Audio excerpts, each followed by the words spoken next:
right. Who remembers what happened last week? It was a week that was meant to give a little bit of information on the Jinma dynasty, as well as let our friends Tolan Yag and Temujin have a little bit of a week for their characters, since they're non-permanent characters.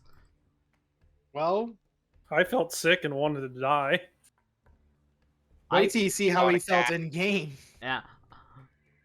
Tolan Good. Yag has learned a valuable lesson to stop standing on roofs or ceilings and trying to aim at things because they just keep fucking teleporting at him, and it's not worth it. I mean, you had plenty of success just running up to the joint. Bam, bam, bam, bam, bam. True.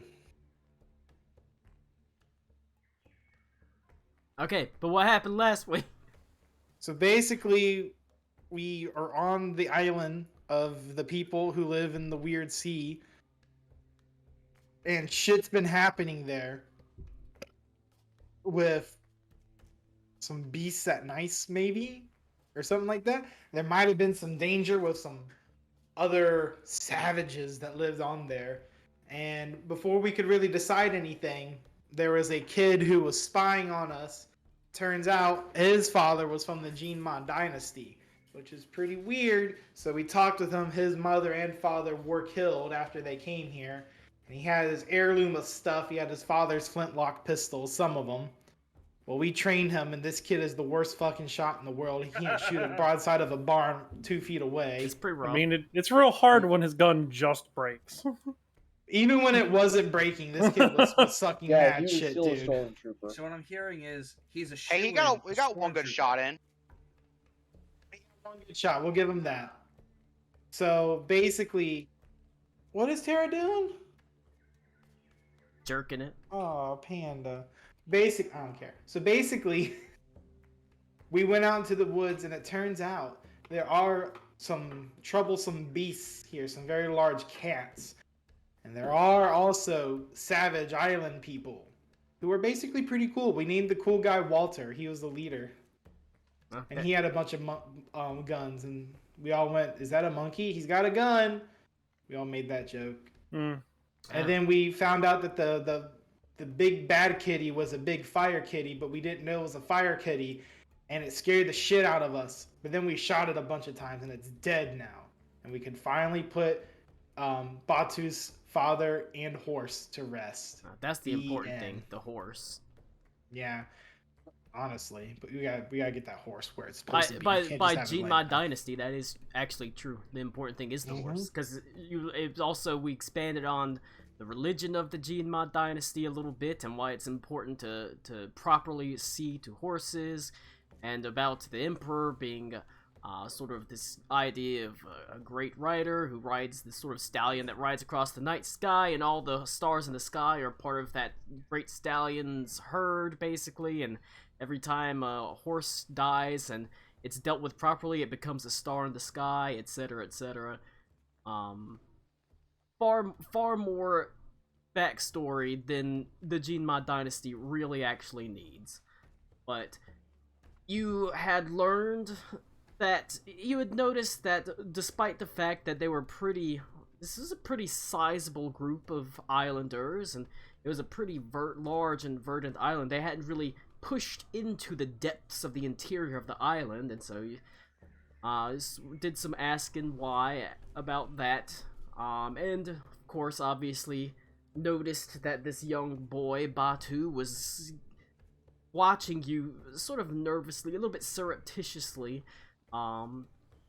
You learned that they had not expanded into the heart of the island because they ran into these sort of great saber-toothed cats, as well as apes called bushmen, and they sort of feared both, and the saber-toothed cats could pick people off really easily. They're sort of powerful and very, very good hunters, ambushers. And so you learned that Batu's father, being from the Jinma Dynasty and a soldier from the Jinma Dynasty, much like Temujin and Tolan Yag, he being a skirmisher, he had tried to go in and deal with it with his horse and Failed. his wife. He failed.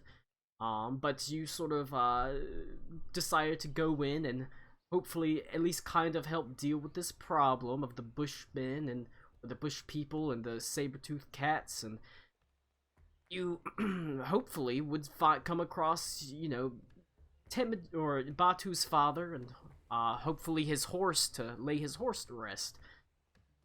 And so you went into the woods, and initially you ran into some saber-toothed cats while you were walking. They sort of ambushed you and did some, you know, clawing, some biting, etc., etc. You managed to defeat them, but the sound of the skirmish attracted bush people, and these bush people didn't initially attack you. But you did notice that amongst these bush people, 3 of them had 3 flintlock pistols, specifically part of the 5 set that Batu's father had, because every skirmisher gets a brace of 5 pistols. Batu only had 2, and the other 3 his father took with him. Whenever he was killed, he essentially, the bush people got him.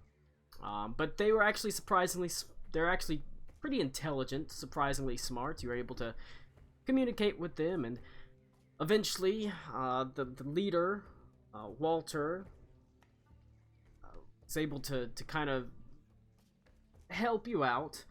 You were able to locate what was basically a collapsed area, like a little grotto, essentially, with some water sort of rushing in. That was the lair of the main cat, which was a fire cat. Down there you saw that Batu's father and horse, obviously, were down there. The skeletons of them sort of went down to retrieve them, fought the fire cat. They was saved. Hooray. That's basically what happened. Also, we found his father's golden spurs, Yes. which were appropriate for his rank, that are enchanted with Find Steed. Find greater Not steed. Find Greater Steed. That's correct. Thank you. Find Steed, not Find Steed. Sorry to get your hopes up, Reed. Yeah, it turns you into a horse. You pick up Find Steed and Vaporeon appears. What do you do? Oh God, no! Start moisturizing. You ride it, duh. Hey guys, did you know that in terms... Is it gonna be Vussy or Vapussy? Well, that's whatever you want. Colin, would you prefer Vabussy or Vapussy? I prefer you to return as heroes to the village. Good segue. But Can I carry... Wait. Does this big cat have a corporeal body or no? it turns to ash whenever it dies. Okay, well, before we leave, can I gather one of the cats we did kill and possibly take it back with us so that we have proof other than Baku as word? Yeah. Okay, or something from it, like its head, or just something from the cats. You can That's a good You idea. gather the ashes and snort them like cocaine. I become a fire cat. You burst into flames. Take the ashes and put them in a Folgers can. Yo, Rick's about to fucking flame on. But your return is met with a bit of trepidation, as Walter and his lieutenants have followed you. Good. Don't I go, worry. hello everybody, this is Walter, and I point to the leader. A chance to bridge 2 peoples, perhaps? You Guys, really based guys. Don't worry. Chieftain Lakia comes out, his eyes wary, says, "What? You led them right to us?" I don't think They can you be need to allies. worry. I don't think you need to worry about these people here. In fact, they were the ones who led us to your big cat problem. What do you mean? The bush people have been Killing? As he sort of pauses and tries to remember. I can't remember a time a bush person's ever actually killed someone, now that I think about it. And why were you thinking that had happened? I mean, people would go disappearing in the jungle and we'd run into them. You did have some big fucking cats in the jungle, that's for sure. Show them. I put the cat. I put the cat. There's a couple of oohs and ahs from the crowd as one man walks up with the spear and he like taps it with the butt of his spear. He like jumps back expecting it to stand up and leap at him with claws and fangs bared, but nothing happens. More of the people come around. Some of the children come up and they sort of run their hands along its rough fur. I would. Suppose you have done us a tremendous service. You're welcome. Baku, help. Batu, Baku, nods sorry. his head. We're just gonna keep purposely calling him a wrong, different name every time. Yep. And he points back at the bush people and says, "They help too!"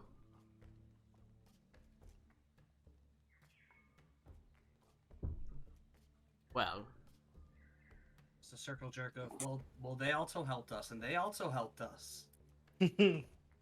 No, you helped them most. No, you helped more than me. We're all just humble bragging at each other. at this point, Walter sort of slowly strides forward, towering over many of the people. He points down at the cat, and then he points out into the jungle. And then he points back down to the cat, and he points back to the jungle. Is he asking if there are more of them?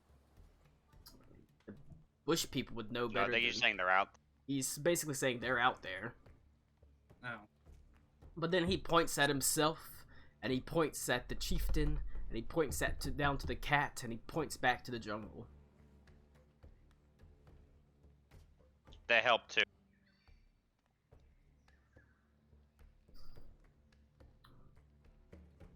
I see.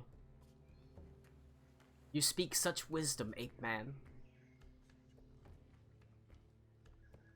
I would cry had I not already cried at the sunrise this morning. All cried out. But it's the gestures are somewhat clear enough as he's sort of motioning that, you know, there's more cats out there, but working together, the bush They can people stop. and the villagers can deal with it and hopefully expand both their holdings, as the bush people only live in the heart of the island, a small clearing. Together, you and the bush people can slay much pussy together.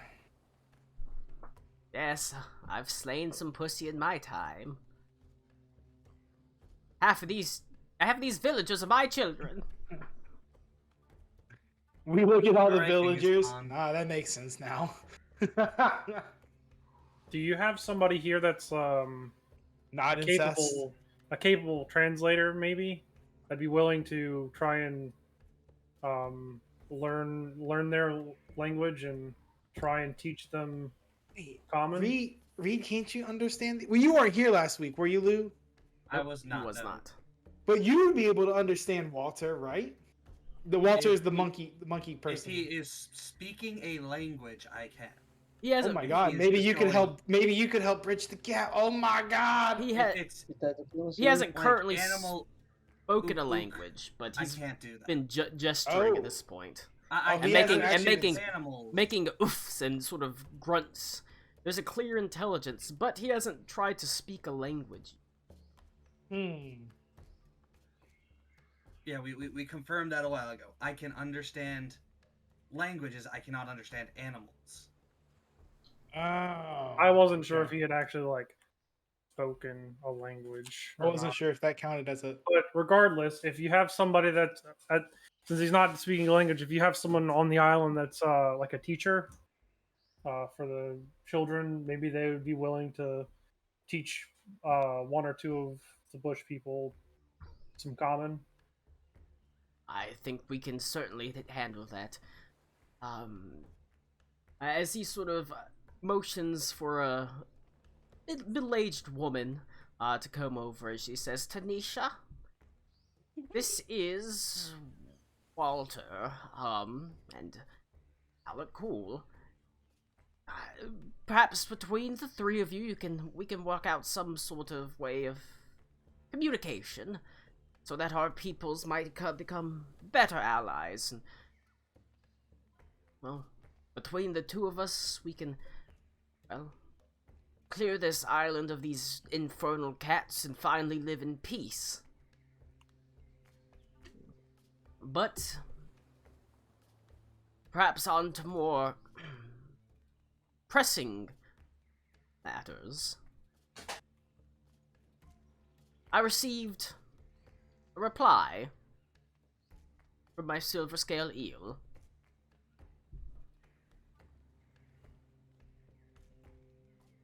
Your ally, Gustav, will be arriving in the morning. Hey, cool. Ew. Tonight we will have a feast, a celebration, as he sort of points to the cat. We'll construct a wooden effigy and set it alight like the fire cat. Let it burn away. Wait, this guy's an imposter. We didn't mention anything about a fire cat. I should. And we will eat heartily. But that's sort of what's going on. He's says I wouldn't mind joining in your learning excursion with Walter, was it Walter? Young Batu, I think you've earned quite a bit of respect for yourself this day. Quite a bit. And he sort of pats him on the shoulder. But that's... You did good, kid. You did good. Really? You did. You made your father proud. He would be proud of you right now. Hey, thank you. That was very nice of you. He nods his head, and he sort of says, Do you think I should ask for Dad's guns back from the monkey men?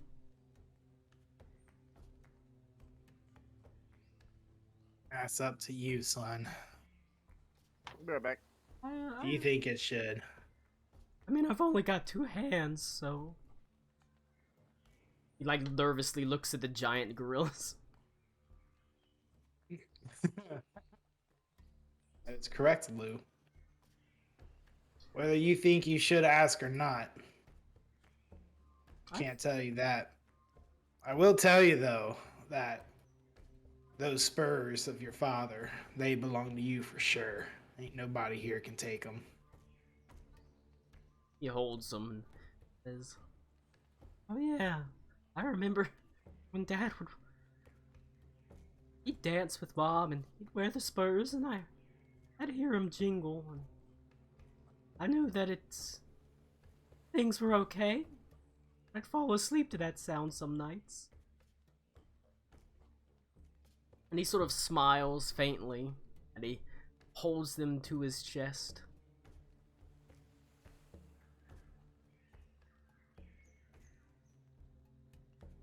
And then he sort of looks around at the actual sort of people in the village and he says, if you're gonna... I wouldn't mind, learning a little bit more about the Jinma dynasty if you want to spend some time talking about it with me tonight. But you don't actually have to, like, come up with stuff. But he'd like to learn a little bit more about home. Especially, you know, the military, since his father was in it. But, basically, that's what you do. You're spending the night, there's a Got this dude's feast. soul in my pocket. Say what? But you're spending some time, there's a feast. You spend some time working with Walter, and, Tanisha, Chieftain Akia, and, you're able to try to rough out some rudimentary, communications.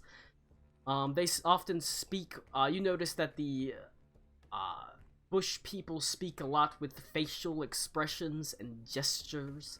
The occasional grunt and oof and howl to sort of capture attention, but they are very intelligent and their motions are it's pretty clear. Whenever they want something, they'll point at it, or when they want you to do something, they're able to like mimic things like walking or picking things up and lifting things. It's very clear from their gestures what they mean, and so it's not actually that hard to really work out what they're trying to say. It just takes a moment to get used to it. That being said, apes don't have the correct vocal cords to speak a common. Damn. But all hope is lost. You begin to recognize there's a couple of grunts that mean some things: food, shelter, water, safety, etc., etc. It's not too... Ligma. Yeah, Ligma. And whenever you follow that up, he says, Ligma, and all the monkeys start howling with laughter. Gets them every time. They can say "got his ass" in common. But Universal. The important parts of common. yeah, Of course. These nuts and got 'em. there's not actually Candace. there's not that much work to put into actually developing like communication between them, because they're smart enough that they're able to overcome sort of a lot of these language barriers with gestures and facial expressions and mimicry and things like that.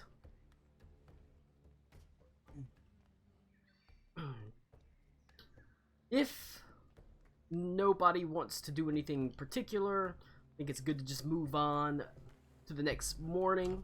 Like I said, there's not a lot left to do here besides feast and wait for Gustav in the morning. The night is spent with you, Tolendag, talking extensively about the military structure of Tabatu, and whenever Jen you can be there with me. do what? Temujin. Temujin, yeah, he can be there. He's every now and then pipes up with, I almost got shocked by a live wire in a bathroom. What the hell is a bathroom? It's where you go get shocked by live wires. What the hell's a live wire? It's something that's in your bathroom. Seek help. You were up late into the night. Copious amounts of food, this sort of pine wine, this palm wine essentially, that tastes sort of strangely piney, is freely handed out. Many of the villagers stagger back to their huts drunk. After a night of revelry in which a great effigy of the cat was burnt down, with the insistence that you sort of shadow box it or pretend to fight it like if you were actually fighting it. And then you wake up in the morning. You can see bright and early, as you stretch and head to have what appears to be some of the leftovers from the night before. You can see very sort of bleary-eyed, sort of messy-haired Adelaide kind of sort of staggers out of a hut, sort of wiping her brow a little bit as 3 other villagers stagger out as well. And she she sort of collects herself, saying,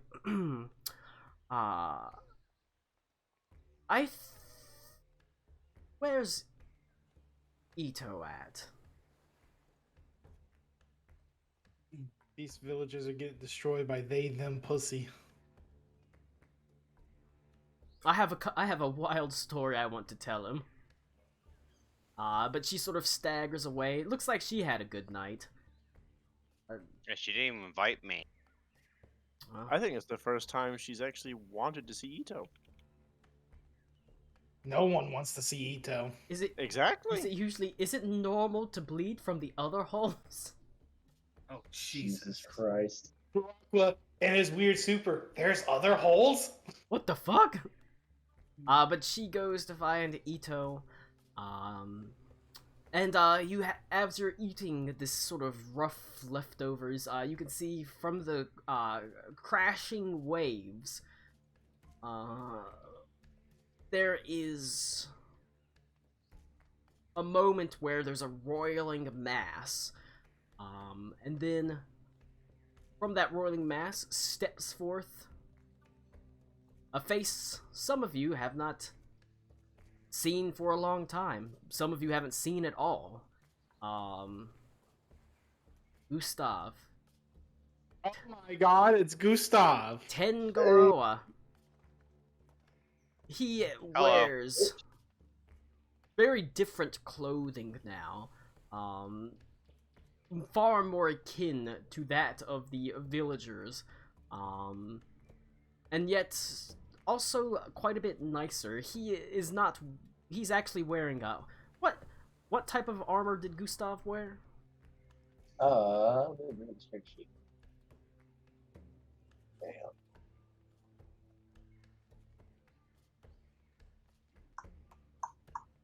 Fucking noted.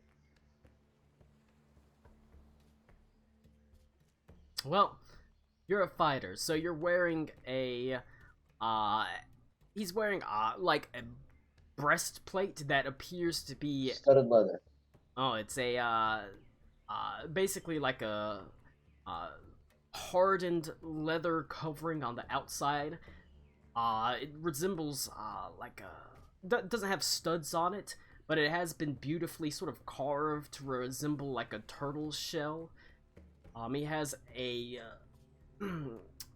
cape on his back, but as you get closer you can see it's actually what appears to be a fine mesh net that hangs loosely, one that it sort of is able to drape over one shoulder.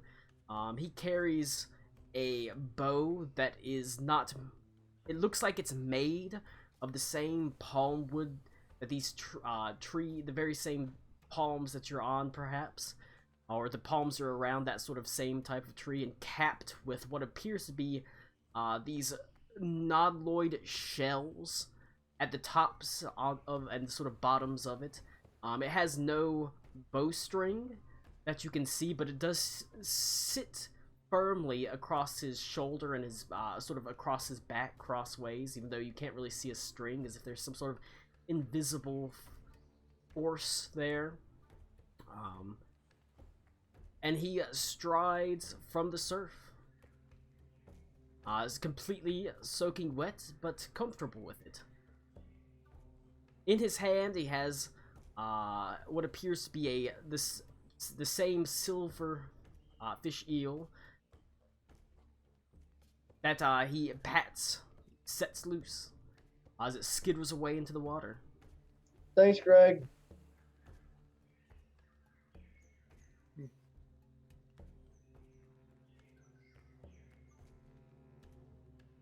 I'm just gonna walk up and be like, "Hey guys, long time no see." Hello. Heard a lot about We you. will bow. You appear to be doing well for yourself. Oh yeah, it's good to be back home. It's been a hell of a ride, but Things are getting back on track. Cool. How's that whole Redeemer thing going? I mean, the done? Question mark. Vague and terrifying. I love it. Current issue, the that I'm sure Ito mentioned, the ice people from the north, the whole goal of the Redeemer. They're attacking now, in case you haven't heard. Yeah. But our more pressing matter, two of our party mates, one of them is retarded, and the other one has lost both her arms. And we were led here, and I was shown visions of something in this area that would help fix them. Interesting. We get lots of visions down here. Yeah, I get quite a few. There's also supposed to be an item that will help us fight, or a weapon that will help us fight the Everfrost. I hesitate to say people, but Oh, I remember them. The Raiders of Black Everfrost. Yep. The Prophecy. So they're around. They are invading.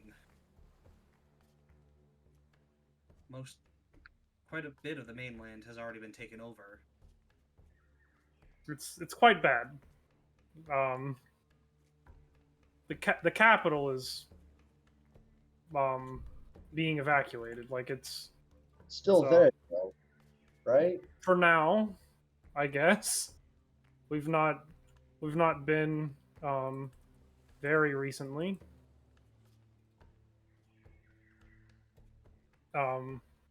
Which is part of the reason why we've come to ask for help. Specifically from you, but any help that we gather here is welcome help.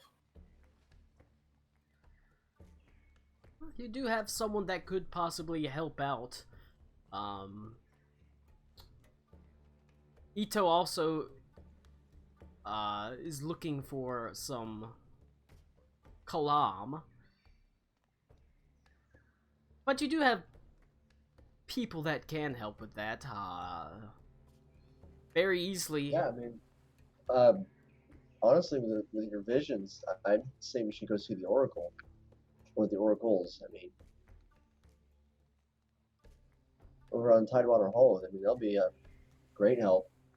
They might That, even know where that item is, whatever the hell it is. That would be appreciated. And I was given a vision of a giant golden turtle with an emerald on its back. So, if that rings any bells with you? Not in particular, but turtles are kind of a thing down here. I'm sure you haven't noticed. These days, everything's weird to me, and I just let it pass. So, You're in the right place. yep.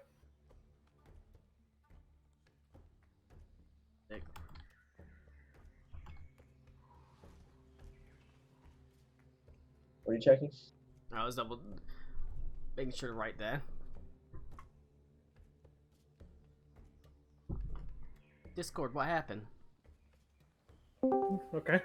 Discord, back. Discord, wake up. Discord disappeared for a second. You Okay. broke it.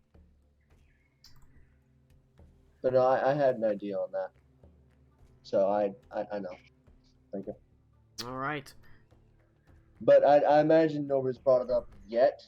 I'm waiting for Ito to just drop in and just That's fuck it all up. well, like I said, that's why. Hello, I would like some kalam because I'm Ito and a giant idiot. That's why it's important for Ito, Connor to be here during Ito stories, but he doesn't feel like being here, I- so... I literally was like thinking of what I was gonna say, like how I was gonna explain the taboo around Kalam, and I had everything fucking set up and ready in my head, and this motherfucker's not here.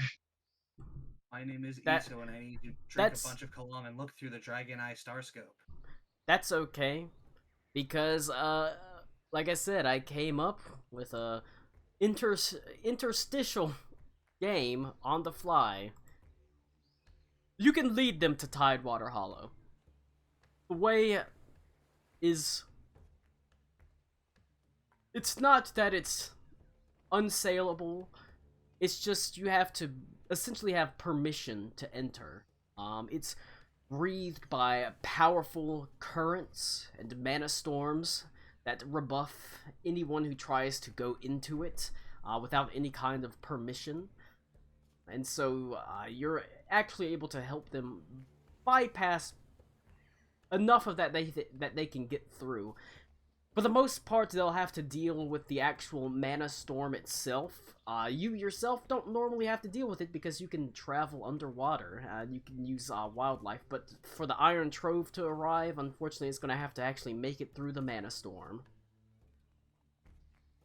But that's okay. Captain Burnesh's ship is made to handle them. He's able to, while he does have to flip the ship upside down, like a sort of like a submarine, he still has propulsion forward, using that with magic, even though it's a bit slower, so he can get through the mana storm. It'll just take a little bit of time, and Captain Burnesh, is anxious and excited. Never been to the Tidewater Hollow before. Is there lots of treasure there? I've heard about it, but... Usually what happens is people try to take treasure from the islands, and the sea just kind of takes it back. Well, That's mostly the Kraken's doing, but it usually finds its way back in some fashion. we drove the Kraken In off fact- once before. We can do it again, right, boys? I'm sorry, what? I'm sorry, what? We fought a Kraken. I feel like it Sorry. was not a Kraken, it was We fought the a Kraken Kraken. god. Concerned I about was possibly leading it to Tidewater Hollow. We might have to, and he just like pulls out this like rough-looking gem that would, like, if you cut it, would be probably pretty valuable, and he just fucking just chucks the shit out of it straight into the ocean. Just paying like a little tithe every now and again, you know. Hopefully it'll be okay. We can't leave it there, though. That's very important. What was that gem you just tossed in? Oh, that's just to stave it off a little bit. You know, safe travels. Well, we haven't seen Like it, so... I said, the sea has a way of reclaiming things that are taken from it. And so usually you can kind of replace things to buy yourself safe passage. I gave it a nice gift of lead when we met it before. That works too, I guess. You know what? Never mind.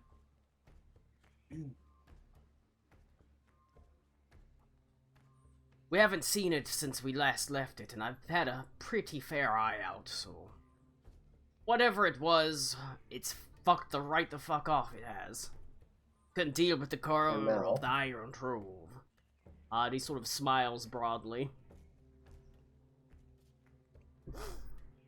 Alright. Captain Burnesh is excited. Eager to sail to a part of the Weird Sea he's certainly never been before. As he double times the crew to get ready. I want to be the hell out of here by the fucking end of day. Making sure everybody is, making sure the ship is ship shape. He talks to you quite a bit, Gustav. So exactly how big is this mana storm? Like how long would you say it would take a ship to sail through it? safely, you're gonna want to take the long way. Well, you've never met a ship like mine. We can handle the worst mana storms. You just don't travel super fast through them. I would still recommend not going in a pure like if you were to hang on, is there like a pen thingy on the Foundry? You can draw, like you can use the drawing tool. Where is that? It's the pencil.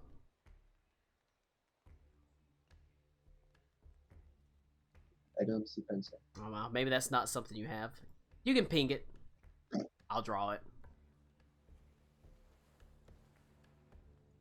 But no, I was gonna say, like, you know, if you think of a circle, like the way the hurricanes form and all that shit, like you'd want to follow the way the clouds move Okay. more than hitting it at your like 90-degree angle.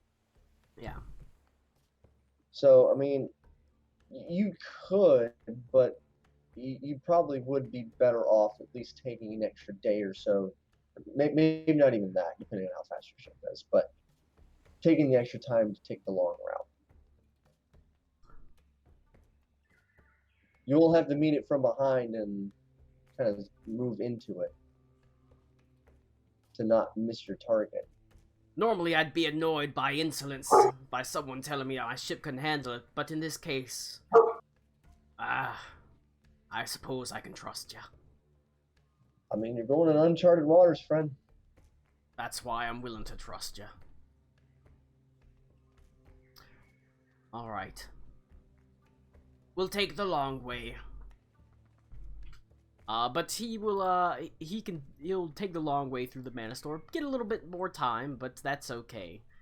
He's got plenty of supplies and plenty of food on board.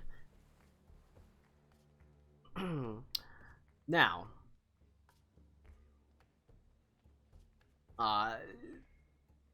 for the most part, the day is spent preparing the ship, getting ready, getting final goodbyes. Obviously, this island was largely just a stopover, but you had a nice little adventure here, and you met some interesting people. However, Tolanyag, as you're sort of preparing the to depart aboard a boat, heading back to the Iron Trove, sort of Batu runs up to you, sort of waving, and he says, "Are you ever coming back?"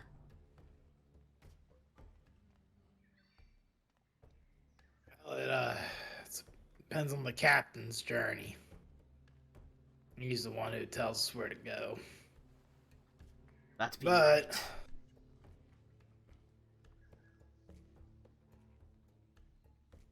I'm kind of looking at the captain like, yeah, tell the kid, yeah or no. I'm kind of like looking at him like that, like a little like a.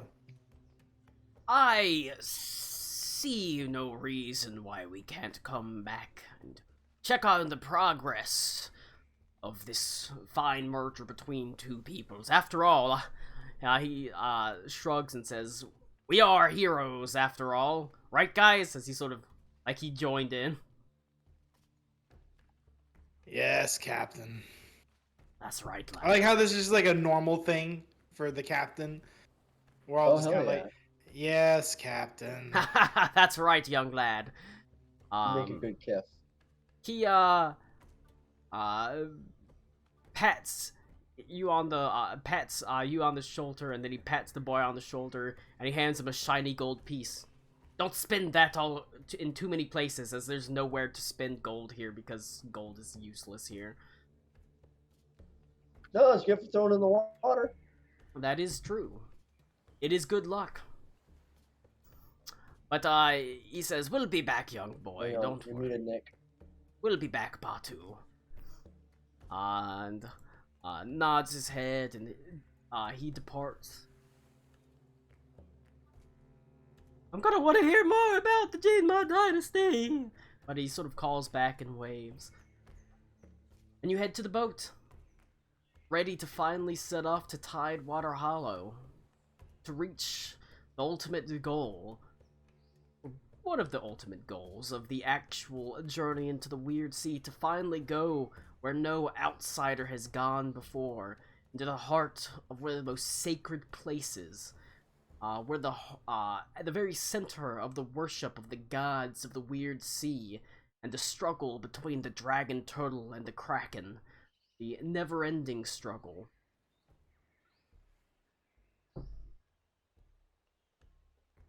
Now, the boat is pristine whenever you climb aboard it. Decks gleaming. Everything has been arranged and lashed down. Knowing that you're going to be going into a mana storm, Captain Burnesh has actually already ordered things that can sort of move about to be carefully lashed, knowing that the ship is going to have to go upside down. For the most part, the ship has, like I said, whenever you saw it, been built to be upside down. It's actually mirrored. A lot of things are mirrored.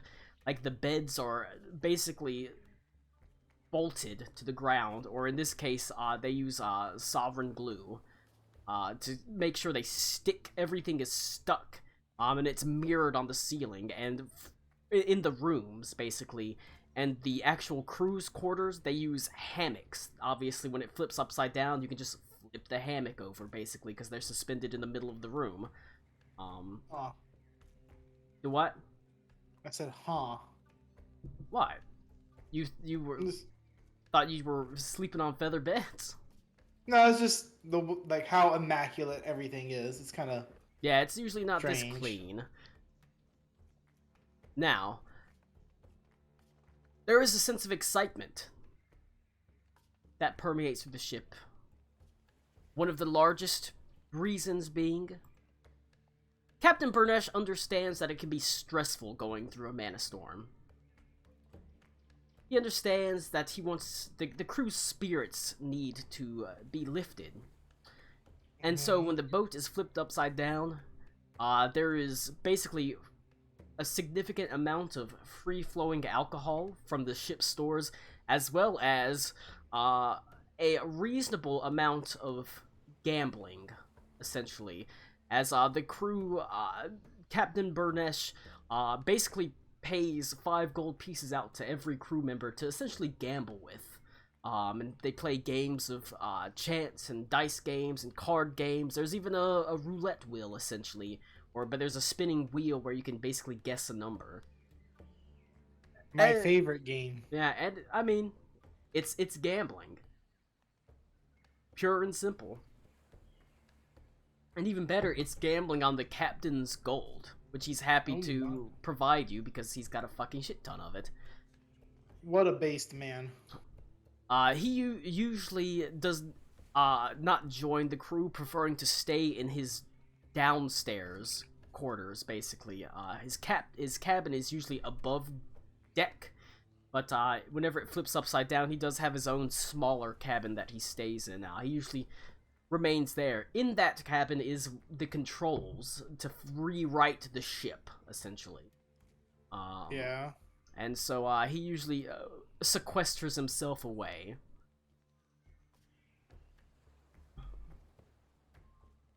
The ship sets sails. Ship sets sail. Straight to hell. Gustav, you are able to join the ship every now and then, track in, but for the most part, you don't need the boat. You are able to travel the sea itself. As you look over the edge, you can see that Gustav's sort of net cloak, whenever he gets in the water, goes from being about ankle length to sort of flowing about 20 feet behind him. Like there's a great billowing cloak that sort of flaps behind him as he easily sort of passes through the water with incredible speed, the speed of a boat. So, but now I want to talk. This is a kick-ass cape. I want to talk this about. cape. Well, I want to talk about the cape because it's supposed to be an important magical item or Gustav to allow Link him. the cape. I don't have it like in like D&D Beyond, but I had it written down. The cape, the cloak itself gives you whenever you're traveling out of combat, you're basically able to travel as fast as a boat. It captures enough like sea life that you're able to sustain yourself whenever you're traveling through the water, so you're constantly able to have a ready available source of food. And whenever you're like walking on land and in combat, it acts as a net that you can throw 30 feet, and you don't have to pull it back. It actually magically returns to you, so you can pull stuff back or you can move them around with it.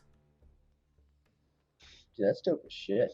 But that was an important magical item for Gustav, but that's why you got it. And also because it's thematic, because like I said, it looks like a fisherman's net that hangs over one shoulder, basically. Wait, is he like one of those gladiators? What are they called? Like a Ridiari? Yes. Kinda, but he doesn't have a trident. He has a bow. But he's able to trip people up, and you can't just pull them around. He can actually move them, period. It looks like, like when the Death Eaters fly away in Harry Potter, that's kind of what it looks like while you're going through the water. Great. And you lead them. Kind of spooky. Like I said, he's every now and then Gustav like can leap out like a dolphin. You see, it almost looks like a serpent. The cape is flowing behind him as it arches through the air and just disappears into the water. And you travel for 3 days into the heart of the weird sea before you see the roiling gray clouds of a mana storm before you. You can see lightning courses through them, but it's various different colors, flashes of green, purples, blues, and reds, as Captain Burnesh says, "Well, boys, looks like it's about time to batten down the hatches. I want everyone below deck, and I want everybody holding on to something because we're about to flip." As he motions for each of you to go below deck. Alright. How many times has Burnesh been through a Mana Storm, Colin? Burnesh has been through a lot of mana How many storms because times he's lived for a would- long time, but they're not wildly incredibly common. You've probably been through over the years. How many years have you been with Burnesh? I think we said about 5 years or so. You've probably been through 4 or 5 at this point. So it's not exactly like new territory. You've been through a couple of these, and you've always come out on the other side fine. Like I said, it's almost like I said, whenever this happens, there's not really fear that runs through the actual like crew. There's a little bit of excitement. They're gonna drink. They're gonna be stuck below decks, but they're gonna drink. They're gonna gamble. They're not gonna have to do any real ship duties like cleaning, or anything like that. It's like it's almost like having a couple days off where you're not really having to work. And of course, after it, there's a lot of work whenever you emerge, because there's making sure everything is reset. Anything that sort of tumbled and has fallen out of place is stacked properly. Making sure the decks are cleared, making sure the crossbows aren't damaged. But during that time, it's like a vacation almost. Can I pop my head out of the water and like check the storm, like the condition of the storm?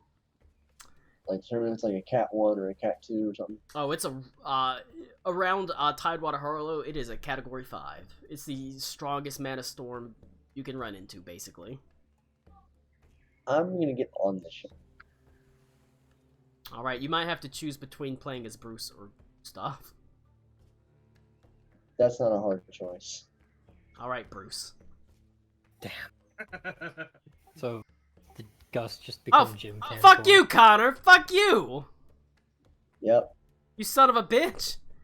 Damn, came It's out alright. swinging. This whole had a- this whole freaking game, I've thrown together an interstitial game because I didn't think you were going to end up being here. So it's this Ito important storyline. I've put together a game that will. I'm sorry.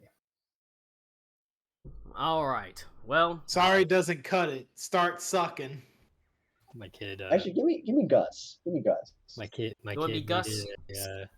She needed some talking with. So oh yeah, some talking with, huh? Yeah. Do me a favor. Send me well, I'm gonna quickly take a 15-minute break, and I'm gonna make the important Gus items real fast in D&D Beyond.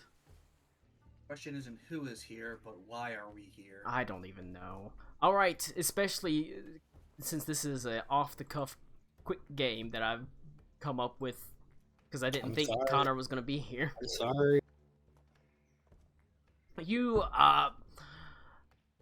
seeing the approach of the massive mana storm, the great lights flashing in various various hues and colors across heavy gray pendulous clouds. You leap aboard deck just as everybody is finishing basically battening down all hatches. As you can see, Captain Burnesh oversees them with a steady hand, making sure that all the crossbows have been secured, that everything that can be sort of loose has been taken below deck, that the actual, like, landing boats are well secured, lashed to the top of the ship before it flips over. And as the crew descends down, Captain Burnesh takes one final look over the actual deck, top deck of the boat, before he descends down the hatch. The doors slam shut above them, and there is almost a sucking sound as they seal in place. That's probably because he told all loose things to go below deck, so Adelaide did. Oh shit. Uh-oh. What's wrong? Henley jealous? Just to confirm mechanically, are we long rested? It's been 3 days, so yes. Okay. Thank you. And then, he says, "Everybody, to your quarters, hold on to something tight." And he is going to disappear into, basically, I'll go ahead and move this down. I grab Reed because he's the most uptight prick I know. I was honestly waiting for something like that. Alright. He and Captain Burnesh is going to disappear into his room, basically, which is the room behind you, as he opens the door quickly and steps inside. Burnesh. You each go to your sort of various quarters. Your personal, the group's quarters are these to the side where they have actual, like, you know, fucking. I just see black. That's because you don't have any dark vision and it's completely fucking dark down here. Cool. I'm grabbing hold of Alakul's shoulder and being like, "Hey, buddy, can't see." I'm gonna have to do that for Adelaide since she probably also can't see. Ooh, Don't- you're a don't- simp. Don't ask Samara. She's gonna grab you out of the deck. His other dick. I do the predator like sound right in Ito's ear. Actually, in I don't my think I'm a simp. personal headcanon, that's been the only sound that Alakul makes. Should No, things I- be black and white? Because I I have said dark I vision. sound like the bronze from District 9.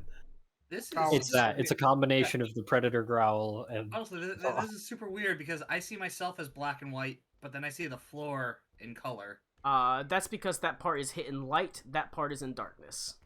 Ah, Okay, okay. cool. Okay, cool. Just making Actually, sure. it'll actually fix if I because you're seeing this. That's fog of war vision. It's something that has Yeah. been revealed, but it's not currently lit. Mm, cool. Well, no, I mean my character itself. I Yes, see it's as in black and white. Yep, because you're. And as soon as you move I think- Yeah, outside, but you're if you colored. drag him back out in the hallway, he'll be colored again. Oh, okay. I think Adelaide can see in the dark room. That's pretty fine sure then. If she Asimar- can, then I won't do it. But if she can't, I'm gonna make Yeah, sure. I'm pretty sure Asimar have dark vision. I have Are dark you gonna vision, and I escort her can't. properly? That's you know, just that's pull the because arm out? your fucking token is import is fucking weird, and it's never been right. It's never actually Mine? it's never gotten the dark vision right.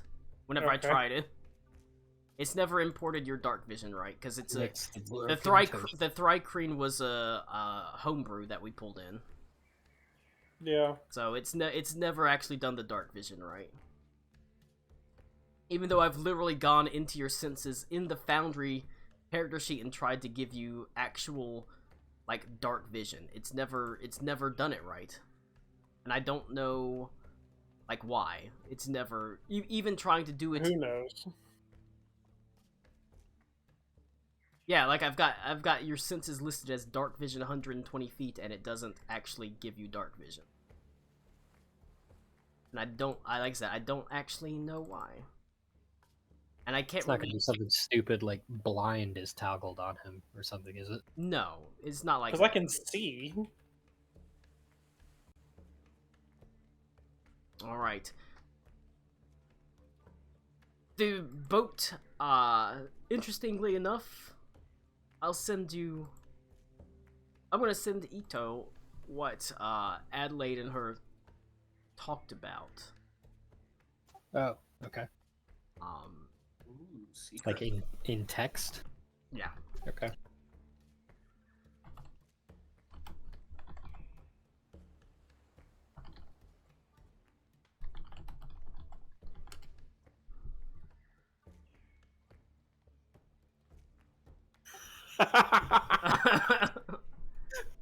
All right, I noted. mean, that's some maturity, kind of. That's some growth. All right. I don't want to hear anything about Adelaide talking about growth. I'm sorry. Boat slowly. It's even though you're holding on, it is not so like wildly. It doesn't flip over so wildly that it like knocks you on your head. It's actually pretty easy to basically just essentially like walk on the wall whenever it flips.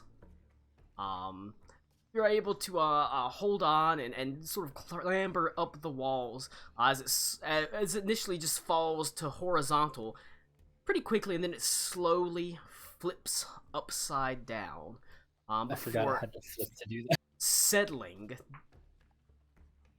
awkwardly but correctly in the upright position as it slowly makes its way forward as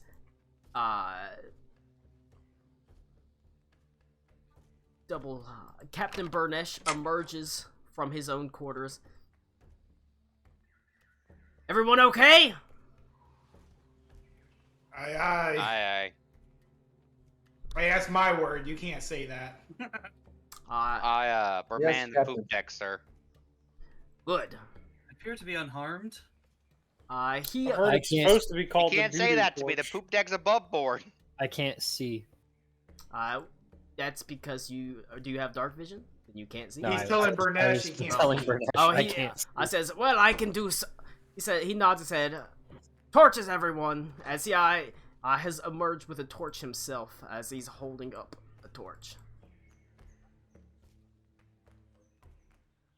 Feel free to take one. You're welcome to burn as many as you need.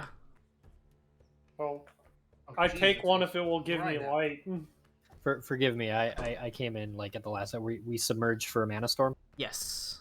Okay. You're having to go through Um, basically a Category 5 mana storm to essentially get to the Tidewater Hollow because it is Is there a door there? Because I can't open it. Or where? Which one? Right Click there. on it. I couldn't You ha- click on it. There was Oh, not a thing. that's because you're blind, but I'm trying to give you vision right now. Okay. Wow, Nick, bitch more about it. But yeah, there is a door right there. I can do it this way. Does that give you vision? Like dark vision? Uh, Hold Hold on. I'll move. I can see everything in that room. Oh, hold yeah. on. Let me move someone that doesn't have a torch inside, Gus. You can see him? Cause Yeah. all right, that did give you It's dark vision. everything's in grayscale. Yeah, but that I did give can you see dark vision. I did it through your token instead of through your character sheet. it. Okay. Okay, no, that does it. Okay. Yeah, that should do it. Okay. Whatever Oh, works. well, It okay. works. Seeing just a black screen and hearing the door open was pretty terrifying. Yeah. Fuck. Where is Ito? Oh, I forgot to pull you to the thing because you fucking weren't supposed to be here. I'm sorry. Who is this Rex Shepard looking motherfucker right here? Oh, I can see. There you go. Commander Shepard. Oh, it's Gus. Okay. That's Gus. Gus looks like a backup dancer. Bye. That's so specific. I like absolutely. All right. Does he have long hair? He- Or is there like a shadow behind him? No, he's got long braids. Okay. Okay. Ooh. Despite, I think everyone's got proper vision now because I'll have to remind me to completely update your token because all I did is I have to. Don't worry about it. I'll remember it. Okay. Like He it's says before he it's forgets. because I have to go through the token in your character sheet to update it, and I only updated it from the token on the actual map screen. You can hear the occasional rumble of thunder, and every now and then there's a little wiggle on the ship as it's like something strikes this top of the ship, but it barely moves it. As people begin filing out of their cabins excitedly, Captain Burnesh, with a smile on his face, says, "All right, lads, line up, line up. Want to do some gambling, huh?" And to his word, he hands out 5 gold pieces to everyone.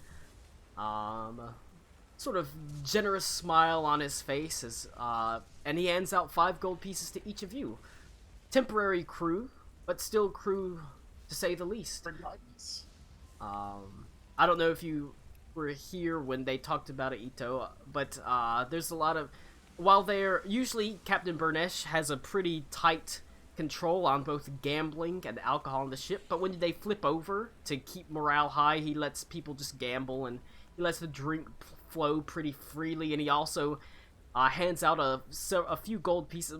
5 gold pieces per crew. That's a paltry sum for his hoard to keep But his. it sounds like it's kind of like, But it keeps him in. I can't think of a better metaphor, but it's taking the kids to Chuck E. Cheese. Yeah, it keeps them in very high morale despite the fact that they're sailing through a mana storm upside down. Here you go, Swabby. Here's some quarters. Basically, Now go. that is literally it. And they all sort of gather up here in this area, and they play cards, and there's a roulette wheel, and they play sort of games of dice and chants with each other. It's a jovial atmosphere. It is. Are we on the ceiling? Yes. Remember, a lot of stuff is mirrored, so whenever it flips, Okay.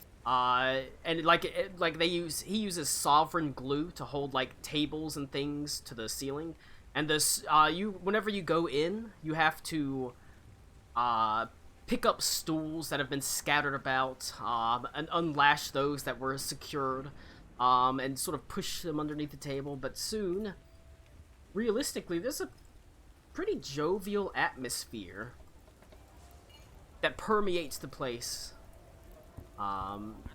People gather around the tables, and you can see one of them disappears below deck, and comes up with a large cask of wine, blows the dust off it, begins pouring it pretty freely, as like I said, it's actually a pretty happy time for the most part.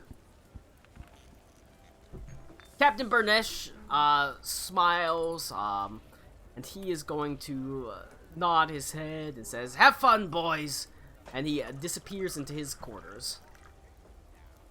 And he's captain.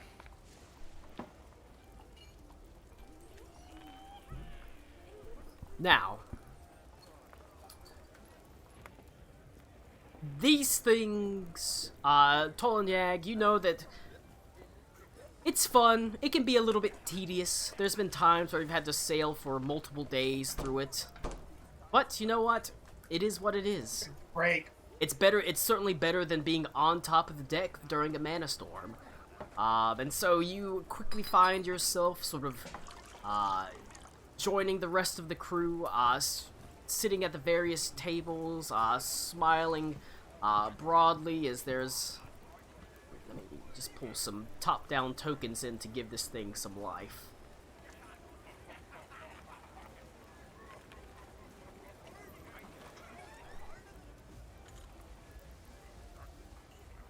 Would you like to do, would you like to gamble? I will Vento will take gamble. my 5 coins and I will hand it with a disappointed sigh to Adelaide. She looks at it Adelaide and needs your 5 she coins. furrows her brow like, I mean, why It's are you 5 gold. why are you handing this to me? I can't gamble. Why not? I don't know. Considering what you're wearing, I'd say that's quite a risk. Hell, you know. Jesus. Wait, Hell! Connor, does Venta know that you owe money to the crown? Everyone is I'm pretty sure aware. it's kind of like he doesn't keep Yeah. the secret from the island. They would Oh, know. well then, I mean, you're in debt anyway. Whether or not you can be fruitful, you're still in debt. That's not your money. Might as well just hand it to her. That's not how This it is works. the devil on the shoulder compared to the angel. That's not how that works. You can see that Anyway, someone Reed's interested in happily card play. erects like a set of dragon bones. Someone sets up a small sort of game of basically kings, which is basically blackjack. It is a happy affair, but I'll allow one round of gambling before the actual story moves on if anybody wants to gamble. Venta will gamble. Alright. I will gamble with 3 of my. Is there like any kind of port or piping or anything like that that leads outside into the water? Is there anything that leads to water outside? Yeah. No. There are windows, but they're It's actually... it's completely sealed. It's completely sealed. How... Okay. No. There are windows, but they are, like, magically, Right. basically... Okay. So they This don't where, smash in. Is this where Beaver has Klaus appear out of nowhere, and now Beaver has Klaus and Gus and Bruce all gamble against each other in one game? I hope so. All right. Who gets to take over as the main personality? Just Who one gets to guy be my- arguing with himself with his schizophrenia. Who gets to be my psychosis today?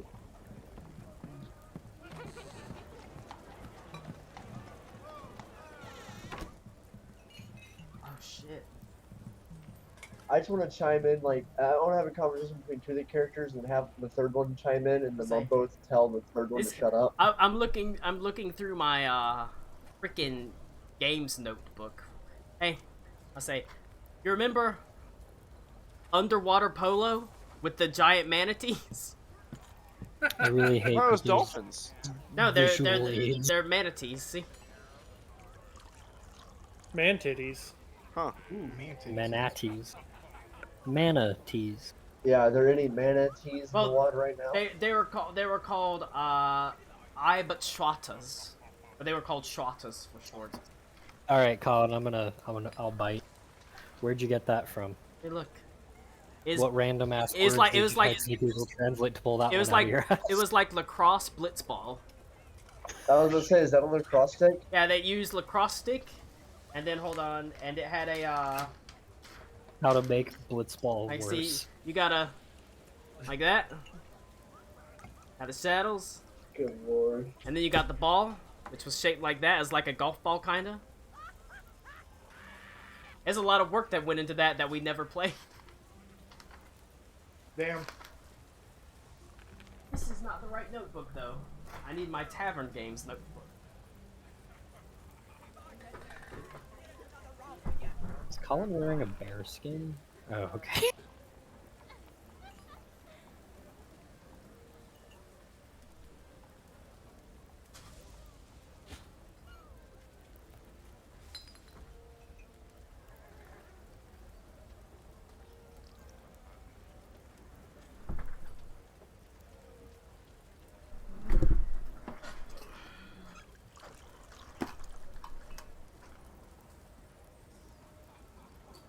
Alright.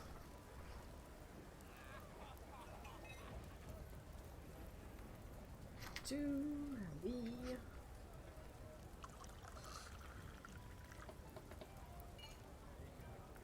There we go. Okay. Be right back. I gotta go pee. Do someone else first. Things you probably shouldn't say at a brothel. That's true. I'm But gambling could. too for You what got it one the is. prostitute At the that's warmed right up. brothel.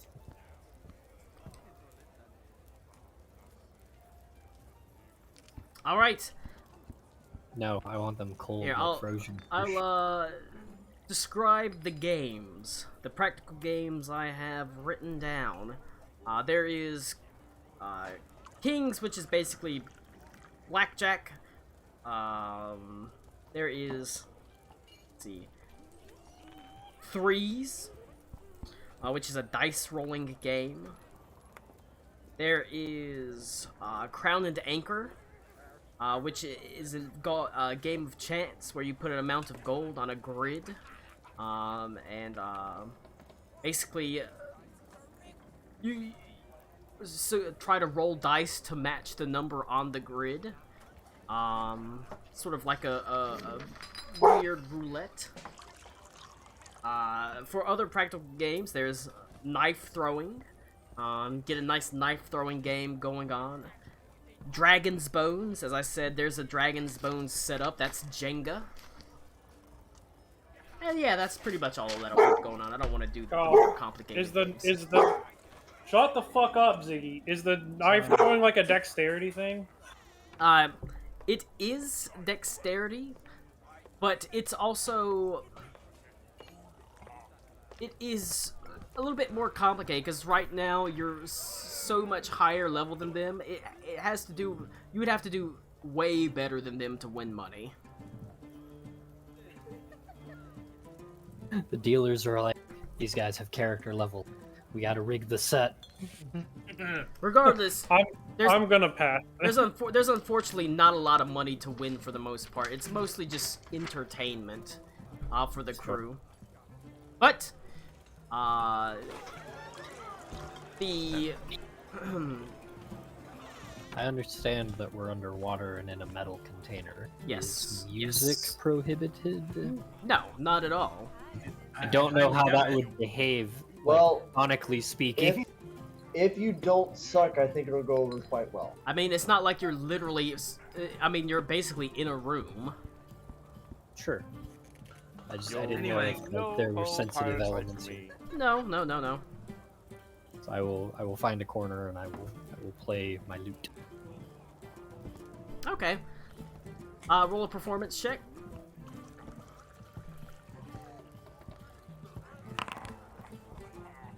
Uh, 18.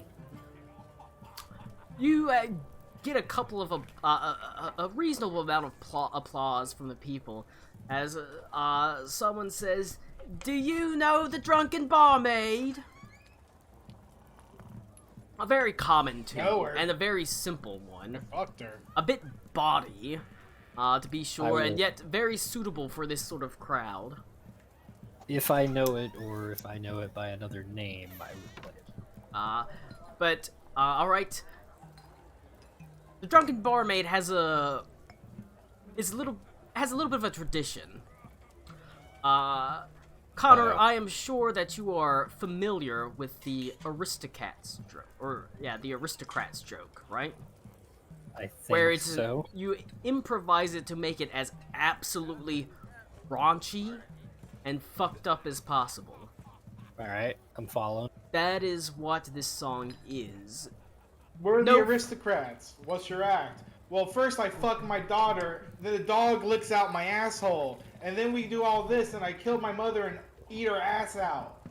And then we're the aristocrats. Thank you. This That's song the joke. That's does all not it is. have it does have a melody and it does have a rhythm, but there are no set verses. You improvise it as you go and you try to make it as risque and bawdy and messed up as possible. Delightful. And that's well, I mean, that was. Do you want to try to come up with one, or do you want to? Do you just want to roll a performance check?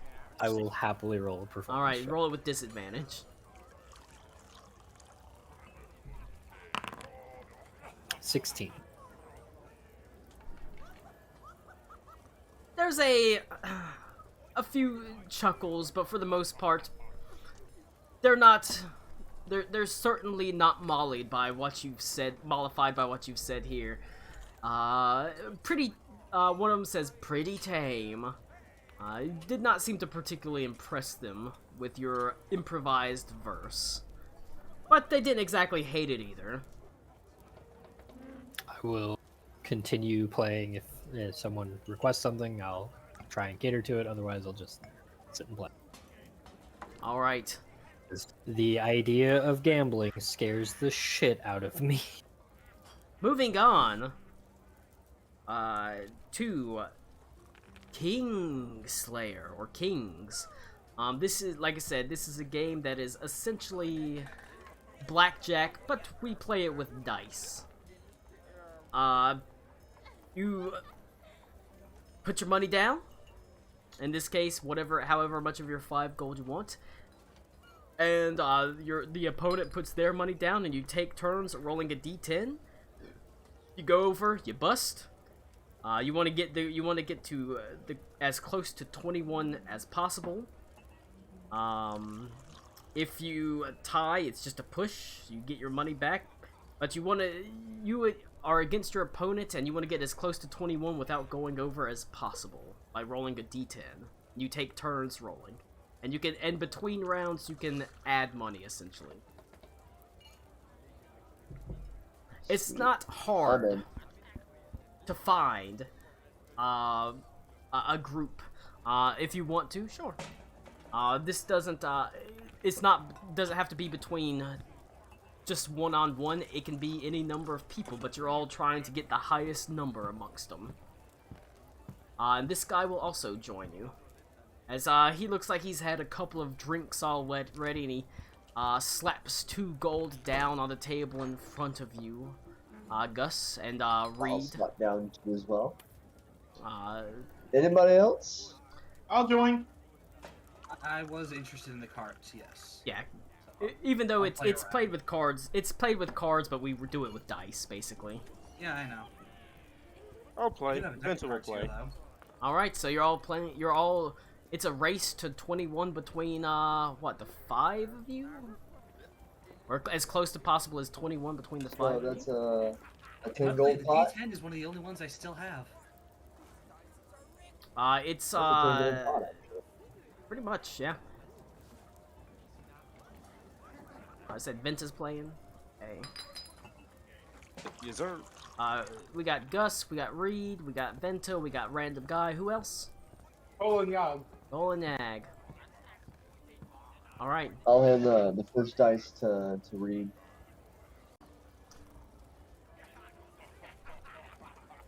You want to be the opener?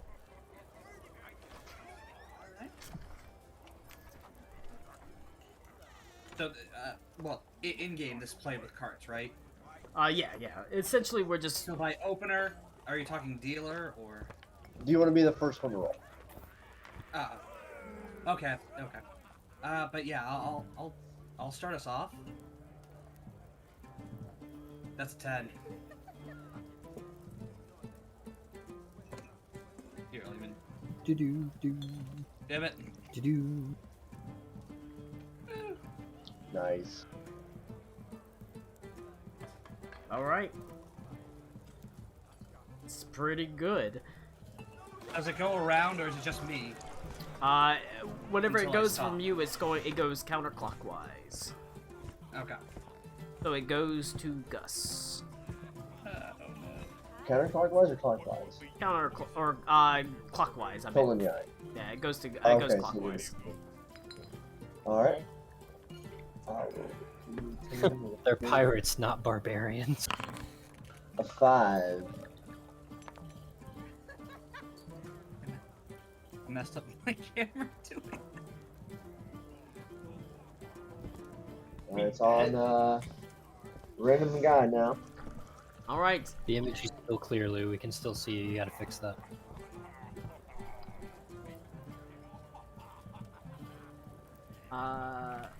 What is everyone's passive perception? 22. Figured this might come God into damn. play. 17. 14. 10. Alright. 14.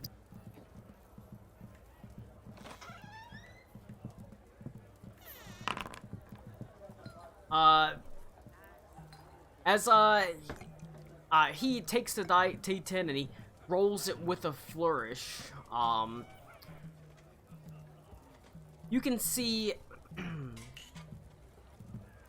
there is a moment where, or I would say, who has a 22? Gus? Gus, yeah. You can see it sort of clatters on the table, and you see he gently lifts his foot and taps it slightly as it rolls. It looks like it's going to hit a 7, then it rolls over to a 9. Gus just kind of like raised an Gus. eyebrow. Not a bad first roll, not a bad first roll. As it goes to Venta. Ben's just like, oh boy. I got a 6. Oh no. Alright.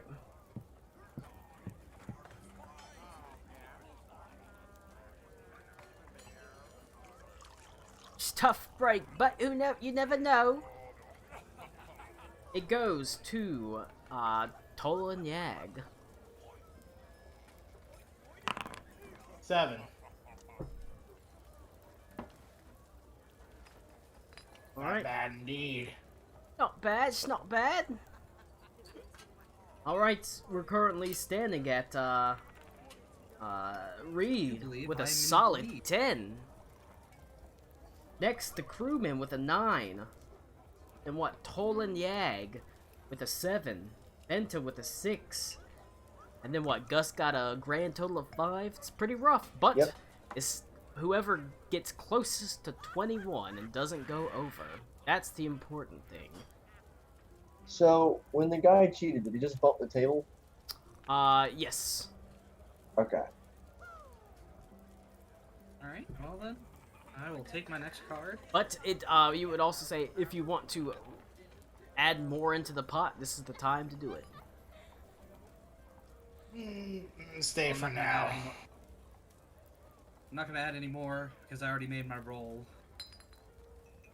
I actually don't even know how much I put in the beginning, but I probably would have just started with a gold. It was 2. The grand total was 2 for 2, because he okay. put in the crew member started with the 2.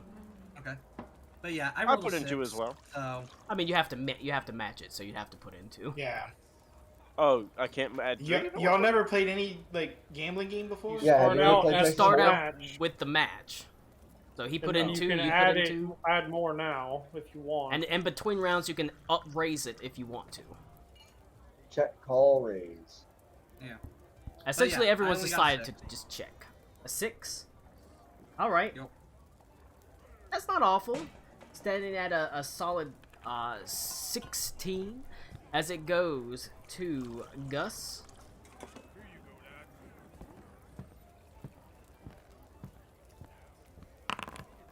A 3.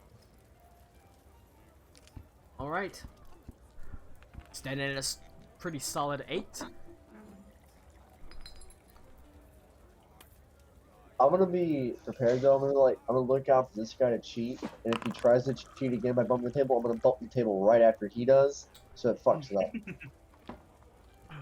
All right.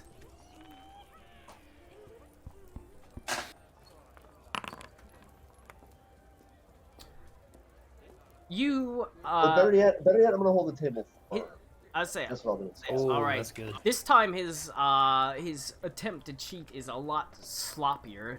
He lifts his boot up to try to hit it, but this time I'm pretty sure he got a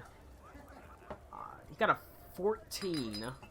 So if your passive perception is a 14 or higher, you feel him try to sort of nudge the table with his Table's boot. a bit wobbly, isn't it?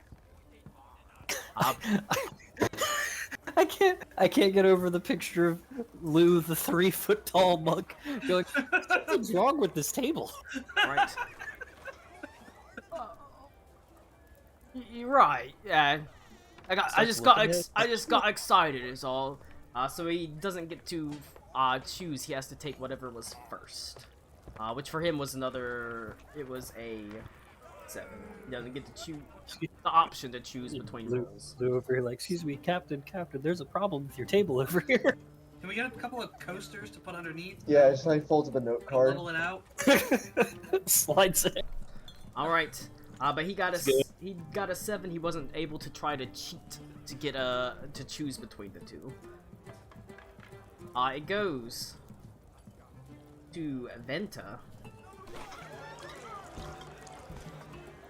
All right. I had a 6. What do I got now?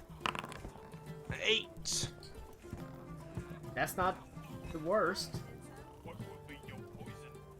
All right. And then it goes to Tolan Yag. Let's get a good one for this time. That's not what I want. That's what I want. Come on, 17. That big 17.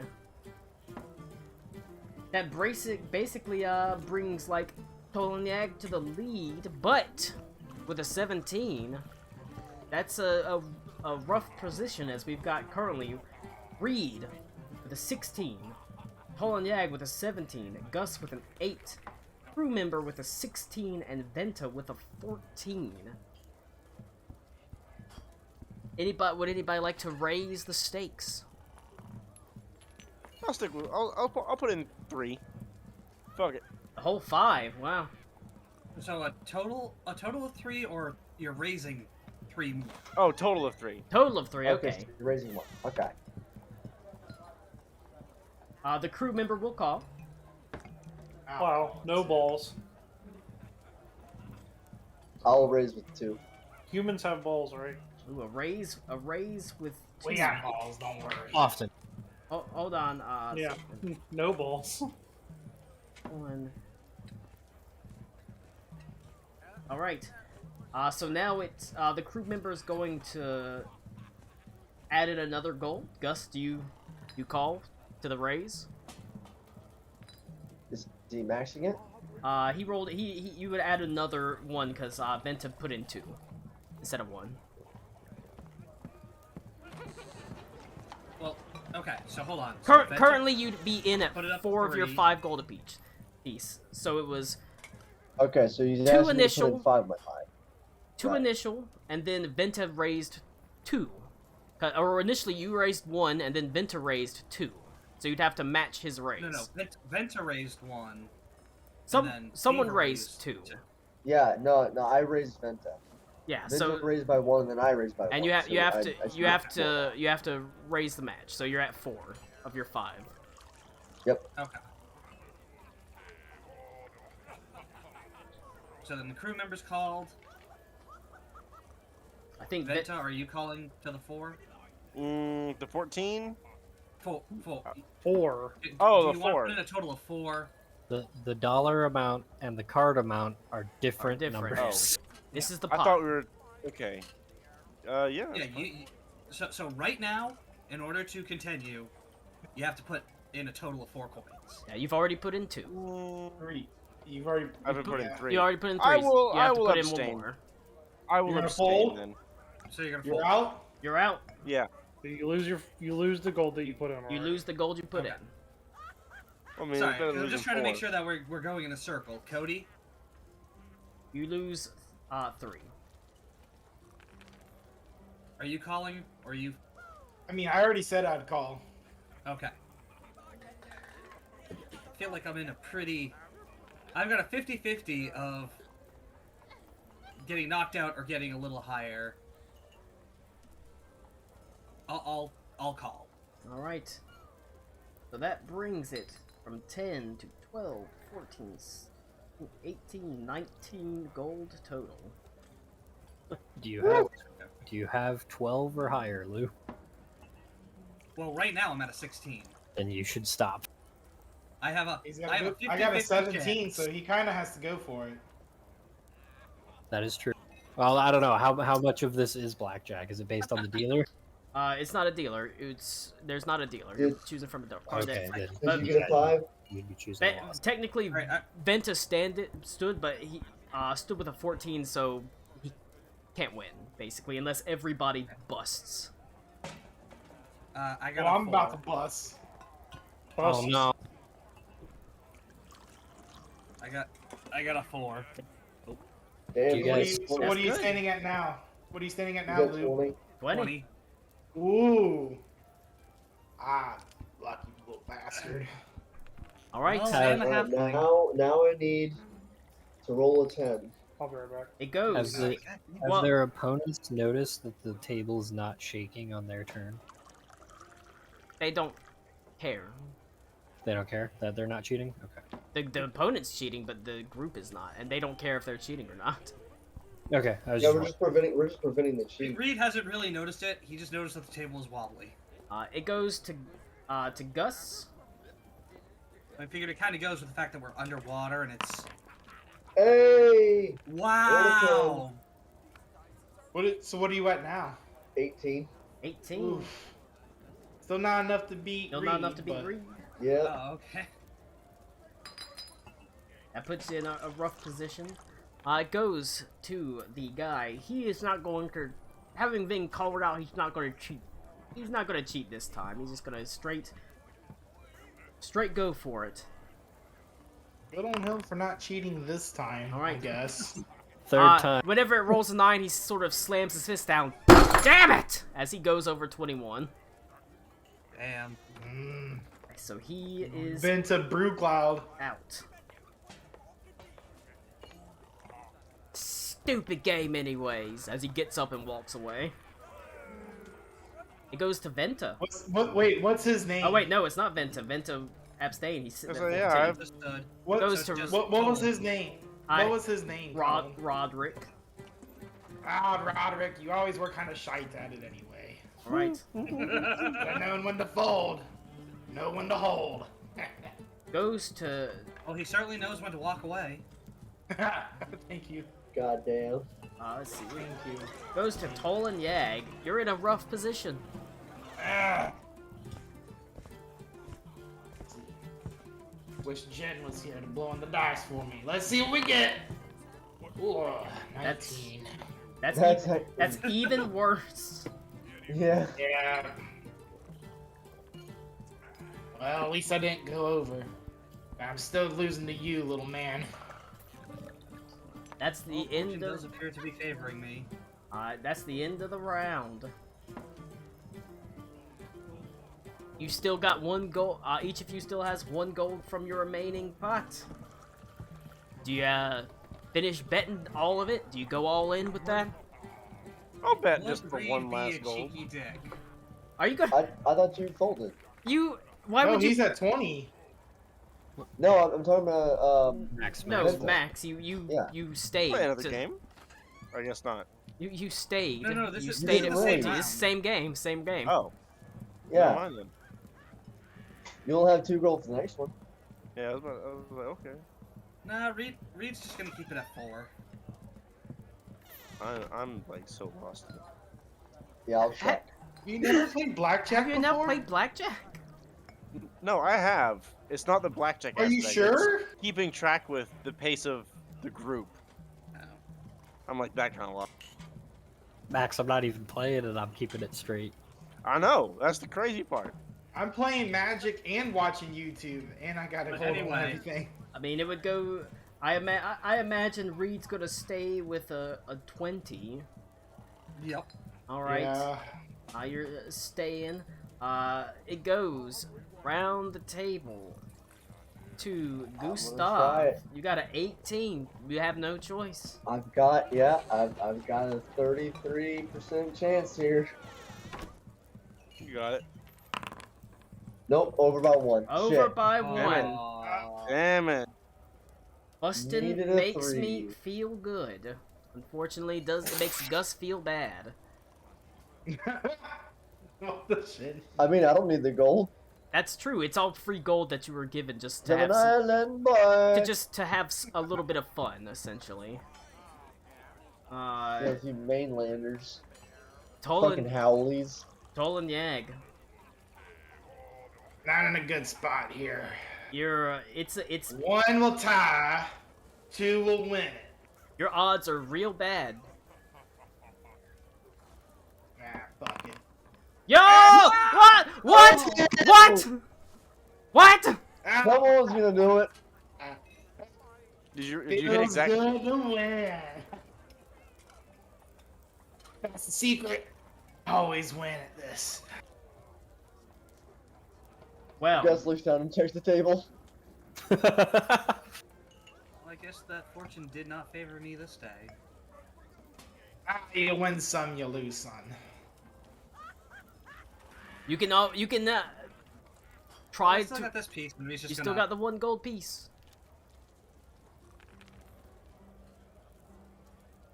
You can What would I? try to roll a 1. Still got a chance, laddie. Oh, no, I stayed, remember? Oh, you, No, you oh still yeah. got a chance. Yeah, you did. Ah, That's a 21. Tolan, yeah, you get the 19 gold pieces. I'll Besides, I take rolled it. just to see. I would have gotten a 9. A bounty, to be sure. Oh, a little small pot for me. A little small pot. But the most important thing was everybody walks away in pretty good spirits. Realistically, nobody has lost any money that they didn't have before they or that they had before the captain gave it to them. So it's for the most part pretty happy. All right, It's better than any other tip the captain's gonna give you. but that was the game of kings. Like to report a bug. The halfling luck isn't working. That I son of a lost, I gave him bitch. a chance. Let's see. You report the bug to your parents? Captain Burnett. Are you, Mom and Dad? Are you sure I am not an adopted, really skinny dwarf? I'd actually love that storyline. Nick, Yeah, can we get the anorexic dwarf storyline? Malnourished dwarf gets adopted by halflings. Nick, For some reason, Damn I it, imagine he Nick's sounds nothing. like Cartman. Yeah, I imagine Cartman saying that. All right. Whose next character is that?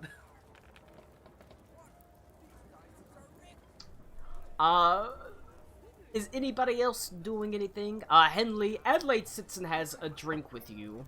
You know, the alcohol sort of flows pretty freely, and she sort of says, this is a good vintage from what I've seen. How much wine have you had? Like ever or today? Ever? None. Today? Jesus. None. Hmm. Why would the number change, Adelaide? why would the number Well, change? that's is kind of a joke, obviously. It's so good. Yeah, Henley didn't get that. I love it. We shall have to remedy that, wouldn't you say, as she sort of pours you a large goblet of wine. What's in it? Grapes? Oh, I love grape juice. She smiles and lifts You're the about to goblin. get She Yeah. smiles and transported. lifts the goblin and says, "I do too." Is I it have good? It stuff smells bad. animation. It's It's I enjoy mosquito it. piss. What'd you say? I couldn't hear. I Joey. enjoy it. I mean, yeah, but you also enjoy sex with men. I mean, What? she sort of says, amongst other things, I suppose. I don't like the use of things there. That's true. I don't think about it. I just fucking swig it. It's surprisingly like quite bitter and has a lot of depth. It's dry, as it almost makes you sort of pucker up a little bit as she sort of smiles. Oh, it's like drinking fruit coffee. Oh, it's so delicious. I hate everything that you just said. Yeah, Rick, you say psych right now. Fruit coffee. I hate it. You enjoy this? I drink it as often as I can. So yes. I also like coffee though.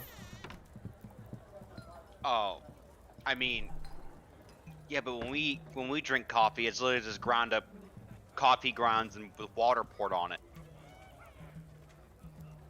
My god. Have you never had a pumpkin spice latte? No, I don't even know Oh, what a no. pumpkin is. I don't even know what a latte is. Well, whenever we Benta get does. back to the capital, I'm going to buy you a pair of Uggs and a pumpkin spice latte. Sometimes Ooh, you some could put black onion, unpasteurized goat milk inside of the coffee and it may taste a little better. I don't like how you said unpasteurized. We don't have a way to pasteurize it, Connor. We're a fucking bunch of hobos in the woods. Not anymore. Yeah, not Alright, now anymore. you won't.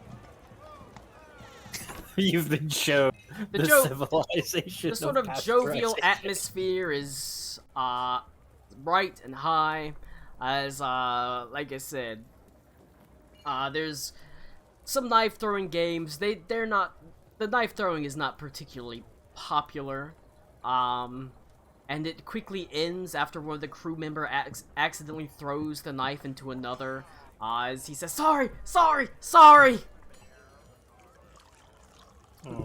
The roulette wheel is spinning wildly.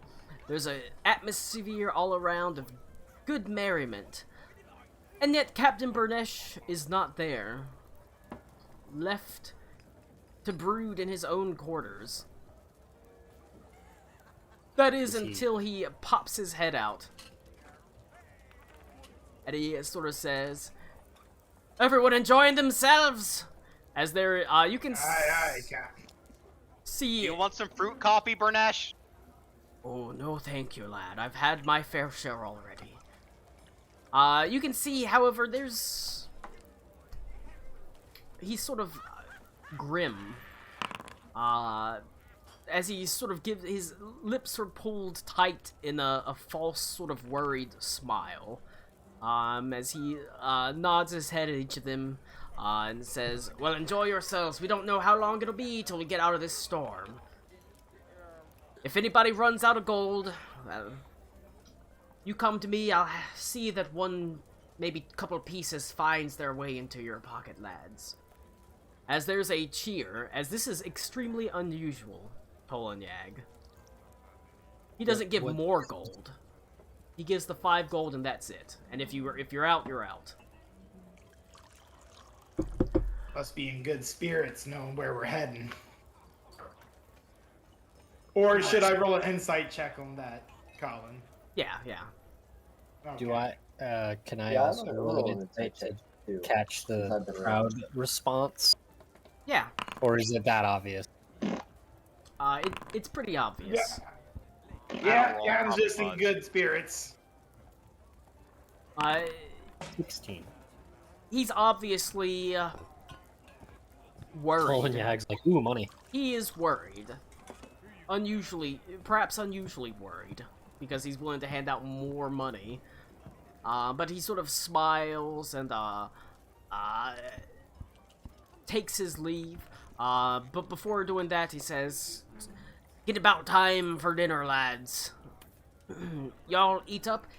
If you would like to, how about the heroes of the hour join me?" As he invites you to dine with him. Oh, they will. The party. Basically the people involved with the saber-toothed cat incident and their friends. That And of course the Emperor. Never had an Emperor at my table. Probably won't get a chance yet, ever. In my life. As long as it is. But he also invites you to dinner. cool. An honor indeed. Never seen the captain invite anyone for dinner. Perhaps for good Yeah, reason. man, His storm. room is a fucking wreck. At least his downstairs room is. Boxes thrown to the side. You can see sitting on his unmade bed is an open chest with, as you look, it's probably almost enough gold to pay off the debt of the Ile de Royham just sitting on his fucking bed. Gold and platinum pieces stacked in a massive chest. But it also shows clear signs of neglect, cobwebs in every corner. The episode of Folders that they don't want you to know. You actually see you hear a quiet as there's a pigeon that has nested in the corner of it. You can see it hunkers down over a clutch of eggs. That pigeon seems shit. Yeah. It's actually right on the mechanism that turns the ship over. As you can see, it almost looks like a globe that has various sort of rings above it, and he's able to manipulate the rings to flip the ship upside down and right side up.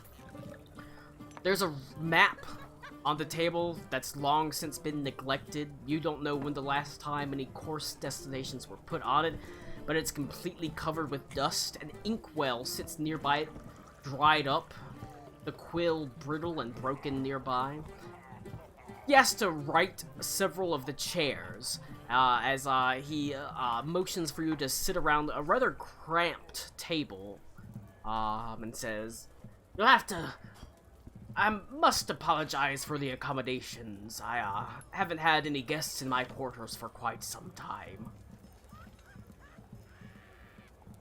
Yeah. Said it's It's your quarters. yeah, like I said, it's beat the fuck up. I mean, hey, if you're comfortable, that's all that matters, right? It is Pretty of no much. consequence to me. I was like, hey, you got chairs. Well, this ain't too different from home.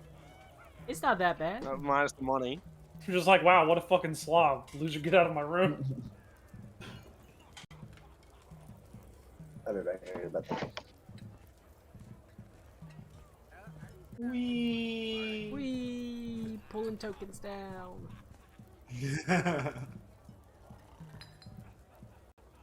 All right. Grab Adelaide's token too.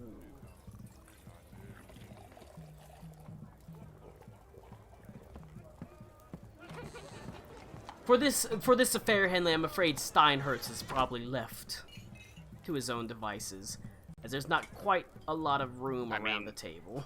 They belong inside. They can go inside of me, so I probably just like de-summon them. It's cramped. You're elbow to elbow as Burnesh sort of joins you at the head of the table, kicking a pillow to the side. You have to basically... There's not even enough chairs. You have to pull up crates and things. As Adelaide says, I'm not sitting... I just sit on the floor. I'm not sitting on a crate. As she I'll sit on the floor. takes one of the chairs. I will be ready.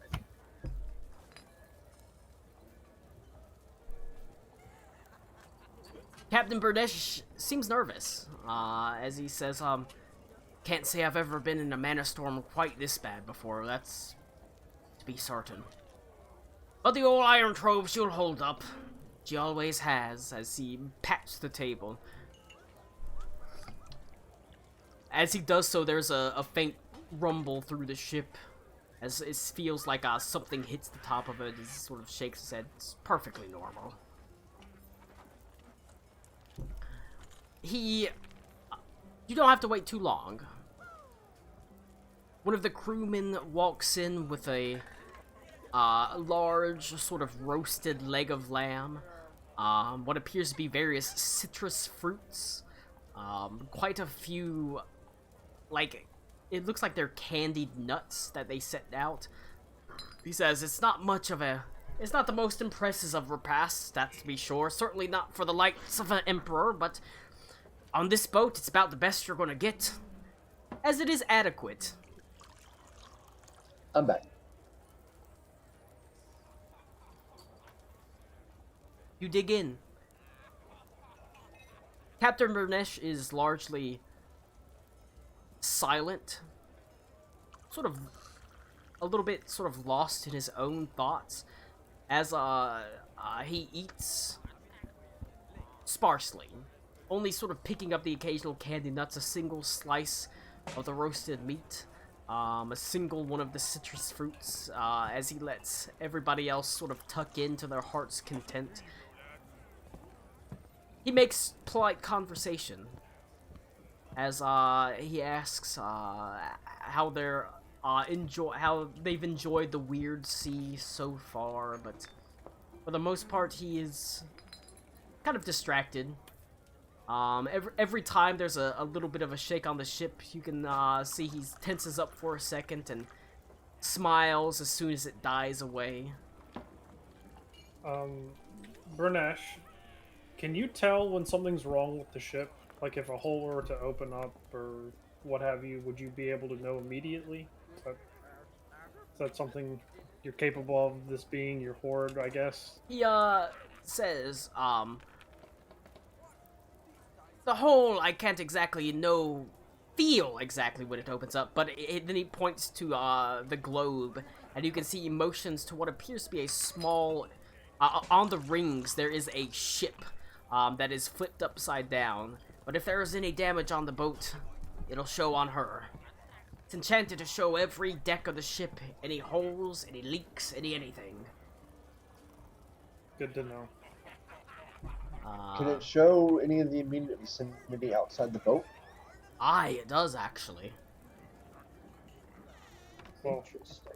Currently, it just I shows don't really eat food, so I just go stand over it. There is, however, a problem with it when you're in a mana storm. It scrambles the outside, basically.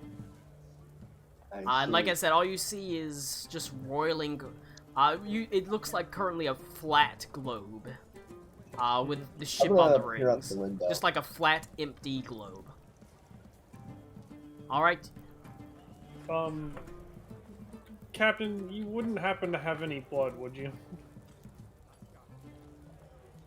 He looks at you and They says, be on weird things to ask. I don't want to ask a crewmate. It'd scare the shit out of them, probably. Yeah, I'm like looking out the window and I hear that and I just look back over my shoulder like, huh? What? He says, I can find some blood, but it's gonna be rat's blood, I'm afraid. Always rats on the boats. Alright, well, I'll figure that out later. I can't be asking my crew to donate, considering your circumstances. Oh no, that's okay. But I'll otherwise, take some from Ito later. And I wink at him. otherwise you sort of pass the meal in sort of pleasant, if simple, conversation. Oh, I was gonna ask, can I make like an assessment of the conditions like throughout the window? Alright. Gus, you see something as you look out the window, a silhouette in the water. Oh, fuck me. I don't like that at all. And then it is gone, as it sort of seems to swim by. Oh boy, Kraken God's my favorite. What the fuck was that? Can I make like Do you say that? a check on that? Yeah, I'll say that. The hell? What? And then all of a sudden, and the boat just seems to slam down as each of you thrust up to the ceiling as it is pushed down into the water as if there is a huge explosion. A great racking crash echoes throughout the entirety of this ship. And then it sort of, as you are pushed to the ceiling and then slammed down onto the ground as it bobs down almost 20 feet below the surface. And then immediately back up as Captain Burnesh sort of collects himself and says, "What the hell was that?" As he looks up, it came from above you. He says, you can see there's a look of worry on Do his my face. senses go off? I what? was gonna cast Divine Sense as well. Okay, you can cast Divine Sense. I doubt. But yeah, do I get the tingly feeling? The hunt tingly feeling, no. Okay, so my Peer tingle's not going off. No. Good, Your, okay. You might want to get that checked. your current Kraken tingle is not going off. Celestial Fiend or Undead? You I sense, just say I don't think it's the Kraken Oh, God. I'm inside a building, or a boat, so it's probably got total cover anyway. it would. Never mind. Unfortunately, I didn't even know total cover affected it. Yep, as long as it's not behind total cover. You don't sense anything, but Captain Burnesh sort of says, "Are you okay? Is everyone okay?" As he sticks his head out, and you can see the crew is kind of, sort of collecting themselves.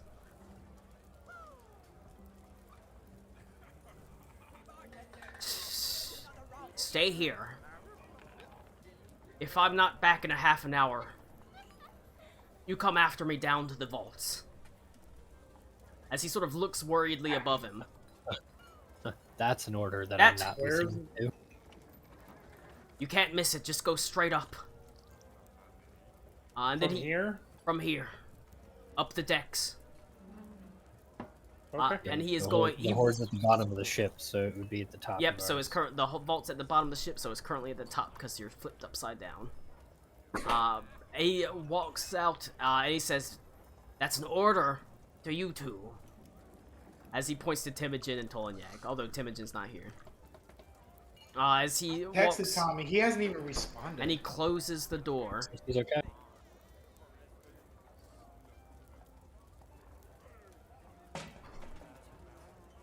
All right. Damn it! Can I roll, like, If I was Zara, I could fucking astral project.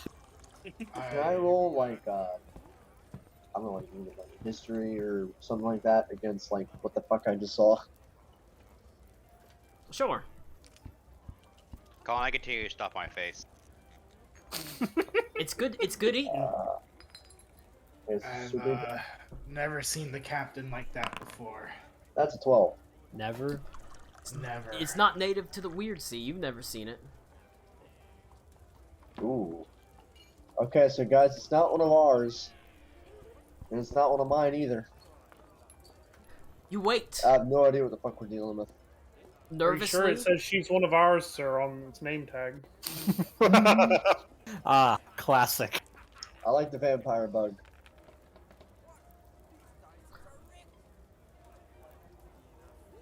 The time passes and you continue sort of eating as you sort of nervously wait for the entirety of that sort of time to pass, and you hope that the captain will return. But as 20 minutes goes by, and 25 minutes, I go As- ahead at 25 minutes. Yeah, I at go ahead 25 and minutes, The- I'm heading towards the door. ship once again violently wrecks downwards, and you are cast. All of a sudden, the lights just disappear. Obviously, some of you have dark vision, but you hear the startled cries of the crew. As once again, you're launched up to the ceiling as you sort of are slammed. and then Any- fall any back to the save? to the ceiling and back down to the floor.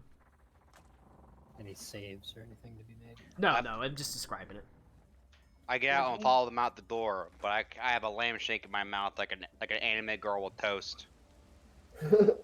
So I don't suppose this Emily table's is- just Hated I that know. sentence that you just said. I absolutely loathe it. Because you I, resemble it so much. Yes. So Yeah. Cody is an anime girl. I mean, yeah. I'm gonna grab hold of Adelaide and just remind her like I can't see. Right. I'm gonna hold both their hands. Shit. I've I got- go. I'll quickly come out here, You can see and I'll go into one of the there rooms that is- has a torch and bring a torch. there is emergency lighting on as they sort of glows red. Is it going down the hallway? Yes, it goes down the hallway. Is Yes. it spiraling, and do we hear an alarm? Magical orbs of sort of dull red light sort of vaguely pulse.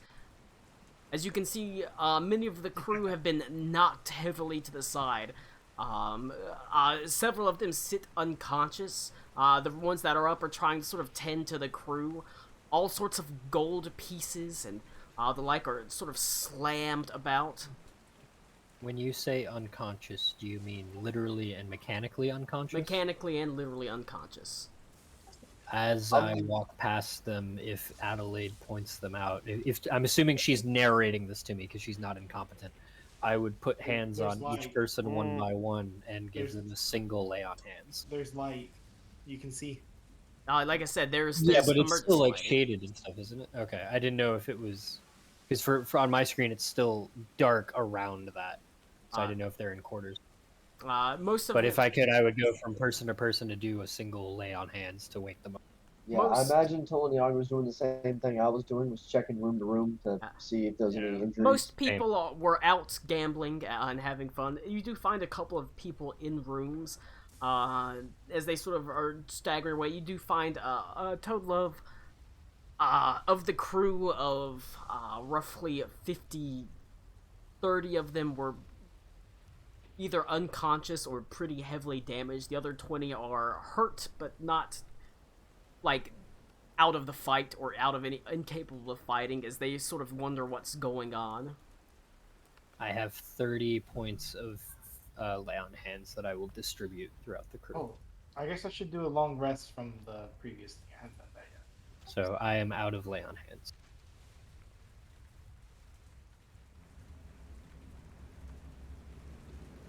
I mean, if they're unconscious, does that mean don't they just wake up? Does healing them Yes, wake yes. them up? That he wakes them up. So that's why I asked. Do That you does- mean that mechanically? Does And you that said that yes. does not make Okay. them fighting shape, unfortunately. They're just up. All right.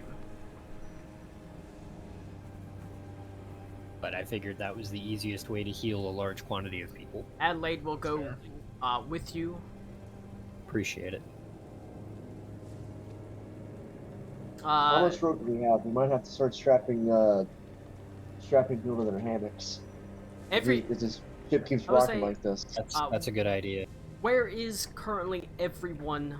Are people just Henley, Benta, and Alakul staying in the actual? No, No, I I'd said be I follow out following- with the lamb shake in my mouth. Yeah, I Oh, would okay, have we're followed. actually Yeah, moving. you're yourself, actually able okay. to move yourself Yeah. on the map. Okay. yeah, I'm way up because at 25 minutes I was fucking Yeah. gone. I That would was have my moved intent with- as well, but I'm gonna stand by with Adelaide at the rear. Right. This is where we go upstairs, right? Right. Actually, right here is down because it goes from here down to here. Wait, Right here. where at? Oh,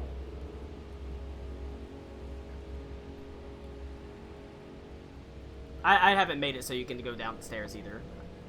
Because that's one I need to control. Because there's certain triggers when you do things that I have to Yeah. pull you to. How do you move up? It's I, not putting me in. he literally just said you I don't. just said Oh. you can't because there are triggers where things happen that I have to be able to control.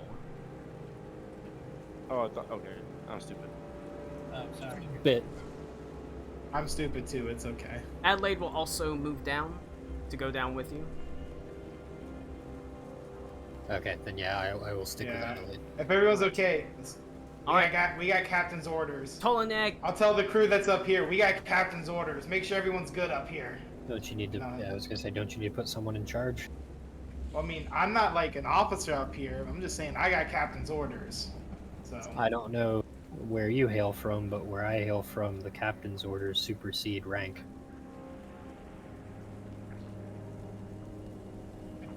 no idea what you're suggesting, Connor.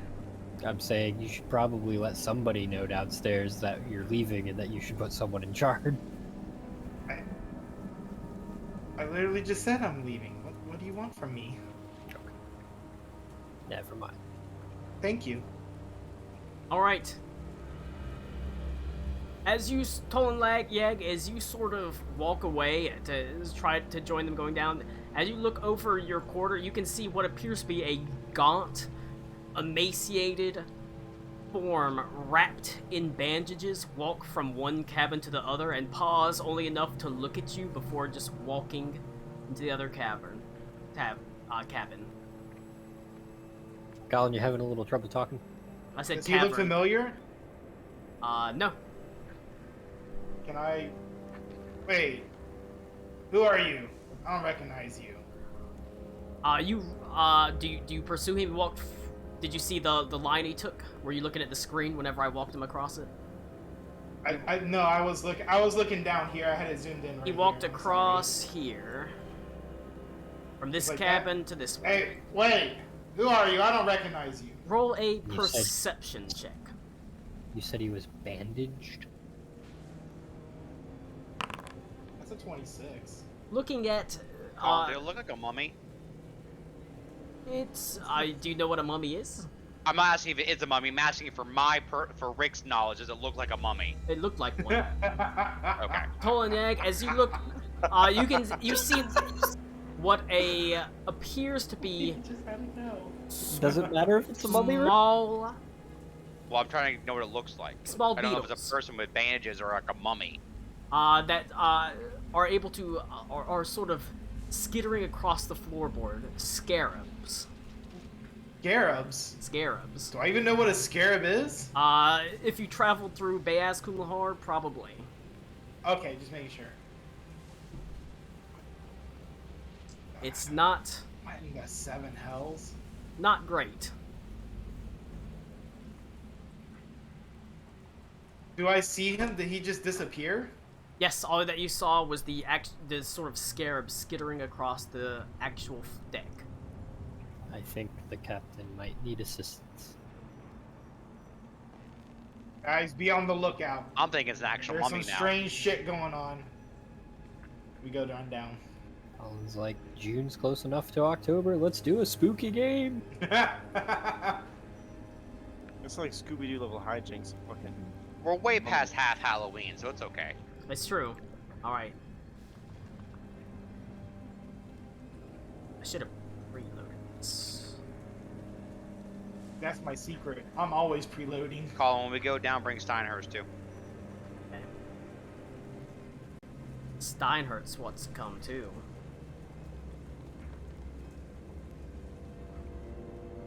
I'll be back.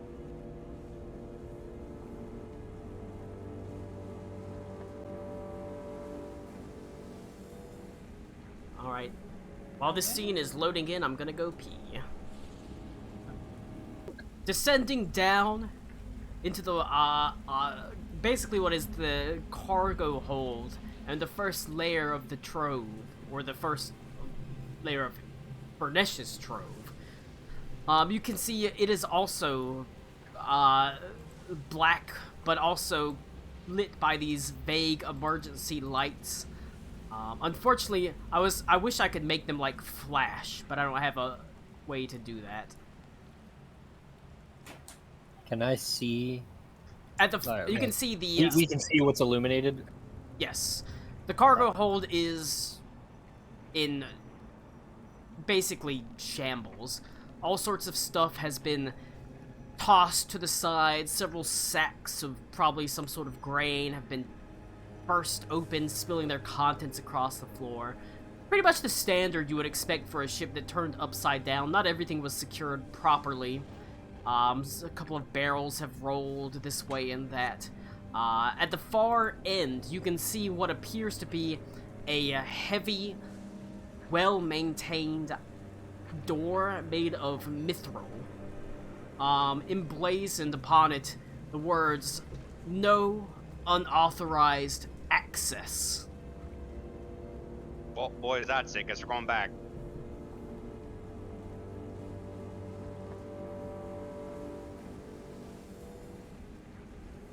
And like I said, you're free to move yourselves around the map. I mean, I go to the door. Yeah, I'm gonna go to the door too. Um, Although I imagine you've got the better side of hand than I do. I mean, I was just gonna see if Tol and Yag or the other one. All right. Has a key. Yeah, if they're capable of opening the door. Oh no, I see Klaus behind the door. If I, Hello. Yes. How often do we go down to this deck here? I'm sorry, I had to get up for a little bit. It's not. It's pretty common, at least to come down to this first part, the actual crew cargo hold. Beyond the crew cargo hold, you never go past it. And anytime Captain Burnesh wants to go down here, the crew has to be. There can't be any crew on this lower level when he decides to go to his actual personal trove. Don't look at me. I don't have a key. I've never even seen the captain go in that door before. None of us can be here when he's in there. Well, I try the door, Colin. Does it open? As you rattle the We are door, invited. you can see nothing happens. Except for mummies appearing on the map. However, as I'd like to cast Divine Sense. you 60 feet. do is the not length of the sense. They stand there. You don't sense anything. No undead, no celestials, no fiends. As these two hideous amalgamations seem to appear, as they almost seems to materialize from thin air. Their mouths opening wide, wider than any human should be able to open their mouths as they sort of scream at you. What would you like to do? I'm gonna try and pick the lock. It's fair enough. I'm gonna draw my bow and I'm gonna try and give him cover. I want to protect Alakul while he picks the lock. I Wait, pull out my okay. gun and I ready action. As soon as one of these things starts moving towards us in any way menacingly, I'm gonna open fire on it. Is there anything Yeah, beside I'm doing the them? same thing. Do what? Is there anything like beside them? You said they just came out of the wall. Yes. Okay, Um, that's a neat trick.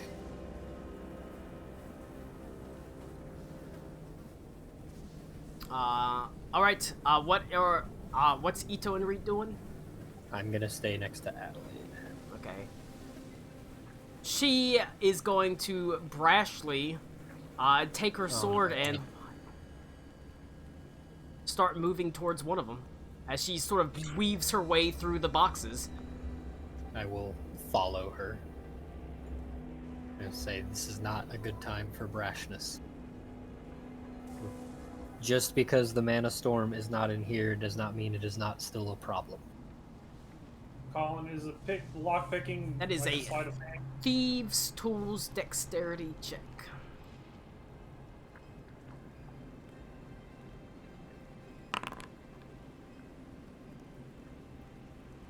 Alright. You carefully and quickly pick the locks. As you can see, the lock almost seems to close like a mouth on the lock pits and snap them off. And you can actually see it munches bump, bump, bump, bump, the lock picks like it's food. But after it lets out a burp, you can actually hear a faint click as it unlocks. The lock burped? Okay. What the fuck? It also ate the lockpick. It actually ate the lock pick, so it That's ate. fucking- It essentially it ate your thieves' tools. Congratulations. All we of found them? ourselves an All of ally. them. Technically, you lose your thieves' tools. What the fuck? Could, But I'd like to. they're going to move forward as that happens. I'm gonna. As they let out a howl of anger. I said if they move Yeah. forward menacingly, I'm opening fire. Yep, Yeah, I'm Shooting at this firing one. fire a shot. Shooting that one. Let me do an attack roll for it instead of rolling like this. Colin, I did announce I was casting detect magic before they. I'll let him do his first, okay? Okay. Oh, that was a crit. You Which one are you shooting On at, that guys? detect Right. very powerful illusion magic. Can I hang on? For the duration, you said the present magic. It says I can see their aura. So could I see the like? Does it illuminate what the illusion is? It just tells you that these are the school of magic, which is illusion. It doesn't tell you what spell that is. But I can see the They are- illusion marker on them. They are illuminated with illusions. Okay, I would announce As that. they I'd say, hey, rush forward. I'm gonna say save your shots. I don't think they're real. Can I touch one as it walks past me? Or try to? This is all happening at the same time. Okay. So I will say, I think these are illusions. Well, we already had our actions prepared. so. Go for it. Shoot them. All right. That is a crit from the petrified longbow. That's Uh, 14 damage. Did Toliag? Which one did you shoot at, Toliag? This one. All right. You level your weapons as they howl and charge forward, as it just pierces straight through them. Pew! And they disappear. And it goes straight through, and it hits the sides of the iron ship, which cave. And all of a sudden, they begin to bend inwards. And all of a sudden, there's a powerful explosion, not of water, but of sand and scarabs that begins to flow into the hold like water. Unexpected. Is that door open yet? My It is detect open. Detect We'll have magic. to fix that hole. 10 minutes. Your detect magic Boom! does, however, show this is also this is partially an illusion. The I hate that worse scarabs than no. are very, very real as swarms of scarabs begin to pool into the heart of the cargo hold. And but however, the sand pouring in like water, that is clearly an illusion. I'll narrate that. The bugs are real. Bugs are real. Everything else, bullshit. Bugs are real. Fix the hole. You Can I can tell see if the hole is real? the hole is you can see the hole is dented and has been damaged, but there is not actually water pouring in. There's a little trickle of water. I think the bugs are coming from the hole. But everything else is fake. All right. However, the door is So open. the bug's real, everything else is fake. The actual Bugs are real. Everything else is bullshit. how it looks Okay. like sand is flowing in like water, that is actually fake. It's an illusion. The As are the bugs, mummies. however, are real. And the mummies were real. As soon as you shot through them, they Oh. disappeared. The mummies were fake, but they disappeared. Okay. Yeah, I imagine were it was like illusions. mirror image. Okay. Are we in initiative order? Yeah, Colin. I don't know. It depends. Are you going to stay and fight the swarms of insects coming in, or are you going to rush past? Cool. This would be a great time to mention to us that you can speak to bugs. I'm not a. Are you? That's racist. Yeah. No, I'm just saying it's never come up before.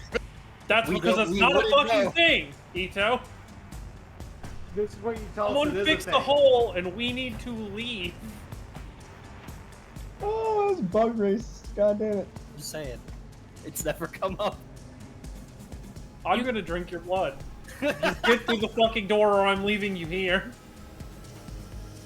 Yeah, the actual damage to the holes There is some damage, but it's a trickle of water. Relatively minor. It's not going to flood this hold for a long time. I don't have mending unless anybody else does. Maybe we should leave. I do.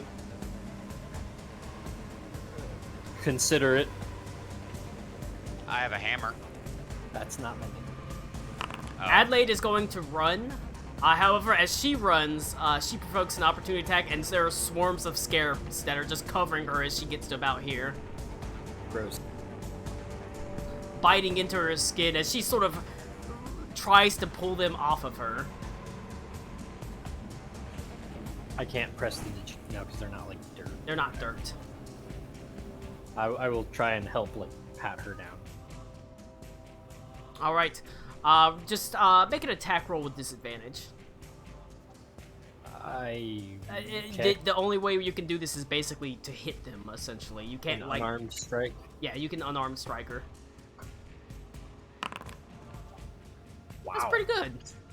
Where You manage to pull, for the most part, them off of her as she staggers away as these swarms of insects swarm in as she the door is, however, open now.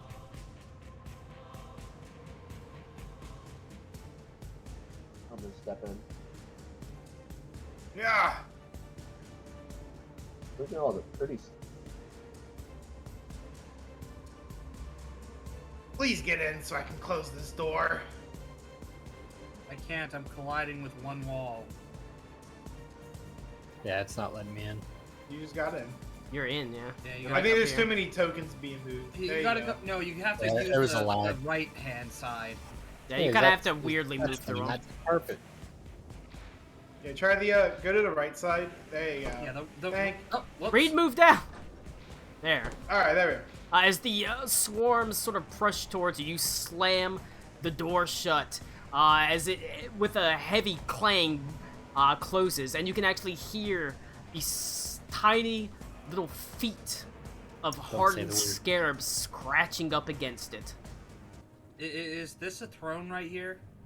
It is indeed a large throne made of gold. In fact, you stand basically across a floor of gold, platinum, rare items, jewels, skulls of strange beast chests overflowing with more wealth, enough wealth to last a small kingdom for a lifetime in a single chest, all just and this door- sitting here. Oh, no matter how many times you drop the hint, I'm not gonna steal from Burnesh. It's, I mean, this- the reality is probably not a wise idea. Does this door swing inward or outward? It swings outward.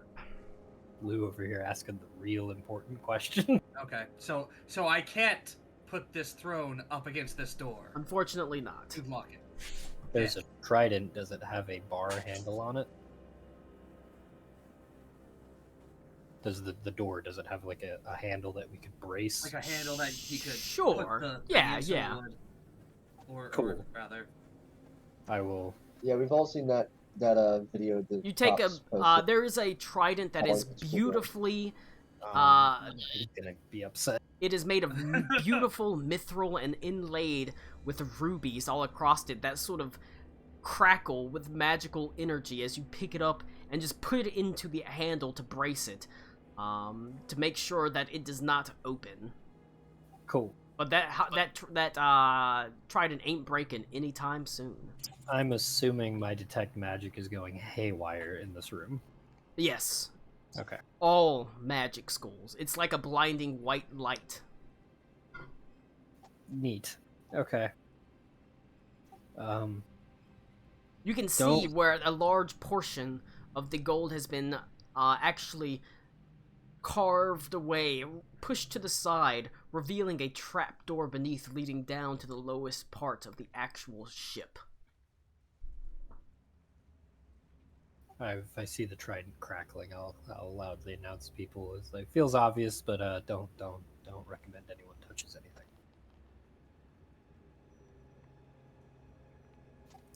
And we don't see Burnesh. No. Perhaps downstairs, upstairs. I'm confused at this point. upstairs technically. Through the hole. Through the basically the way that they work is whenever it flips upside down, these hatches, instead of opening upwards, they actually pull downwards into a stairway.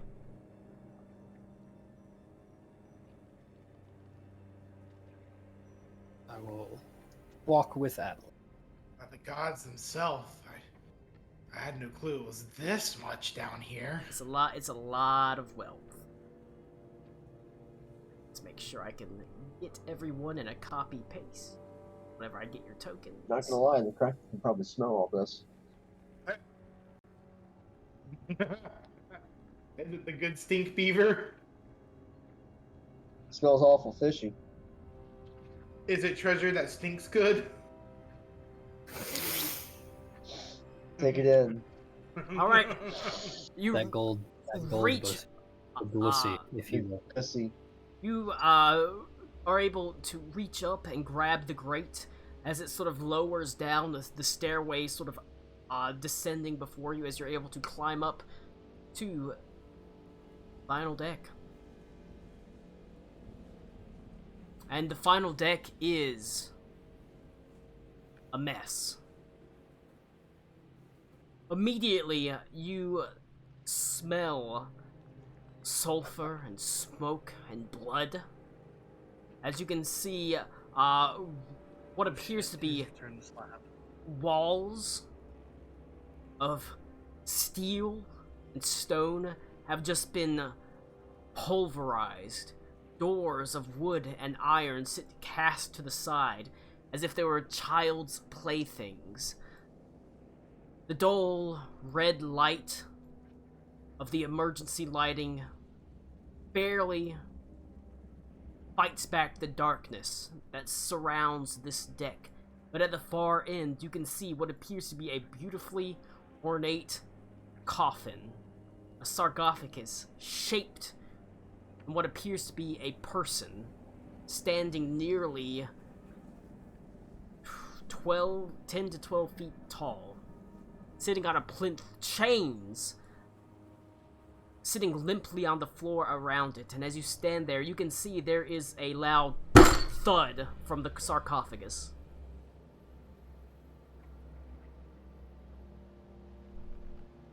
Should we open it? No. Captain, No. are you in here?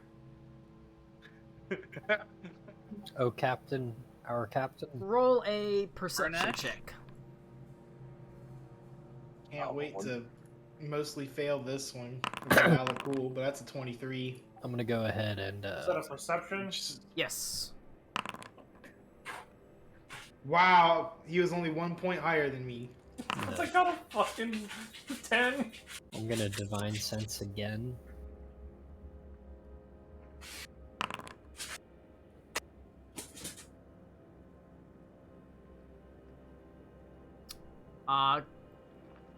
Currently, what you sense is, you do not sense anything down here. Because you sense celestial fiends and undead.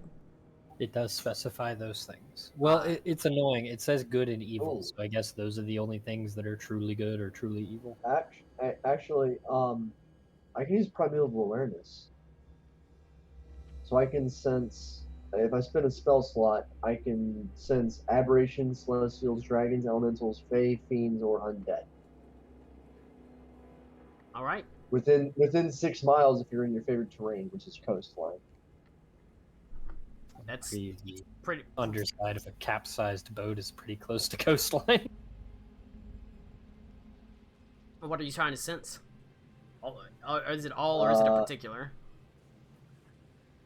I guess it says to sense whether any are present of all that. Yeah. That's nuts.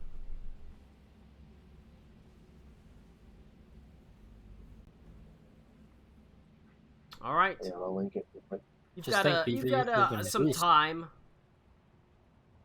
And you do sense that within 1 mile of you, there is absolutely both an undead and a dragon. That's heartening. Well, I'm getting the captain. I'm sensing him It around. doesn't tell you like I said, it doesn't reveal a number or location, but you do sense that there are both within 6 miles.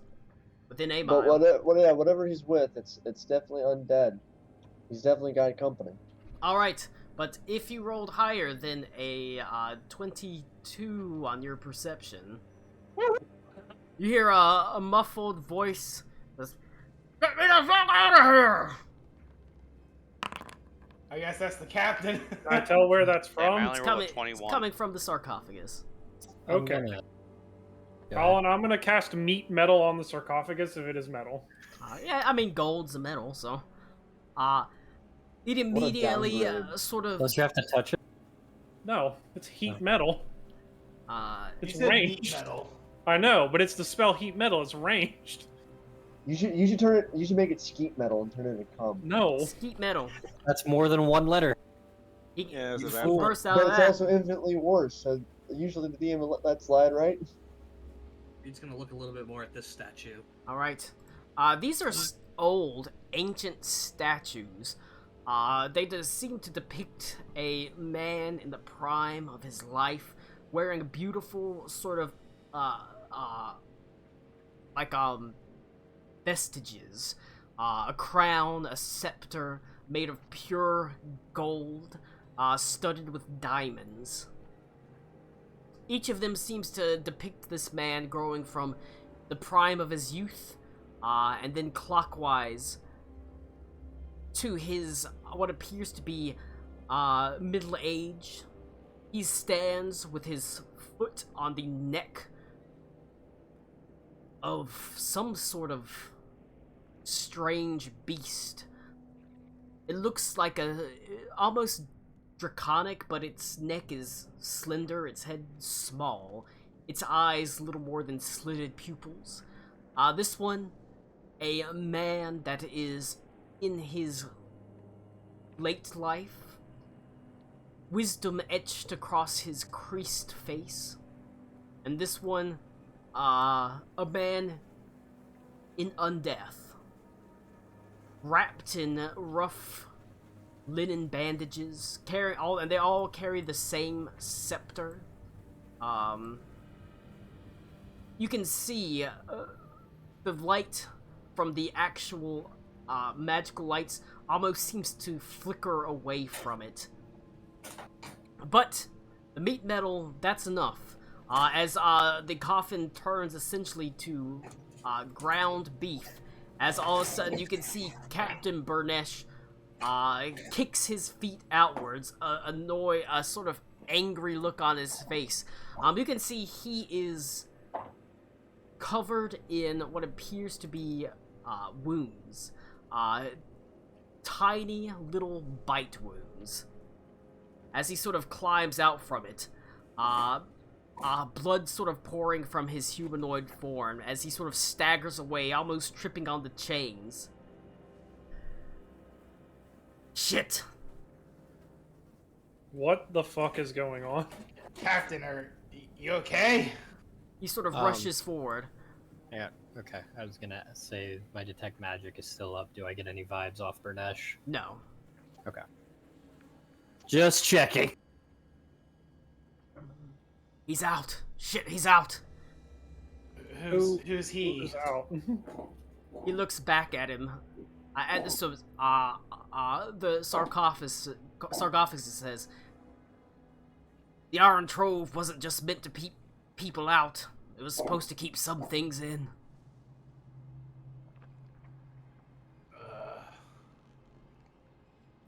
Captain, now is probably not the best. Where's time the rest of these the days. crew? Where we left them. There was someone strange, never seen before. Did he have I don't know what. bandages? Yeah. I'm gonna burn a spell slot just because I know it's probably not gonna amount to anything. But at this point, hearing from Gus that there's an undead within 6 miles, I'm just gonna instinctively ping Klaus to make sure he's not hanging out No, it's within 1 mile. with whatever. I would immediately just ring up Klaus and be like, "Hey, you're not a." Captain, forgive me if I'm out of place here, but what the hell is going on? Gabaz al-Gaib. That's a name. And common. Do I recognize the name, Colin? You can roll a history check, being from Did I Ayaz give Kumahar. Cody inspiration? Sure. 'Cause that was good. Wee! I got inspiration. I think it's racist that Nick would assume he knew as the mummy just because he's Arabic. I hope you really succeed this check. That's how he's Wow. being smart. Nick, way to be racist against Middle Eastern people. Yeah. It's okay, they're protected. Gabaz al-Gaib is a boogeyman. Said to a story told to young children to make sure that they actually eat their Brush food their teeth. and brush their Go to teeth bed. and go to bed, or else Gabaz al-Gaib will get you. Said to be ancient, one of the primordial ones who stood and walked and roamed this world even when the dragon Hasfadel breathed it in fire and flame and destruction. He stood. How the fuck Why did you is- get him here? Why And is you the thought other to bring him to the island. He was called the Master of Sand and Shadow. great thing to have on a boat? Perhaps we should walk and talk? Yeah. Yeah. Let's move, but what? How the fuck did you even get him in here? I informed the rest of the group that he is literally a boogeyman from where I'm I may have paid an entire ship's worth of fortune for it.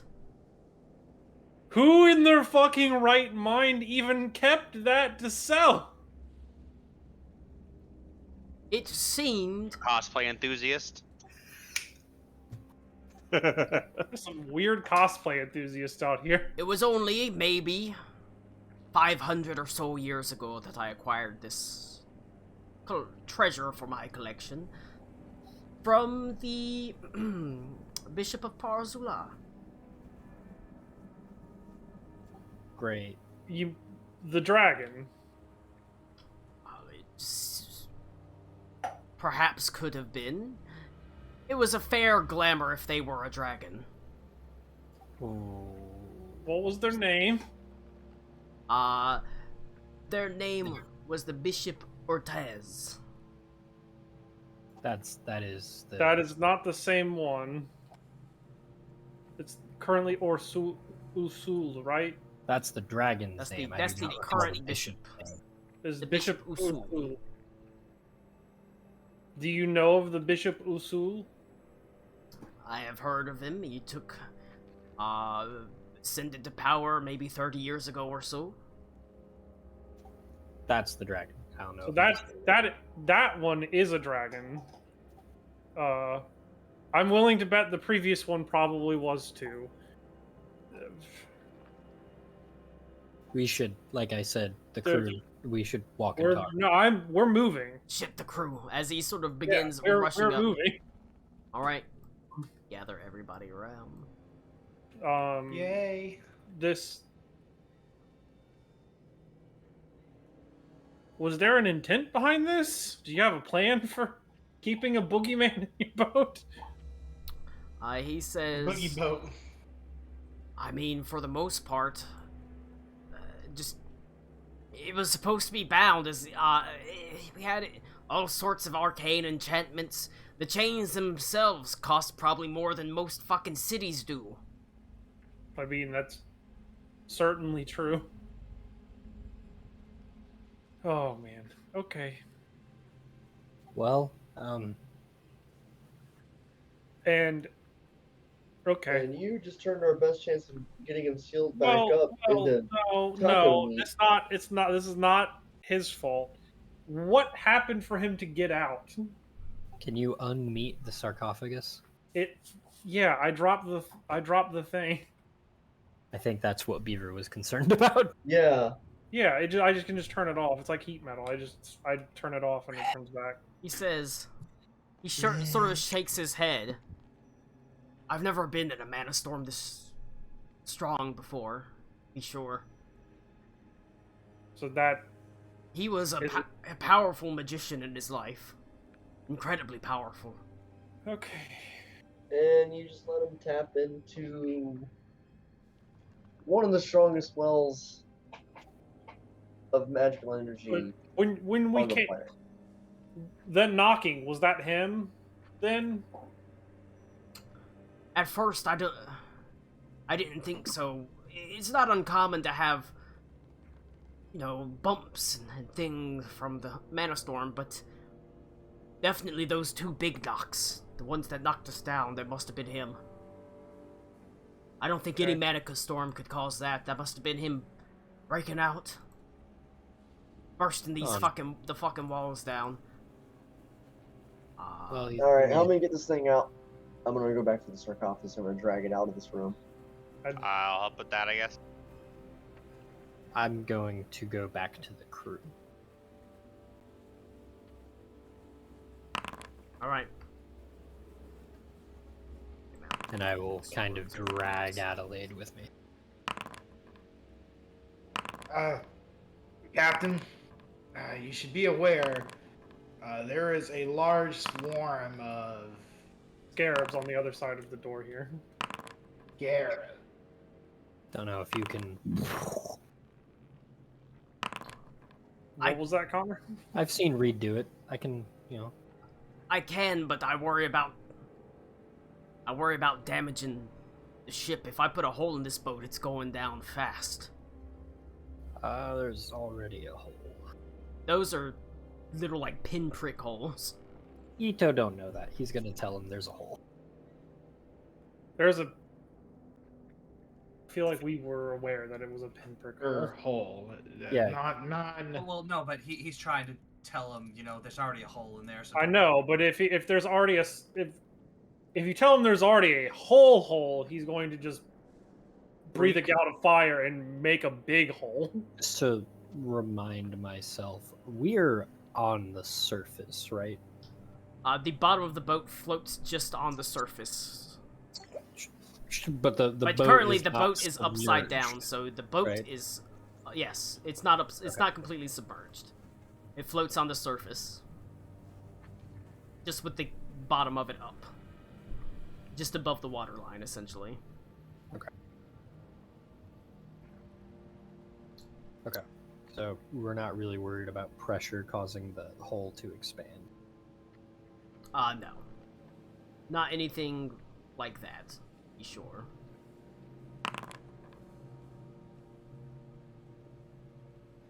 I'd use the bathroom. Alright. As you rush upwards, climbing up into the treasure room of Captain Burnish, it sits largely, still undisturbed, basically. The trident sits still in the doorway, holding it steady against any sort of intrusion. You don't hear anything, however, and it doesn't look like it's been disturbed or any attempts to open the door have been made. Well, can't they if they're illusion? Scarabs aren't illusion. I've never heard of a scarab opening a door. So yeah, like I said, the door is unopened. It sits undisturbed.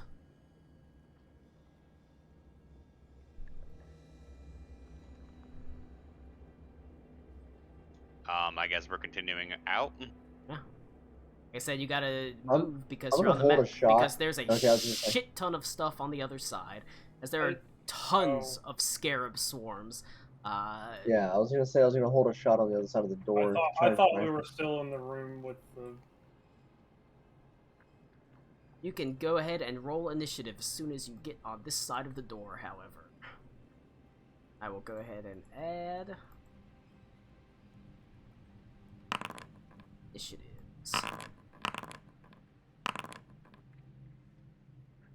Man, +7 only gets 11. I'm back. You win some, you lose some. There's a whole teeming horde of scarabs in the damn fucking hold, Ito. Crawling over every box, every piece of food, ripping and tearing at it. And they're all illusionary? No, the The scarabs are real. scarabs That's are right. not. The scarabs are real. The actual sand and sort of rushing in like water was illusion.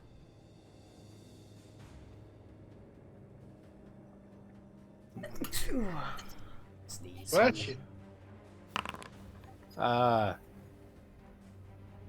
Where's the staircase? Right here? Ah, yes, it's at the far end.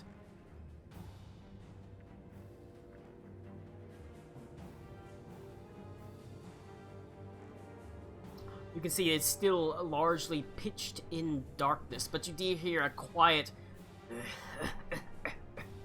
raspy laugh that echoes throughout the entirety of the hold. People with dark vision, you can see that there is, at the edge of the hold, what appears to be a form, wreathed and wrapped in actual bandages, a grim smile on his face. He seems to flicker in the shadows like fire. Has my 10 minutes worn off yet? Yes. Okay. Alright. I can get to the staircase. Well, on the bright side, it goes to Tolanyag first. And I don't really know what I can do against a swarm of scarabs here. So I'm gonna use my fighting spirit to give myself advantage on my attacks. And I'm going to fire a shot at this guy, subtracting 5 from my attack roll to add plus 10 damage. That's a 22 to hit. It arches through the air, flying over through the scarab swarms, flying over the barrels, and piercing directly into the middle of his chest. Is it real or is it another fake? It hits with a powerful poof as he takes a step back. You can see there's a huge hole that opens in its chest, and you can see what appears to be dried, desiccated flesh that bursts away from it, and yet all it does is laugh as all of a sudden the shadows from around begin to sort of form inwards, recoalescing to completely heal the wound. Or he even that's 17 damage if it matters. So before he can even finish doing that, there's another shot sending straight to him for 22 to hit with 21 damage, and then I doubt that one's gonna hit. That one's a 16 to hit for 18 damage. Alright. Again, poof, it hits him. It's very clearly impacting something, but immediately the shadows reform the flesh. Does the third one hit? Which one? The 16 to hit? 16... does not hit. Alright, that one will fly high. But I'll tell everyone, that one's real down there. Don't know what's happening with him, but he's real. That's my turn. I forgot. Mr. Roleplay's initiative. The Mummy Lord. Alright, it goes from Tolanyag, but you are able to point out that your shots very clearly hit him, but they just healed, essentially. Goes to Ito. Apologies. Is the goal here to fight or leave? I will ask Bernesh. Bernesh says, well, we're gonna have to clear our way through these scarabs at the very least.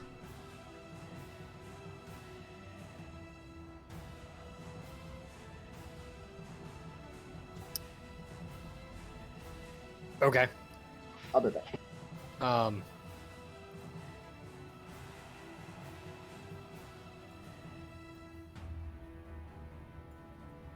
far is it?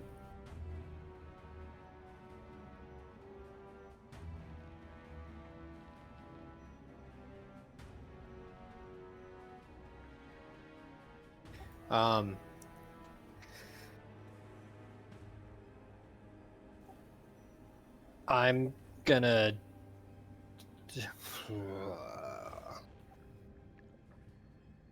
I really want to do bolt. I will try. Where's the figure? Can I see him from where I'm You at? cannot see him currently because you don't have dark vision. Dark vision. Okay.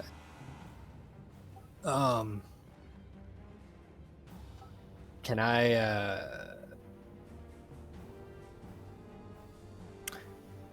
I'm gonna hold my action for fairy fire on the figure, and I'm gonna say if someone can somehow illuminate the spot that he's standing in, I can light him up for all of us to see. And I will tell hold my action to cast fairy fire. Best I could tell you, he's near the end of the. Yeah, unless hall. someone can direct me. You can fire a shot, or you can try to hit him, but everything's done with disadvantage. Okay. Even with a 20-foot cube. You can try. Like I said, you can try to put him in the 20-foot cube, but he's got a better chance of saving, essentially. I'd rather wait for the sure thing if anybody has any tricks. If at the end of the initiative order nobody does anything, I'll cast it blind. Is that okay? Yeah, it's fine. Okay. That's my turn. It is going to go to Alec Cool. And if Adelaide is in here, I would stand by her. Probably a wise choice. Let's see her.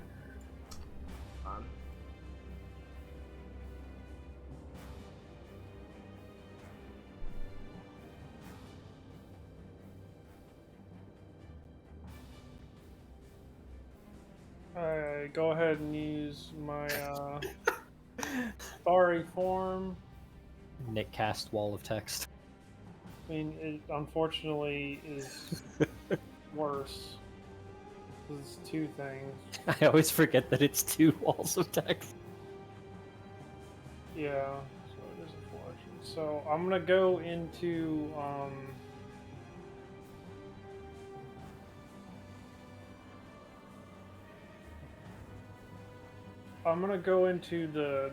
the dragon constellation, and then I'm going to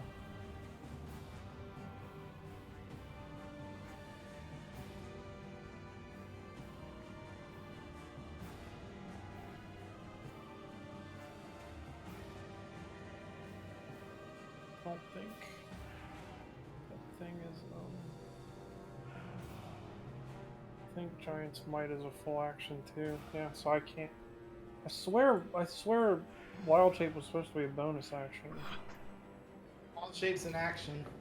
That's why I always forgot that too. Whenever I'd summon my totem, and it'd be a it'd always eat up my action because I'd want to cast a spell, but I couldn't. Actually, I'm gonna get to here. That'll be it. Okay.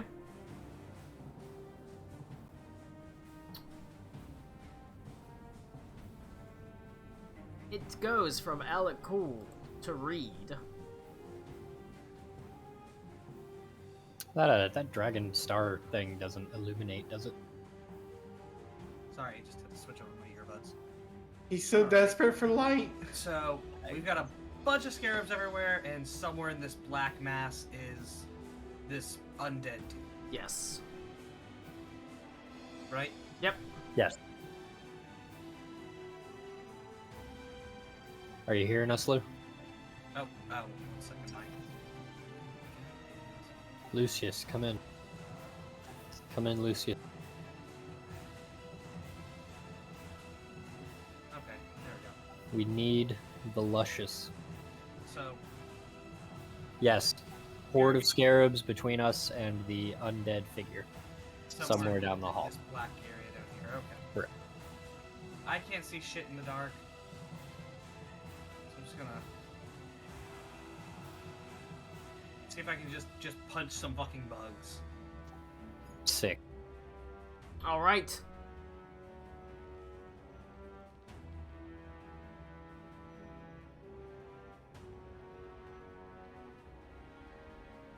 And that's a 14 to this one. 14 versus the swarm. Yes. Woohoo! Oh, sorry, I do not do a D20 worth of damage. Are you sure? I wish. Alright, that's gonna be 10 damage to it. Alright.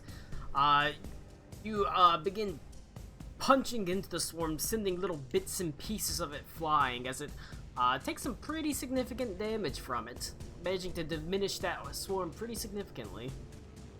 One more time. That'll hit.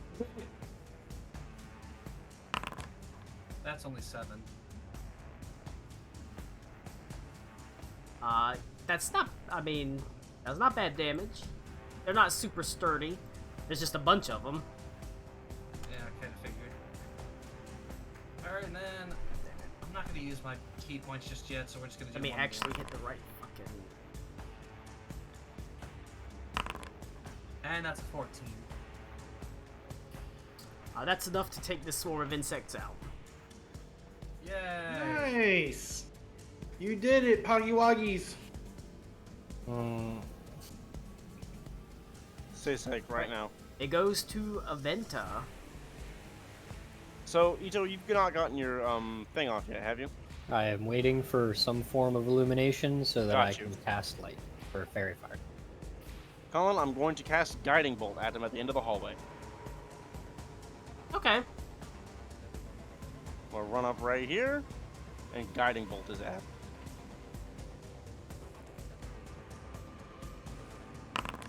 Oh, you know what? I'll cast it at second level. Well, no, just first for now. What is that to hit? It's... Oh, +7.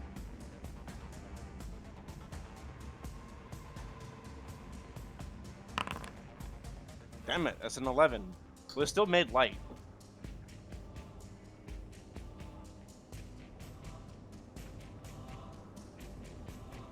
It still is a flash of light streaks toward the target creature of your choice. So, I mean, does that at least give him light so he can get it off? Technically it wouldn't, but we'll say yeah. Sure, why not? I thought because it's Guiding Bolt and it gives you advantage on, like, hitting them afterward, we might let it go. But okay, if But that works. Sure, cool. why not? I'll let it light up for just a second. Where is he at? He's all Very, the way very end of the down hall. here. Down there. That did not. That did not place correctly. All right. It does fail as he is he- illuminated. Okay.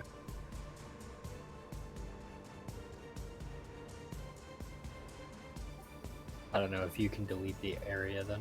I can. Oh, well, actually, I mean, the objects are still illuminated even if he is not. So, like, the cask and stuff, the boxes.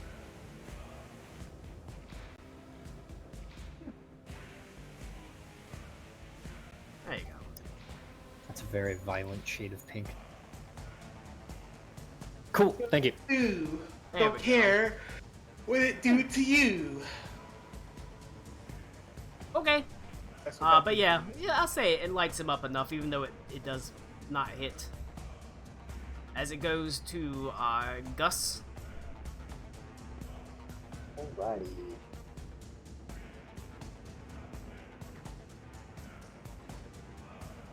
I'm gonna move kind of like behind this barrel. Actually, like right here. Ish. No, right here.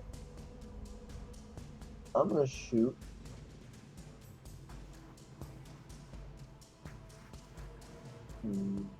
Just advising I gotta bounce in 37 minutes. I'm gonna shoot that one. Let's see. Alright, that's a 25 to hit, and I'm gonna, since I'm sure that hits. Bursting arrow. Okay, which one was it? This one? Hang on, That one? this one. Might as well give it the Yeah, burst. so- Yep. and everyone within 10 feet gets 5 damage. And that one takes an extra 9. And then I will spend my other 2 attacks. This is my first turn, I get 3 on that guy. Alright, it is wreathed in fairy fire. 24 and 25, Both will hit. and I get an extra d8. So he takes 26 points damage. Alright, they both hit him with a poof as he sort of staggers backwards, sort of clutching at his chest. As the arrows pass into him, and he reaches them up and he pulls them out and throws them to the ground, and lets out a terrible roar. And yet, shadows do still continue to form around him, slowly refilling the holes. Damn.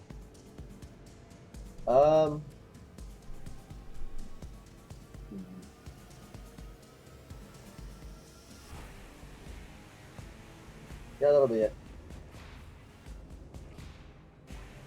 Alright.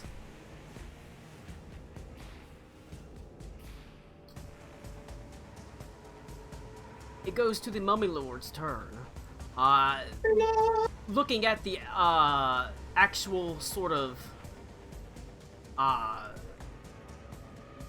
arrows that just pierce into him, the fire wreathing him, he lets out an angry hiss. He's going to point his arm out. And he's gonna cast Feeble Mind. Who is he going to attack? He'll probably attack whoever's closest to him. Who's closest to him? Reed. Reed, give me a Constitution saving throw. 26. Alright. Is this a spell? It is, but he's not within 10 feet. Holy shit, counterspell's only 10 feet? 60 feet. If you want to counterspell him, you can try. I was gonna try it. He will counterspell your counterspell. Good shit. That's the kind of that's Richard Garfield's magic right there. I tap 3 blue. Actually, well, this is higher than, you have to roll to, actually beat that. So roll a check using your spellcasting ability. Do I still roll even if he counterspelled it? I'm gonna let you counterspell it, because I don't want to Okay. it still does a shit ton of damage, even if Okay. he passes the save. Sorry, I've only ever done this the once. So I'm just making... Okay, does it say what kind of check? Just a spellcasting attack? Spellcasting ability check. Okay.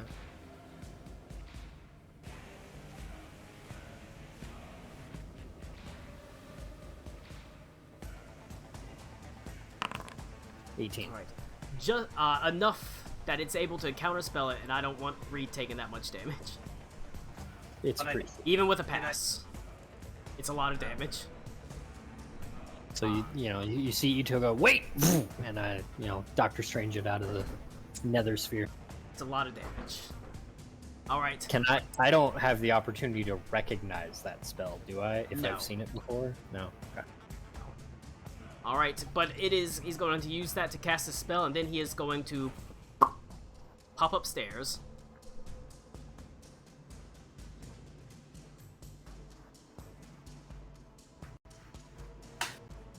So he is going to rush up. Are we still in initiative order? Yes, you're still fighting the Okay. scarabs. He just went up. It goes to Henley. Or is Go, it Gus? Henley, go, Henley, or no, go. I meant Benta. That's in there.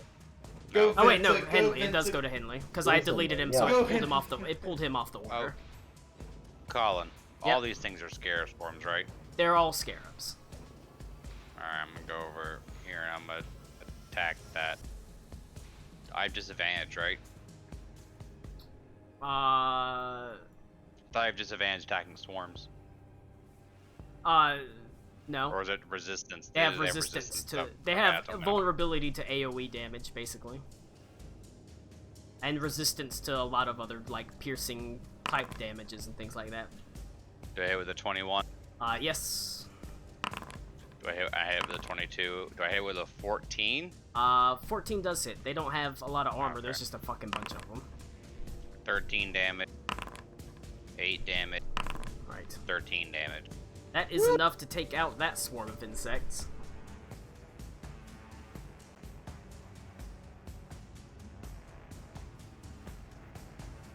Alright. I'm gonna move over here to this other swarm then. And I'll start prepare for my next turn. Oh, Steinhurst too, I guess.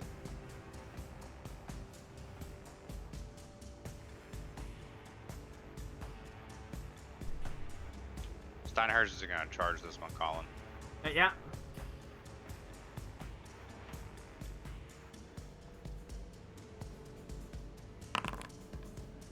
I don't think it hits at 11, does it? Does not manage to hit, unfortunately. Okay, that's fine. That's my turn. Alright.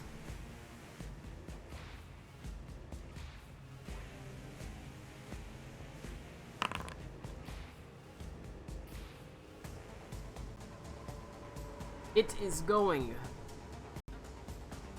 to go to, from Henley to the actual insect swarm. And they're gonna do what they do. They're gonna swarm.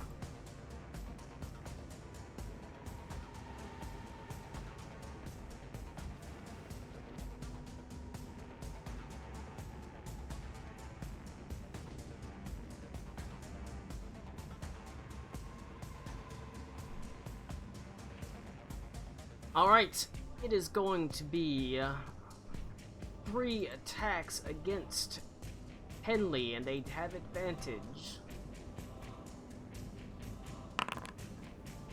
It's going to be a 20, Yep. a 14, That misses. and a 24. That hits. Alright. Check.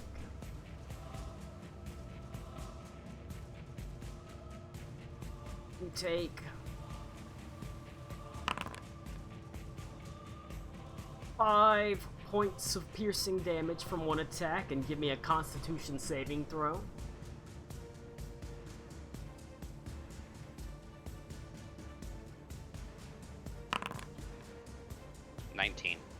Alright. The second attack, you take 8 points of piercing damage and give me a Constitution saving throw.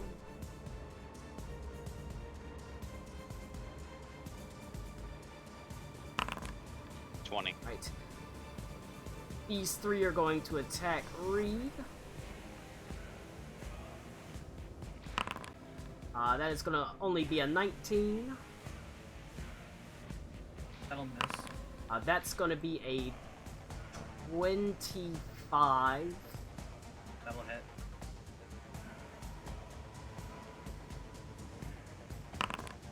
And a 21. That'll miss. Alright, I need you to make a Constitution saving throw. Fuck. I don't know what the well, You take 5 points of piercing damage, and you take an additional, or they actually crawl all over you and deal an extra. Ooh, that's not a good roll. 8 points of acid damage. These 2 are going to attack Gus. That is going to be a 22 versus armor class. First one's hit. And the second one is going to be an 11. Miss. You take 6 points of damage, piercing damage, and make a Constitution saving throw.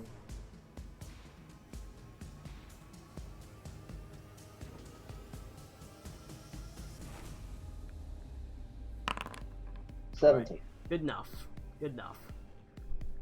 Alright.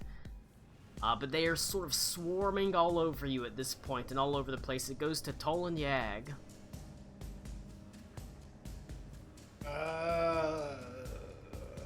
So there's something about shooting a swarm that just doesn't really sit right with me. You know what I mean? But I will come over here. Okay. I'm going to put away the rifle and pull out my rapier and start stabbing at the swarm. Would this be advantage because it's surrounded? Can a swarm be surrounded? Yeah, sure. Okay. First hit is a 26 to hit for 13 damage. That'll hit. Alright. Second hit is a 23 to hit for 12 damage. That'll hit, yep. And the third hit's a 16 to hit for 10 damage. Yep, that'll hit, and that's enough to kill that one. That's my turn. I'll keep moving this way right here. I'll try to form a barricade here, like this. And that's my turn. I got my shield out too.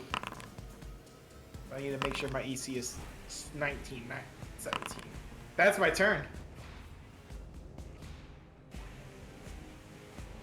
Okay. After you, it goes to Ito. Cool. Is Captain Bernesh standing right next to me?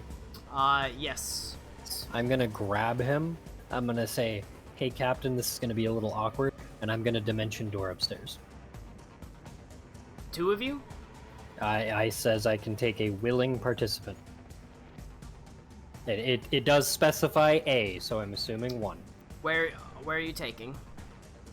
Just directly upstairs because it's a place I'm familiar with. So it would be it would be the reversed gambling hall that we were just in, right? Yep.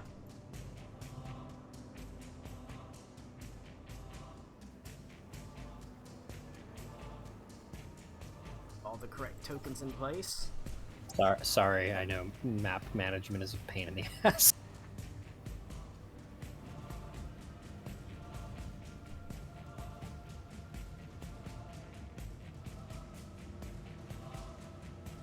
Alright, can you see the scene?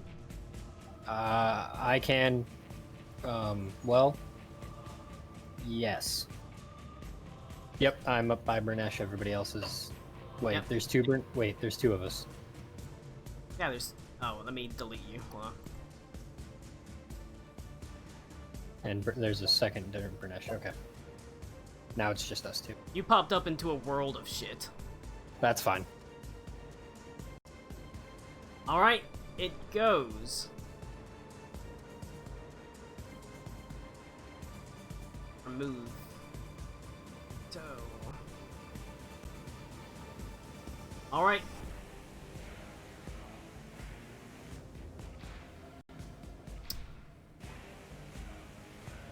I technically still get a bonus action. I don't know what I would use it for. Correct orders. Do I see the mummy? You see The three of them. actual. Okay. All right. Then that is the end of my turn. Alright. To finish And- setting up this scene. I do have to leave in 22 minutes. Okay. Just letting you know. Hold on, I'm setting up the scene because I wasn't done setting it up whenever you came up here. Sorry. Oh, I'll be back actually. I might be able to leave and come back, but I gotta feed my kid. In fact, I might just leave now. Colin? You're gonna be fighting up here. Yeah, that's fine. I'll accept that. I took Bernesh up here thinking it would help. It didn't, so Alright. I would have to at least wait another round before I dimension Doris back downstairs. It goes to Alec Cool. Yep. Just don't kill me when I'm not here, please.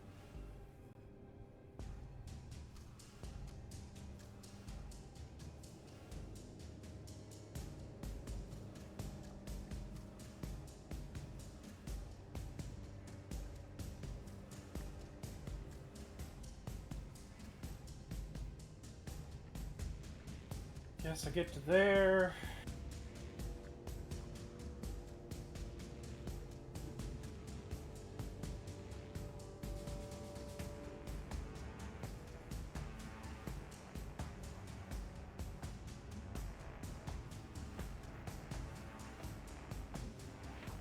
I don't have any AoEs at all.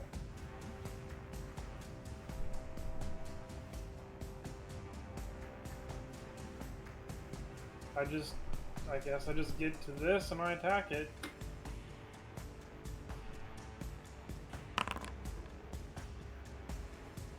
I put my ZD in the oven. ZD. Fuck yeah. Both hits. And then a sneak attack on the first one. Altogether, that is enough to pop that swarm of insects too. That's all I do. Alright. It goes to Reed. Okay.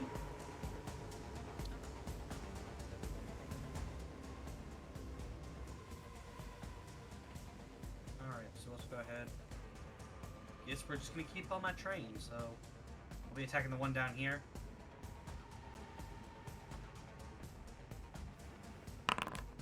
24? That will hit. Oops, sorry, that was supposed to be +6. So that's a 16.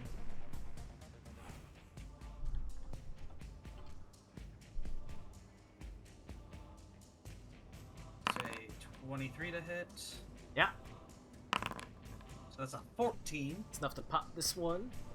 Alright, then we're gonna go to this one, and you know what, might as well use 1 key point to Flurry of Blows. I'm back. Fuck, that's a 13.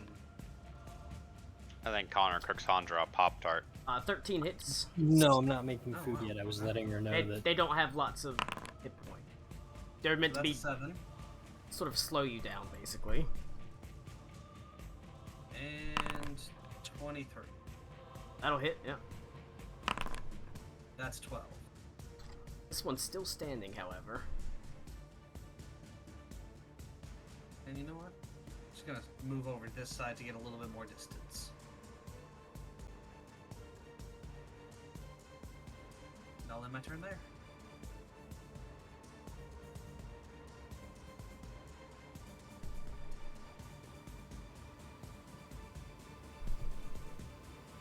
Alright, it goes to Venta.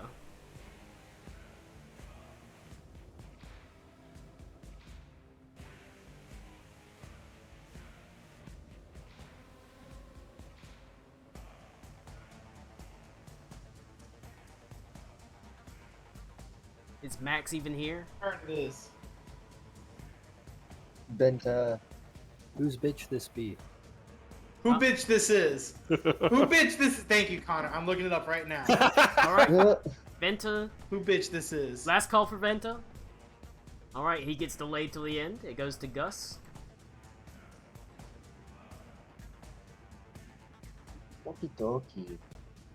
The context is for this video is that the guy who gets harassed is known for making really loud pop-offs and fighting games in his scene. And there's these two people who don't like it when he does that. So when he was popping off, the one woman started trying to sit him down, and the other person that she was with, he started yelling things like, "Hey man, don't touch her! Don't hit her!" And everyone was just like, "What the fuck are you This doing?" is Jesus not Christ. related at all. But every time this video gets brought up, I always think of this video. It's very similar. Cock it. Slide the gun back. Slide it back, Kevin. Load it up, Now Kevin. pull the fucking trigger, Kevin. Ah! Ah! It's- Also, this Connor, this one's for you right here. Unsolved mysteries. Who I- bitch this is? am going to spend the spell slot. Where the fuck is it?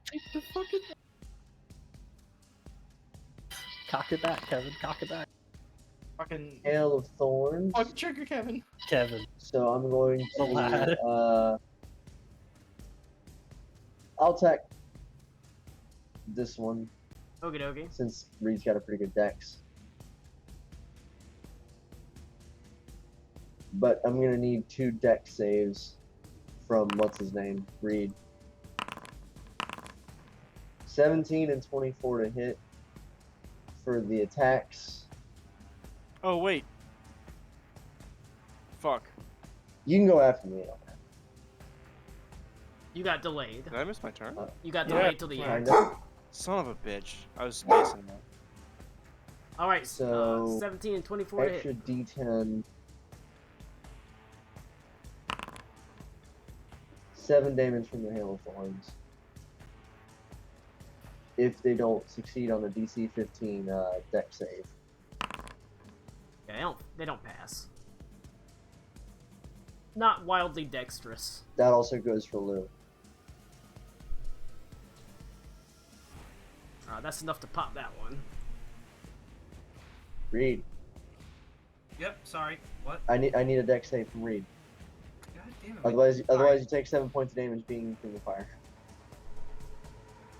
Danger what- close, what- buddy.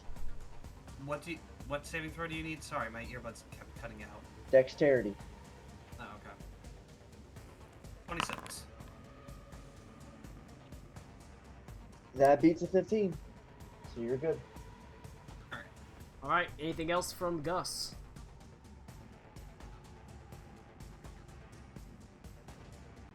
Otherwise, it's gonna go to Henley. And that is my turn. Alright, it goes to Henley. So I'm gonna stay put.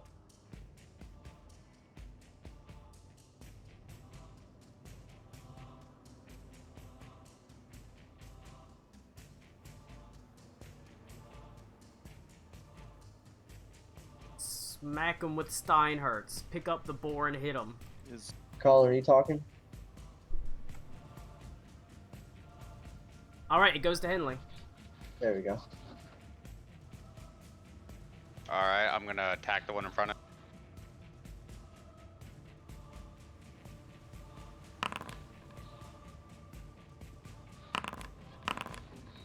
I'm gonna take it. It's two hits and a miss. 2 hits and a miss, unfortunately. Both do 13 damage. Alright, that is enough to pop that. Alright, then Siren's just gonna the one next to me. Alright, smack it in the face. It's already beat up a little bit. 17. That'll hit.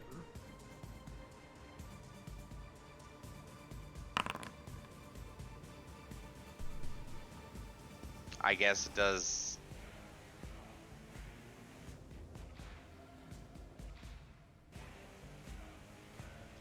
Seven damage?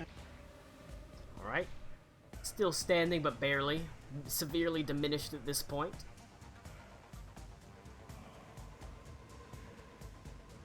Alright. Anything else from Henley and Steinhertz? No, that's it. That's our turn. Adelaide's going to rush over to join you, Henley, and she's going to attack this one. Thank you. I'm gonna save her bay. Enough to hit. She, even with the disadvantage from not being fully trained as Zweihander yet, it comes down with a powerful clang on the ground, dealing enough that she's able to kill that one. She dealt 12 points of damage to it. And then she's going to move to flank this one with you. I'm just gonna make it happen, because at this point this is wrapping up. Alright.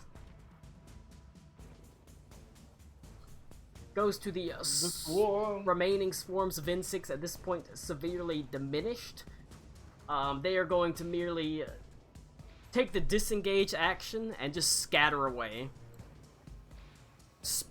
Basically dispersing their swarm, and like individual insects are just going to scatter away into the actual like boxes and crates and like completely disappearing as they retreat. However, at the end of the round, it goes to the... I don't know if Connor is here. Yeah, I'm here. It goes to your round, and you actually get to go first. Unfortunately, things are pretty grim. You can see there are at least three copies of the actual Mummy Lord, and it seems there's an enthrallment of the crew, as they are not undead. They are still alive, but they are under some sort of spell or gaze. Okay. But you do get to go first. Um, You hear Captain Burnish saying, "That's an order! Wake up, you idiots!" And they do not pay him any mind. I will cast Detect Magic to see if I can ascertain which one is the correct one. Detect Magic. They are all three illusions. None of I will do my thing. I will remind Pranesh none of these three are real, and I will take him and suggest perhaps we move further down the hallway. Aye. If they're fake, then there's no use wasting our time here. I will put my hand on his shoulder and remind him I cannot see past the emergency lights. All right. So that lasts for 10 minutes. Are these guys? Are those the thralls? Yes, they're crew members. Like I said, they're not undead, even though they have zombie tokens. They're still very much alive, but they're currently enthralled. Okay.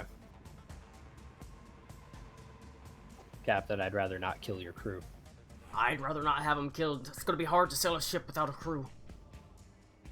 I will defer to him and suggest perhaps we start opening doors, trying to find the source of this nightmare. Aye. So I guess we'll try and move up to these guys. Kind of walking in lockstep. Okay, I mean, it's turn order, so he'll go with you on his turn. Sure. So I guess we will get to here. So that way we haven't triggered an attack of opportunity.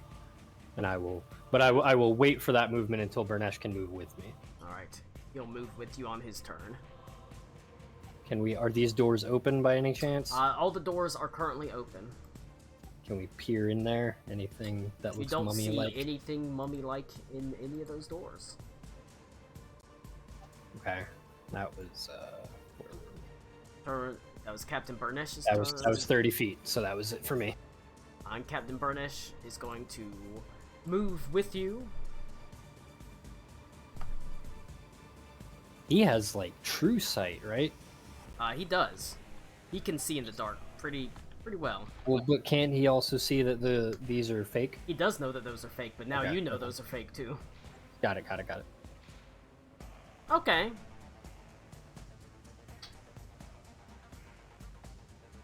Here's a... Did the Mummy Lord just roll on the lulls table? You don't know what those illusions can do, because he is currently in shadow. Cool. He's the master of sand and shadow, after all. Captain Burnesh, after he moves up with you, he's gonna use a greatest hit. Something you don't see often from a bronze dragon. He's gonna cast he's gonna cast repulsion breath on the crew. That's like lightning fart. On the It's the people in thunder. front of him. He's gonna try to clear the path without hurting them. Alright. Okay. Fucking come on. That's annoying. God, I'm bleeding spell slots. Stop using spell slots then, silly. I've already used 2/3 of my spell slots. I have a few left. but I'm very aware it's undead, so I should hold on to some. Alright. I only have 3 spell slots. He is going to use Repulsion Breath on these 3 crew to try to, like, push them down away from you. As you can see his face, he almost turns vaguely scaly. He doesn't completely revert into his ancient bronze dragon form, but he, much like Bree uses his sort of inner abilities to be able to use Ki to cast this. He's going to cast Repulsion Breath before reverting back to his natural form. Let's see.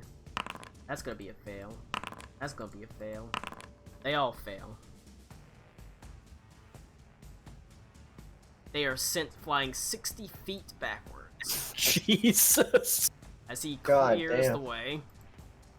All right, Obi-Wan. Alright. Don't remind me of that show's existence, please. I can't even bring myself to watch episode 4 of it. I was referencing Phantom Menace, sir. When Obi-Wan pushes the battle droids. It's almost as bad because it's the prequels. Yeah. Honestly, the prequels are better. There's really Oof. nothing in particular It's that bad. with the prequels. They're just not as good as the first 3 Alright. movies. After that, it goes to the Mummy Lord's turn. I don't know about that one, fam. Nick, mediocrity is the same. It's not mediocre. It's just not as good. There's a difference. They're perfectly fine. They're just not as good. You can see in the shadows, the form of the shadows seem to coalesce. You can see the wounds he took before have been completely knitted closed at this point. The fairy fire has extinguished on him as he just sort of stands there, a strange, bright smile on his face as these illusions are going to make attacks. They attack with disadvantage because you see that they are illusions. They're going Colin, to I move have forward. Yeah, I have a question about detect magic. yeah. It says for the duration, you sense the presence of magic within 30 feet of you. But whenever I cast it, it makes me put down an area of effect in a position, and then Yeah. it doesn't follow with me. Yeah. But it reads like it's supposed to be an aura around me. Okay. It is. It is. Okay. I wanted to make sure I was understanding the spell correctly. Yeah, but I can't. Okay. You'd have to make an aura, 30-foot aura on you. Okay. Well, because it prompts me to put one on the map, but it's Yeah. an AOE rather than an aura. Just Okay. put it on yourself, and you can move it with you. Okay, got it. I didn't know that. Thank you. But extinguished. The fairy fire on him is extinguished. The illusions, or the sort of shadowy illusions, move forward. You can sense that they are illusions, so they have disadvantage on their attack rolls against you, as they are going to basically open up their fists and fire 3 shadow bolts down at you, Ito. Okay. So they have disadvantage. That is going to be a double check what bonuses to hit. Actually help if I fucking could find it.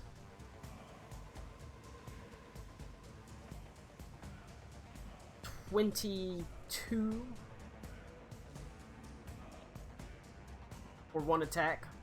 One attack hits. Alright. The second attack is going to be disadvantage. That is only going to be a 14. Miss. The third attack will be... ooh, that's a real roll. That's going to be an 11. That is also a miss. 21 is the number to beat. Alright. So one of them hits. You take 17 points of necrotic damage. Okay. And then it will go to actual Mummy Lord's turn. He is going to...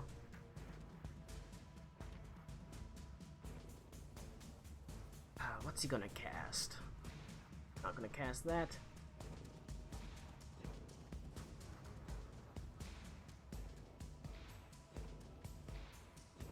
He'll actually striding into the light, he's just going to walk straight up to you. As he opens his mouth and lets out a terrible howl, I need you to make a wisdom saving throw. It is Is this magic, a so it is it's not against a spell, but it is magic. Okay. Wisdom saving throw? Yeah. 12. You are frightened of it. Cool.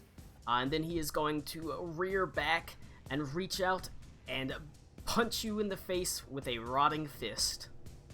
Nice. That is going to be a 27 versus armor class.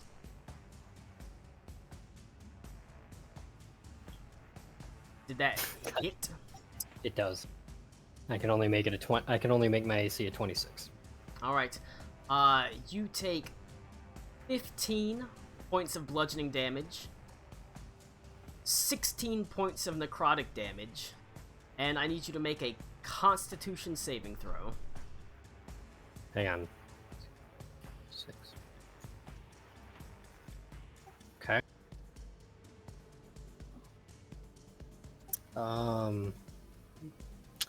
We've rested, right? I mean, since when? Since my con was reduced by 2. If it was, I don't know. I don't It remember didn't, what that was. it didn't revert. My con was 12. When- Now it's 5. When did that happen, Connor? During the fight, during the tiger thing. Yeah, That was days ago. that was days ago. I, It was but, 3 days ago. but what I'm saying is the sheet didn't. Then reset. Then reset it. No, I know. I was just saying that I was doing that. So I got a 20.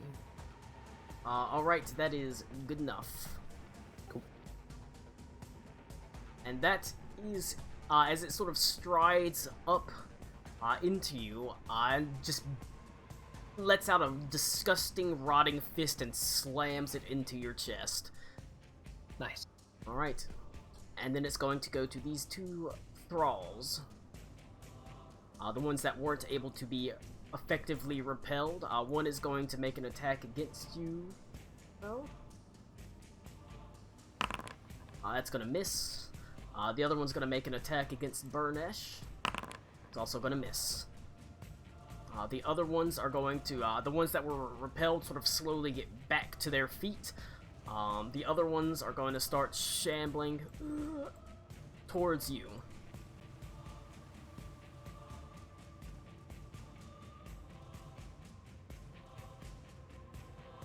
Alright. Alright, thank you. Alright, it is going to go to deck 2, where everybody is able to now rush up to the top deck. Alright, I am going to be AFK.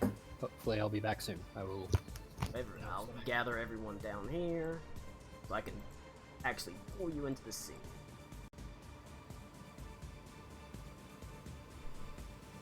Sometimes I worry about Connor and how smooth his brain is.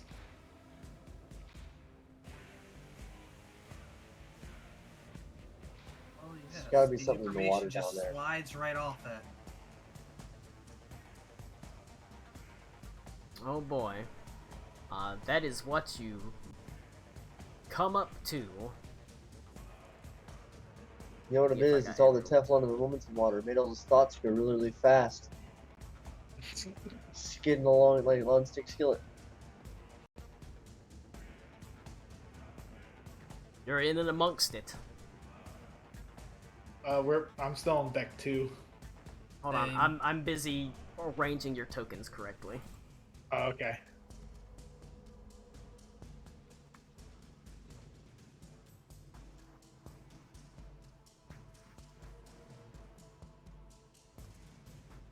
Oh, well, hello.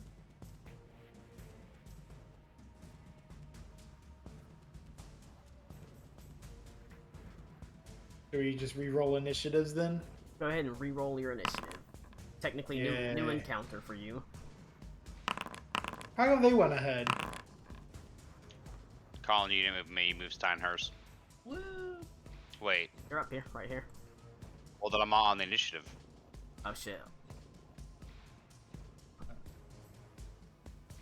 Okay, thank you. I was super confused for a second.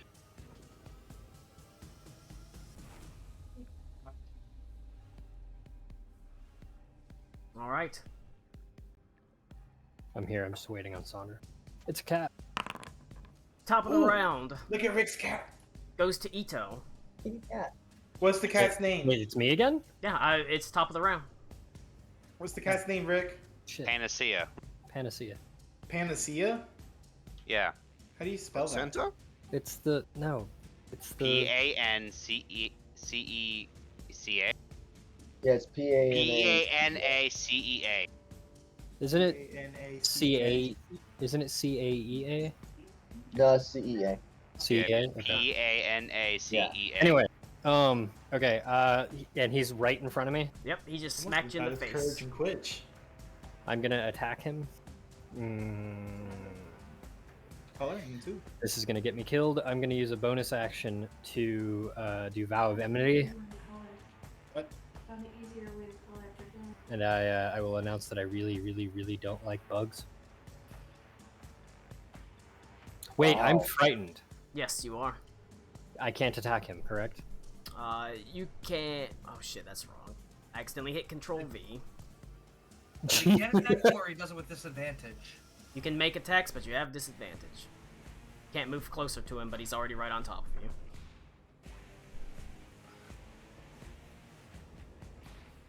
Okay. I'm going to vow of enmity him. So I have advantage, and then I will have disadvantage, so it'll cancel itself out. This is a very bad idea. I'm gonna Ashen Inquisitor him for 24 to hit. That'll hit. I'm gonna do a 5th level spell slot. Is there a way to can I just click Divine Smite? Okay, no, damn. Thank you. Can use a 5th level spell slot to do. So he is undead, Yes, he is. so I get a free 1d8 and then 5d8 additional, correct?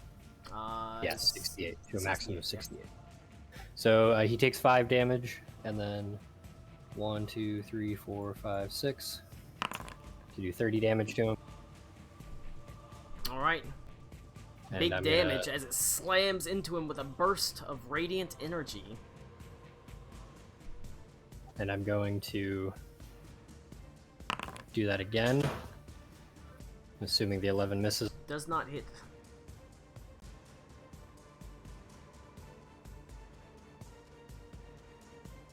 Okay, so if that misses, that is the end of my turn, and that's probably going to get me killed. So I'm going to leave to go get food, and I will be back. All right. It is actually at the end of Ito's turn. It is actually going to use one of its legendary actions. You can see it dissolves into a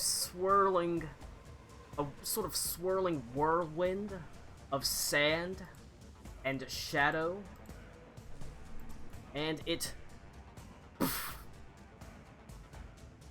disappears away.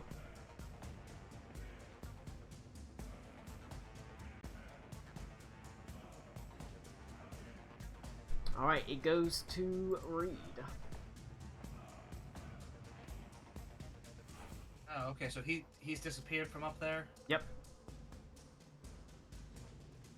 Alright then, let's start taking these guys down. Attacking the one below me. 21. That'll hit.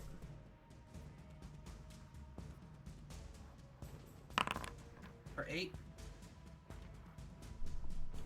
Alright. We go again. That's a crit, so that's 16. Alright. I would say, are you trying to kill them or just knock them out? They're not dead. They are alive, they're just Oh. enthralled. Oh, okay. These are then. Oh, okay. Yeah. No. Then just knock them out. They're not actually undead. They are just enthralled by the mummy. Oh, okay. Yeah, I thought okay, I wasn't sure. I actually thought these were like No, other undead minions. He's started something. nope. Okay. They're the actual crew Yeah. of the boat. Then I'd just be knocking them out. I wouldn't be. That's why I said it. Yeah. Okay. And then we'll start knocking on this one then, and I will use a key point for flurry of blows. That is a 20 That'll hit. for 10. And a 26. Once again, just knocking him out for 11. 10 and 11. He's still standing, but barely. Okay. Then I'm going to take that chance to move up to here. And you know what? That's only 10 feet. I'm gonna move up to these guys and I will take the opportunity attack. Oh, from the zombies? Yeah. Fat chance for them. Oh, wow. That's gonna be a 24. That misses. Nope, that just hits. You take a whole 3 points of damage.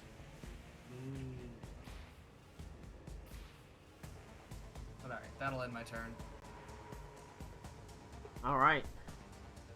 It goes to Venta. Benta Brew Cloud. It's fine.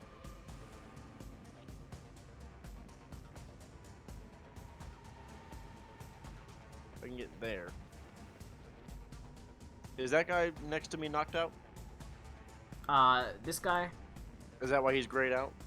Or I'm no. grayed out now too. Yeah, it's because you're in darkness. He's still up? Yeah, they're basically the crew, but they're enthralled. Well, I can't deal non-lethal damage, so I'm not gonna attack them. At least Can't not you, with the like- sword. Hit him with your fist. I'd be able to just throw a cantrip or something. Punch him in the dick.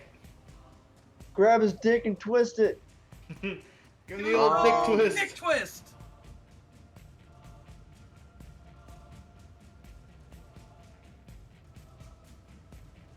Oh, 1 second. You know what? We'll do. How far away is this guy? Oh, 55 feet? Oh, he's in range for a firebolt then. Let me hit this gentleman in the back here with a firebolt. That's a 16 to hit. I don't think that does. Against what? Here. Yeah. It hits. They're illusions, so they don't have quite the armor class. Do I roll damage or? Yeah, you roll damage. Or They they do just have roll a they do have a health total. 23 damage. Fire, if it matters. Not for the illusions. The ship's Okay. on fire now. I hope not. Holy shit, I'm going last. I gotta piss. That's it for me, though. Right. It's going to Yes, go to I- Captain Burnesh, who is going. He can't really transform in the boat, so he's just gonna try to knock out this crew member next to him. As he. Well, I guess it's good that Captain Burnesh got the crit and not the Mummy Lord. As he knocks this zombie out, begins shaking him. Wake the hell up, you idiot! You're supposed to be defending the fucking ship! But he is unconscious as Captain Burnesh is gonna begin, he rushes into where he saw the guy, basically the sand tornado appear. What the fuck? He's not in here!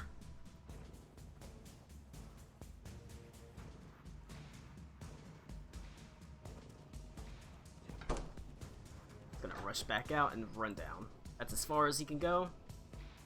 Goes to the Mummy Lord.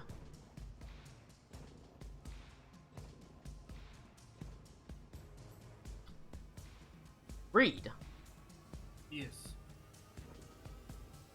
There's a sort of hissing laugh from the shadows in the basically the wall or the room immediately next to you, and he just kind of seems to appear in the shadows as he laughs. And even in the obviously you speak every language, or you understand every language, as he says, "The shadows guard and heal me." As he's going to rush out with his fist, and basically with one fist just launch into you, making one attack roll. That is a 25 versus armor class. That'll hit. Alright. That is 14 points of bludgeoning damage and 27 points of necrotic damage.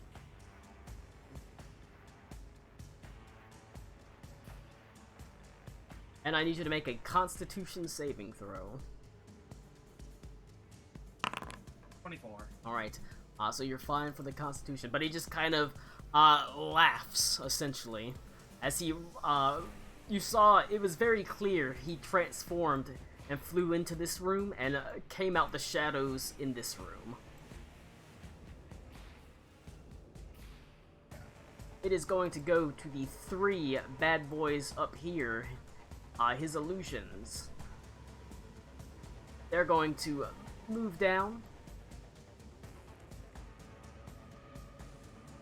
And they're going to fire off their shadow hands, one at Ito.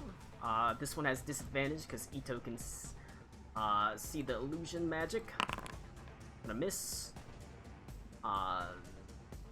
This one is going to fire a shot off at Benta. Man, fuck that guy. That's a crit for 12 points Son of of a bitch. 12 points of necrotic damage. This one will fire a shot down at Captain Burnesh. It's gonna miss Captain Burnesh. Alright. It goes immediately to Henley. Alrighty. So I just see the 3 of them. The 3 of those guys are there. They are up there, yes. They are standing in the light, so you can see them. Or the dim sort of light of the poor, sort of actual, like, emergency lighting. Colin, this guy in front of me is one of the crew members, right? Yeah, Is yeah. that still? Yeah. He's still up? He's still up, but he's barely up. Alright, well I'm gonna rage. And then I'm non-lethally gonna attack him. I can't imagine you don't knock him out, so Hit him with a 17. that'll hit him.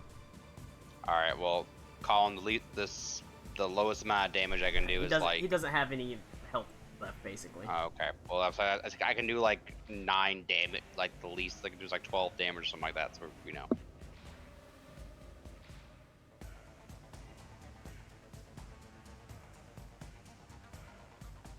I'm gonna move right here.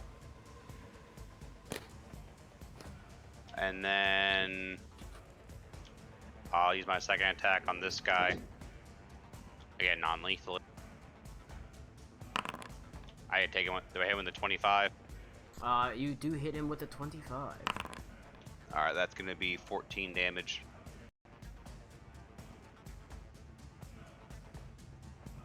And then is Steinhardt just going with me again? He can. Alright, he's just gonna fucking charge him too, non-lethally. With the 3 of us, is he considered surrounded? Yes. Okay. Do I hit with the 21? 21 does hit.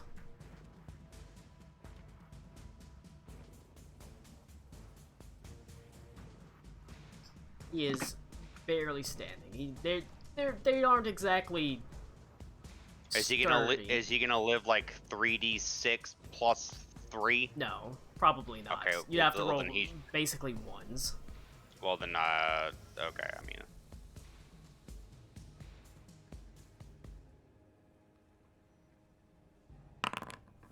Do I hit him with 13 damage? Yes, that is enough to knock him unconscious.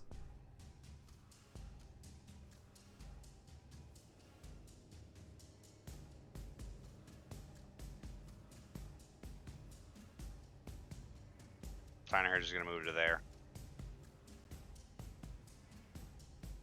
All right,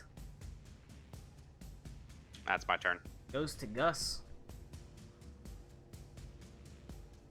All right. Question: do I still have what's it called? Hail of Thorns from downstairs. I never had like to face any concentration or anything like that. It's only been moments basically, so probably. Okay.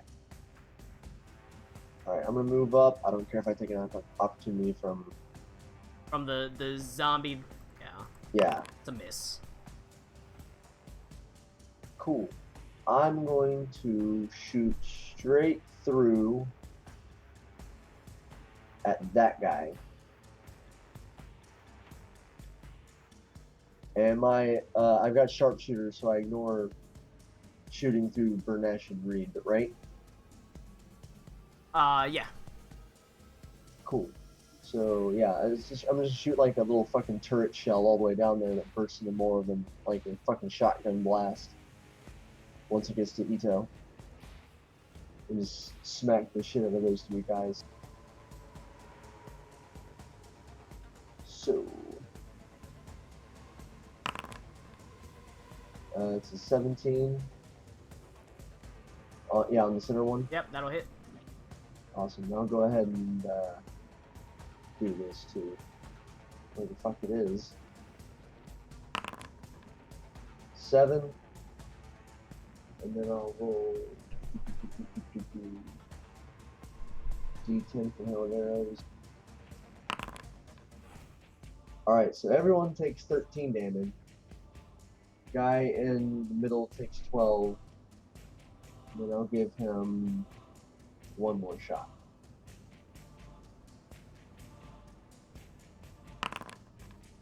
That's a crit. Do that big juju damage. Yeah. Shit. That's what? Fucking damn it. That's 14 damage. Right. 15 damage. It's a +1 weapon. Actually, I get another dice, don't I? It's a +1 weapon. Yeah. So that's an extra D8. So that's an extra 7. That's a lot of damage rolling in. I'm still standing, but barely. Let's see. I don't think I have. Oh no. Alright. Yep. That's it. Goes to Big boom. Alec Cool, having seen this guy sort of the mummy. He does have illusions up, but he's also basically popping in and out of shadows, having the shadows kind of reform him, attacking from the shadows.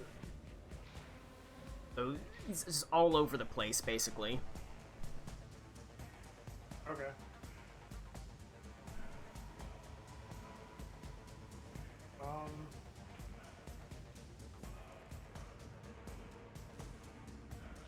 People been updating their character health correctly.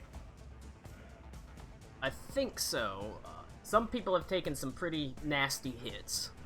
Like Reed. Reed has, Ito has. Yeah, I've been like touched once. Alright, I'm just going to use my action to cast Cure Wounds on 3rd level on Ito for 19. And then I'm going to use my bonus action, Healing Word, at 2nd level. Damn. On Reed.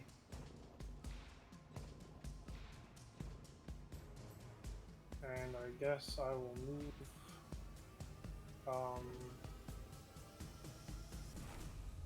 I'm gonna move. Well, I think I have to move to Ito to do that, actually.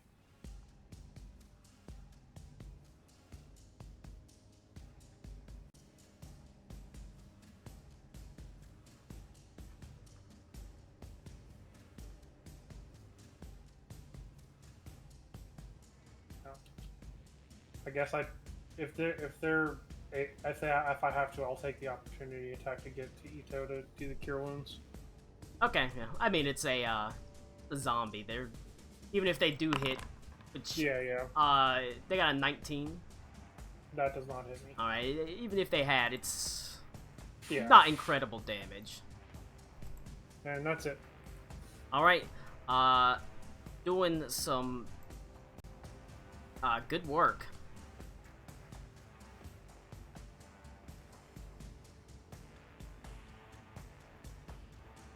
All right. Anything else? It goes to Adelaide. She is going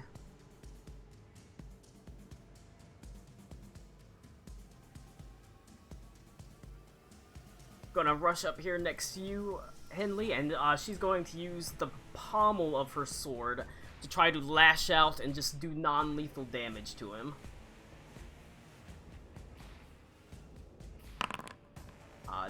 Does manage to hit. Doesn't bring him down, but does, you can see opens an awful gash on his head, but that's not quite enough to bring him down. But it's a good hit. He's barely standing. Good for her. It goes to, Tolan Yag. You're surrounded by your friends, your crewmates. There's a fucking zombie man going from shadow to shadow. I mean, it's wild. Have any of these two been hit? No. No. Well, this one, I'm gonna hit him with the butt of my sword, non-lethally. Is that just like a normal attack roll then, a normal damage die? But I'm just saying non-lethal. Yeah. You're like, it's like you're hitting him with the flat of your blade, basically. Okay, that's basically what I'm gonna do. I'm gonna hit this one right here. Hey, that's a crit. Yo, that big crit damage. That's enough to knock his ass flat. And then I'll hit this one right here with the same thing. That's 25 with 13 damage. You know what? Close enough. He had 14, but Fuck it. fuck it, you know? Fuck it. The point is you're knocking them out instead of, like, killing them. Look, I didn't want to do that. That's for cheating last time. 1, 2, 3, 4, 5, 6. Of my last action. Oh god. There's 3 of them up here. Do I know? I haven't been looking. I don't know which one's the real one. None of them are. Oh my god. But they disappear when they're hit, right? Or No, take damage, they do. yeah? No, they have an actual health pool. Oh god. Can I switch my weapon even though I've used 2 attacks of 1 action? I'll allow it. Okay, I'll switch to my rifle. I'll boop, boop, fire at this one right here. And I will just do a regular fire. I won't subtract from it. It's a good thing because that was a 19 to hit. 19 will hit. 12 damage. Good damage. That's my turn. Alright. It goes to the top of the round. Ito, not there. Moved to the bottom beneath Tolan Yang. It goes to Reed. Get So, fucked. I will shout out what I heard from the mummy man about how he uses the shadows to attack and defend himself, and that we need to provide light to this place. You hear, well, like I said, talking's a free action, so, Oh, okay. Then I'm gonna grab one of these torches and light it on fire. okay. So, if you're holding a torch, you have or one of these torches on the correct light. And I hope this actually does protect me, because goddamn did that shit hurt.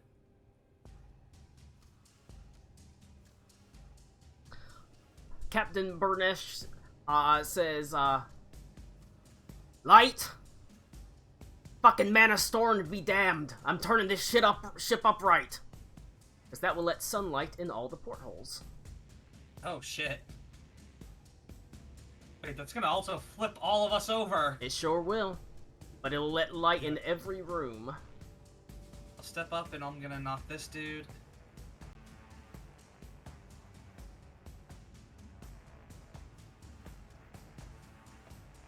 Or, sorry, because... Wait, well, is lighting a torch an action, or is that just a... That's an action. It would be an action to do that, because you're Okay. affecting the battlefield, essentially, with light. Okay, alright. I wasn't sure if it was an action or a bonus action. In that case... God, I'll just patient defense, then, and give myself some dodge. And end my turn, because that's all I can do. Okay.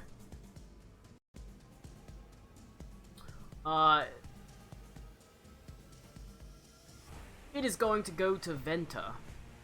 Hey, hey. Wrong tool. You did hear that exchange, though. Here, what? What So just we was got just said. boat? Flip the Is boat. that the thing at the other end of the room It is. that I'm heading It toward? is the globe down here in Captain Burnish's room. Oh. Oh, Gus is right there. Gus, I imagine, heard that too, and he's closest. I'm not going to get there. I want to help mitigate damage. Which one of these guys did I already hit? I hit one of them. They're all fucked up. Okay, hit the guy in the center. The one in the center is the most fucked up. There you go. Hit him with that pestilence. Nat 1 to hit. 12 does not hit. 12 does not hit. That one just misses. Son of a bitch. Alright, second attack. 27. That's better. Alright, cool. I'm gonna spend a superiority die. Something I've never done until this very moment. There was 12 damage on that first attack. Let me read the thing. I have, hit with a melee weapon. You spend 1 superiority die to deal damage to another creature within 5 feet of the original target within reach. Okay. Equal to the number you roll on the superiority die. So what's my die right now? Is a D8. Okay, cool. And deal a D8 to whichever guy's lowest health on either side of him. So, alright. Unless I'm not allowed to do that one that way, and you want me to pick one, that's fine. I was taking the damage off one. And how much damage did you do to the center? 12. Alright. Still standing, but barely. Okay, that's what I got. Use the fucking sweeping attack. Alright. Is that it for Venta? That is it. Is going to go to legendary action as Gus, this one you can see coalesces in the shadows of this room and pops out to cast a rotten fist at you. Bitch. That's gonna be a 25 versus armor class. That'll hit. I forgot to roll. There we go. Actually I'm hit the going roll. to roll That is going to be 12 points of bludgeoning damage. Okay. 24 points of necrotic damage. And I Jesus. need you to make a Constitution saving throw.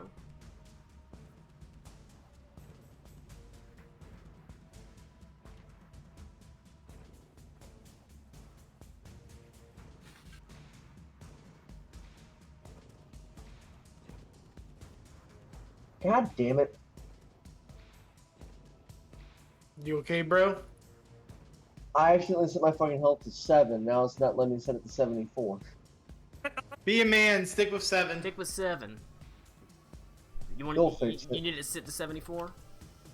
Please. Remember, you have an extra 67 health. It is- That's it. Alright, so you needed a Constitution save? Constitution save. 23. Good enough. Alright, that's his And I need legendary to action. make concentration too, which is also just a Constitution check. Ah, yes. Elevators is gone. Goes down, unfortunately. Alright. That is it for his legendary action. It goes to Captain Burnesh. Who is going to, dash. He'll take the opportunity attack from his crew. Misses.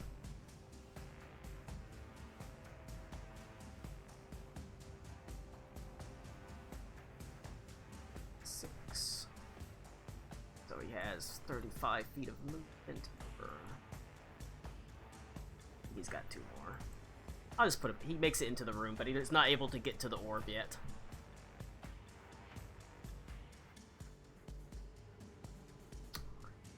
It's going to go. Actually, you know what?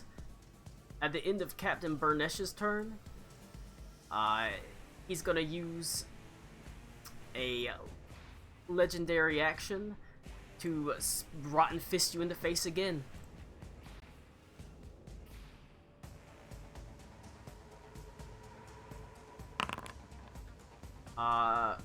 That's only a Is that against me? 16 versus armor class, however. Is that against me? Yes. That misses. Only a 16, alright, but that's it for his, that'll be his second legendary action, and it'll immediately go to his turn.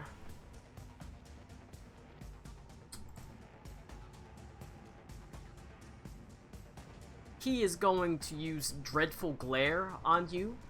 Go ahead and give me a Wisdom saving throw. Gus? Okay. Wisdom saving throw. Not too hard, you should be fine. Yeah, you're fine. Oh yeah, I'm proficient in them anyways. As it lets out a howl of anger, and it is going. He's gonna howl at me and I'm just looking at him deadpan, just like, fuck you, get off my island. Alright.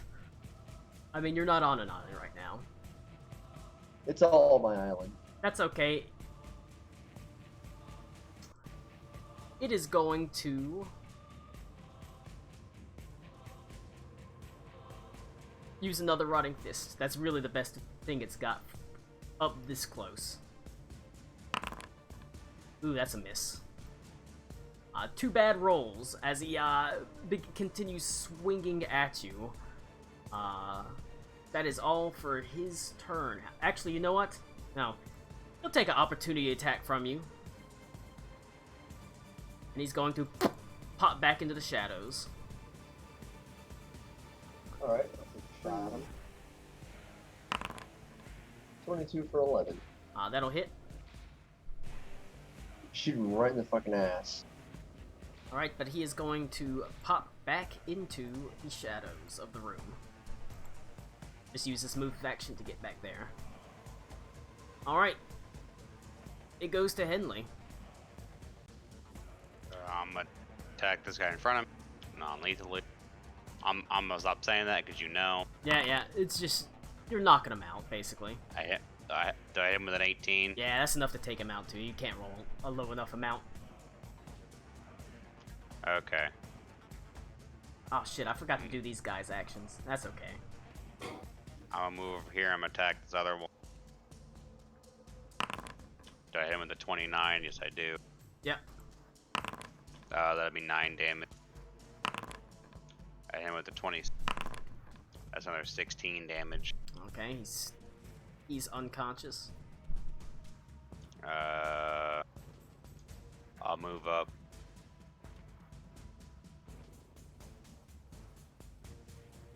To these guys. Steinhurst is gonna back up and charge him.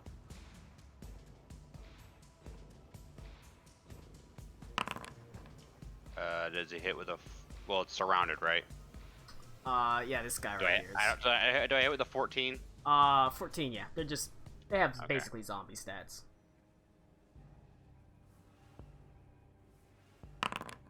13 damage. Alright. And then, it needs this DC 14 strength saving throw or be knocked prone.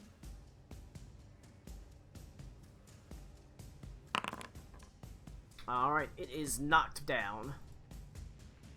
Go Steinhurst. Alright, that's my turn. Alright. Let's see. To make up for the fact that I forgot that to give all these three guys their action, they are gonna just make a quick attack against the only person who was technically in front of them at the time. Or, no, one will... God damn it. One will move down here, and they're just gonna make their Shadow Fist attacks, 2 against Venta and 1 against Ito. That is gonna be a miss against Venta. It's gonna be I'm gonna spend a superiority die to parry that. Okay. Oh wait, never mind. That's when it damages. I'm stupid. No, riposte. That's the thing. When it misses. Cool. I'm gonna use that. Okay.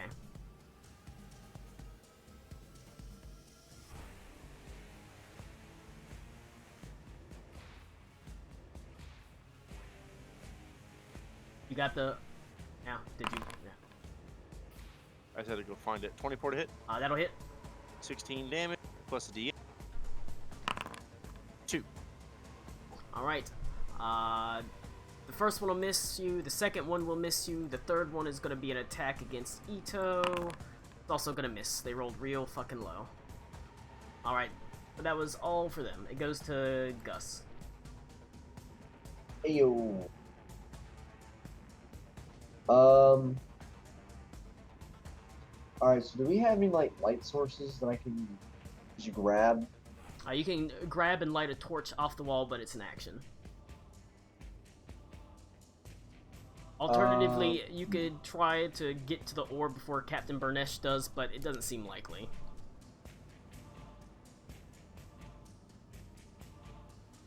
I was gonna try and, like, illuminate the rooms if I could.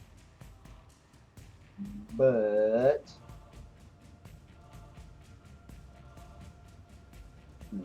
I will move up, though.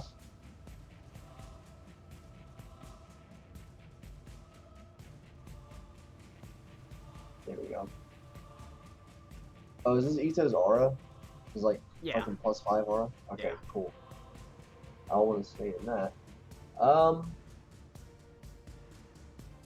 This is that same I'm back. fucked up one, right? He hasn't popped yet?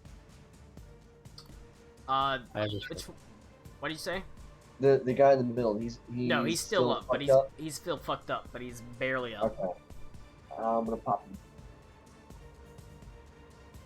Wherever my shit went. Ah!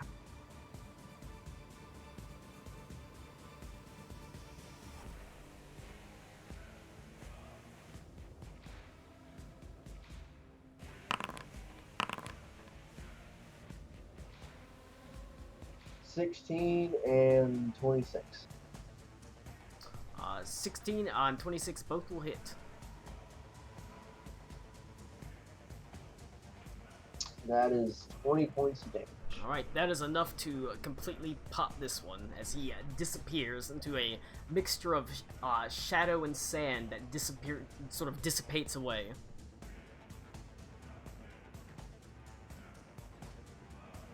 Alright. And... Fuck it, I'll go ahead and second win. So we'll get 1d10. I'm unplugging my headset. Please yell at me when it is my turn. I'll be in the kitchen.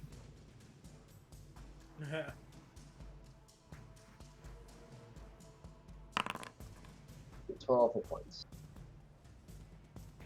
Alright. If there's nothing else from Gus, it'll go to Alec Cool. Yep.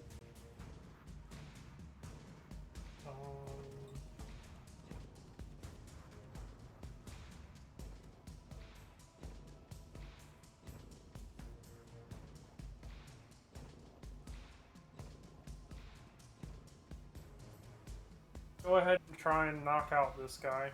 Okay.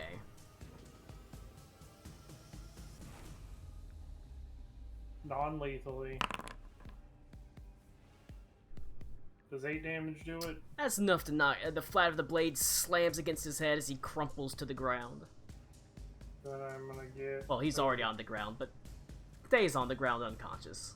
I'm gonna get over here. And I'm gonna double dagger that dude.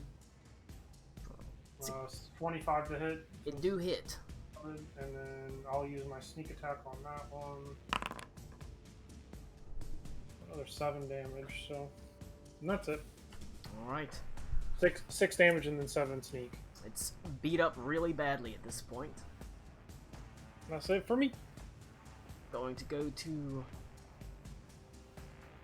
Adelaide.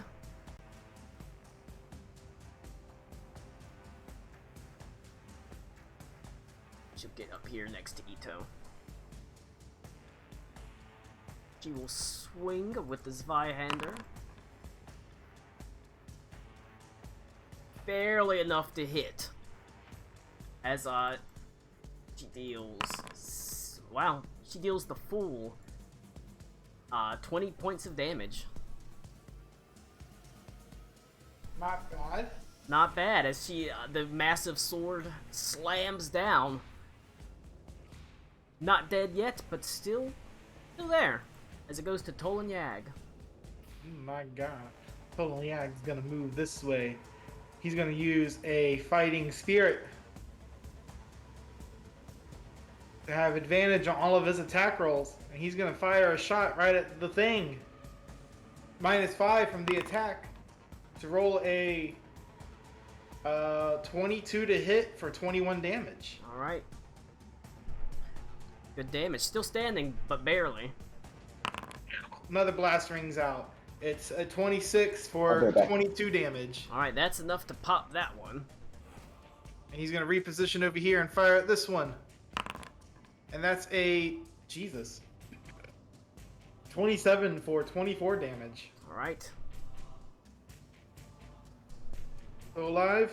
Yep. Action surge. Gonna do it again. Boom. 21 for 24 damage. Alright, still standing. Oh, that one's probably gonna miss. It's a 13 for 18 damage. Does not manage to hit. And then a crit for... Wow. That's A 2 and a 1 and a 4 and a 1. Look at that pitiful damage. that's okay, it's dead. Okay. As it But a- crackles away. Pow. It goes to Ito. Okay. For my bonus action, I already used it and everything, and then I'll just move like here, like this. Clear him out of here. All the illusions are gone now, but what remains is the actual source of those illusions hiding in the shadows. I heard many. It's your turn, but all the illusions have been popped, but now the actual Mummy Lord is hiding in the shadows, basically. Okay. Whoever healed me, thank you. It's Nick. By the way, Thanks, Nick. we also learned that he's, he's attacking and hiding in the shadows, and Captain Bernesh is about to flip the ship around, even though there's a mana storm going on, to let the light in. Boy, I hate that idea.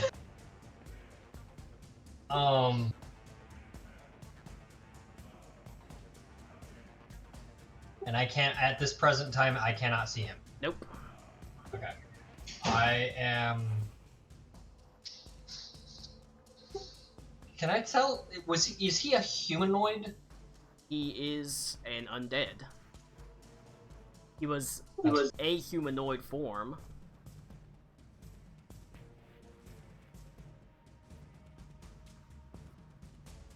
Okay.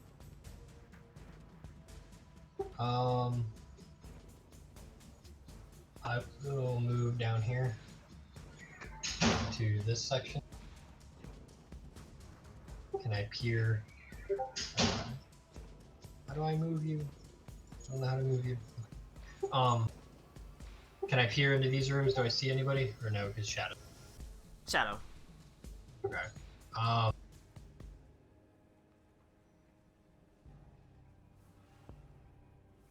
Thank you.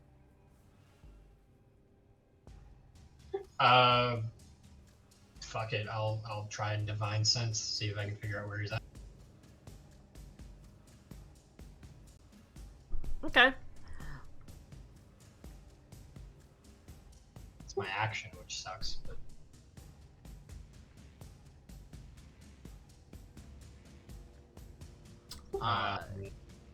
anywhere within 60 feet of it, and not behind the wool cover. You don't sense him. Cool. Bonus action, I will use Healing Word on myself. At level... Shoot.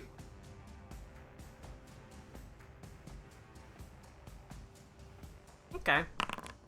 So 12. Which brings me up to 80. That is my turn. Alright. Back to it. The end of your turn. Okay. It goes to Reed. I'm just gonna cautiously move up a bit just to keep everybody in the light. And I'm going to use my I'm going to use my action to prepare the Ghost Chain Dart to throw at the mummy if he ever pops out. Okay. Venta? Alright, I'm gonna hit myself with a spider climb for when this motherfucker flips. Not a bad idea. I do not blame him. Alright. Reed's like, hey yo, we gonna turn this motherfucker around. I'm like, alright, real quick. Anything else Alright, from then Venta? I'm gonna start running toward that.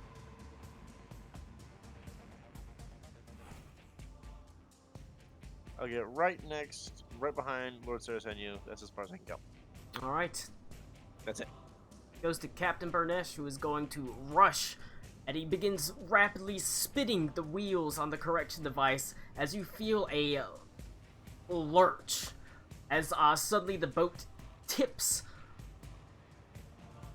Give me acrobatics checks, except for you, Venta. You're hanging out footloose and fancy free on the ceiling as it suddenly just lurches up with incredible speed. We don't give no fucks.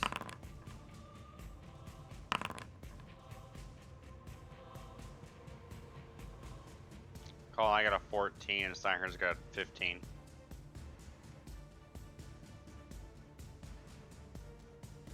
That's pretty good. And then we got light coming.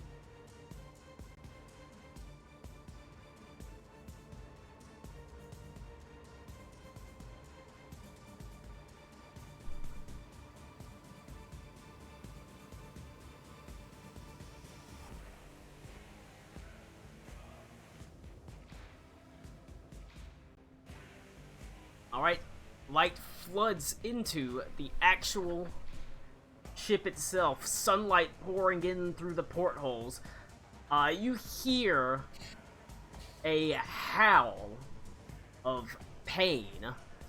The DC was a DC 15. Wow, fuck me. As it tips over. If you passed, you pretty easily sort of tumble around, landing on your feet. If you failed, you take 6 points of bludgeoning damage and land prone.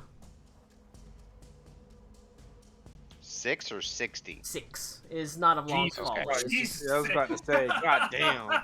It was not a big fall.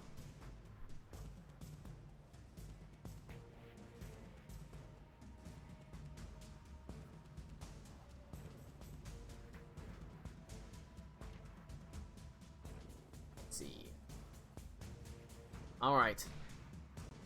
However, more importantly, you hear a absolute howl of pain coming from in this room down here. as it goes to Henley. That one? Okay. Yep, the one all the way at the Cool. bottom. I'm gonna stand up. And I'm gonna be upset because I can't rage, so it's gonna keep me my rage and I can't attack. I'm gonna dash. Have you tried raging about the fact that you can't rage? I was about to say, yeah. Have you considered the fact that you will now be upset that you cannot? I'm gonna enter the room. Is there anything in here? Nope, not that one. Fortunately, which that one? Oh, one the is one- flooded. It's the one below it. Oh, my bad. I missaw. Wow, I accidentally pulled the mummy off the actual order. Let me update that. Well, there's the mummy. Hey, But that was my full action. That's my action to dash. So I guess I'm just. Well, fuck it. I'm gonna reach the mummy then. say, technically, he should have gone on initiative count 16, so it'll go after you, Henley. Oh, I'm sorry. That's 80. Never mind. I'm 1 away from him. If you take damage before your next turn, are you still raged, or do you lose your rage this turn? I lose my rage in the turn that I don't do anything. Damn. Colin, I can't see Steinhurst, so I can't control it. Where do you want him at exactly? Just dash Steinhurst down behind me.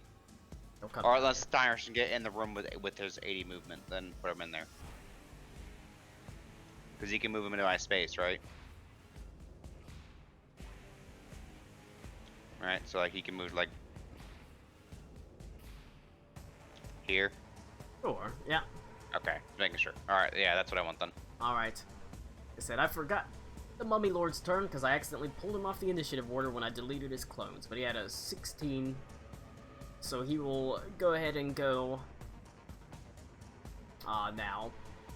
Well, no, he'll delay. Gus, you can go. Alright, so we're moving down here now. Yeah, you do know he's He's down in here. He's this in room. this room. Oh, okay.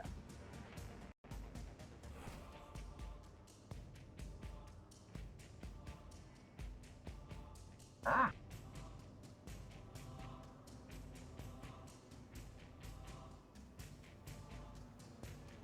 Hmm.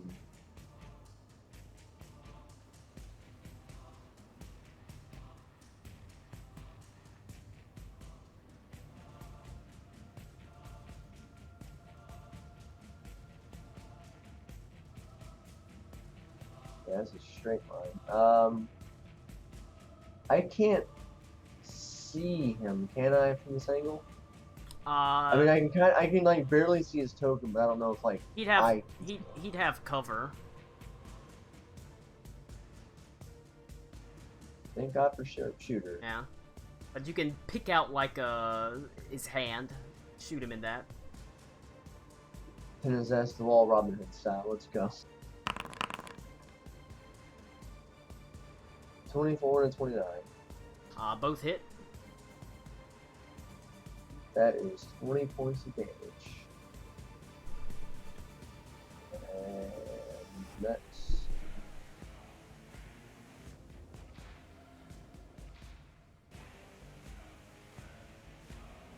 Does Hunter's Mark do anything besides just the fucking D6?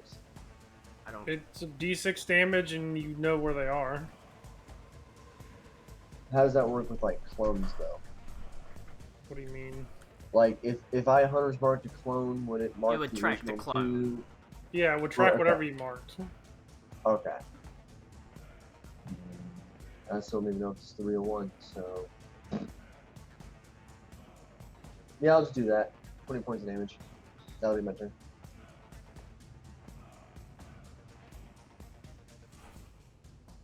Okay. That's the end of your turn? Yep. And I'm gonna go get my Zedia again. Alright. It will use Henley and Steinhertz are both within 10 feet. It'll use its legendary action to do blasphemous words. I need Steinhertz and Henley to make a Constitution saving throw.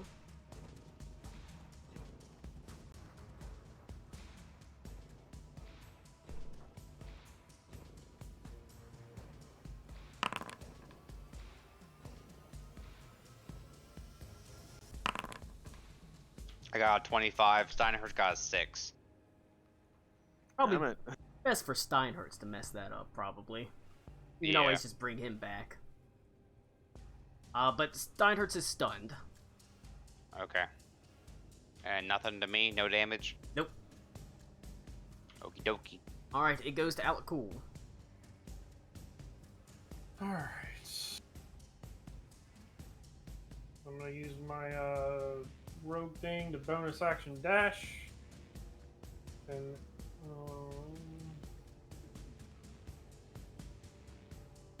60 feet. Make sure.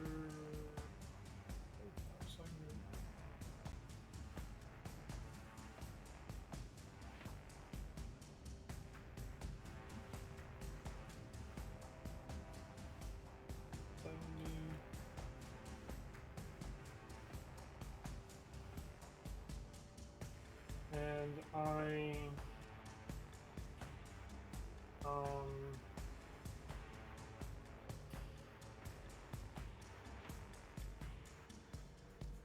he's not fairy fired anymore, is he? No.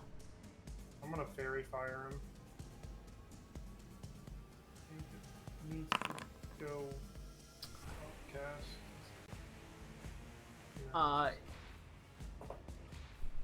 He will use a legendary save on that. Mother. Does fail.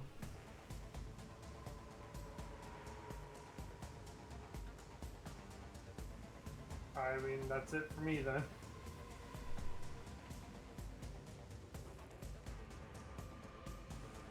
Alright. It goes to Adelaide. Going to dash. She can only get down to here. Alright. Toland Yag. Yep. It goes to Where- you. Where does Mummy at? Mummy is Down here? Down here. He's been revealed in this one. 1, 2, 3, 4, 5, 6. I can't see anything.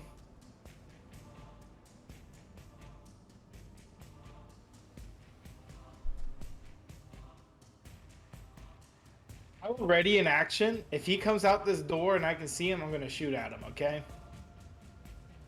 Okay. That's my turn. Because I can't get down there, and there's not really much point for me to run down there and just be like, "Hey, you guys," and just stand there. So I'm just gonna prepare. guys. You guys, it's me, Tolan Yag, being over here doing nothing. So I'm gonna prepare an action. All right. If I see him, I'm gonna blast him. Alright. It'll go to the Mummy's delayed turn, since I forgot to have him run on his initiative count 16, because I accidentally deleted his token. So he is going to cast...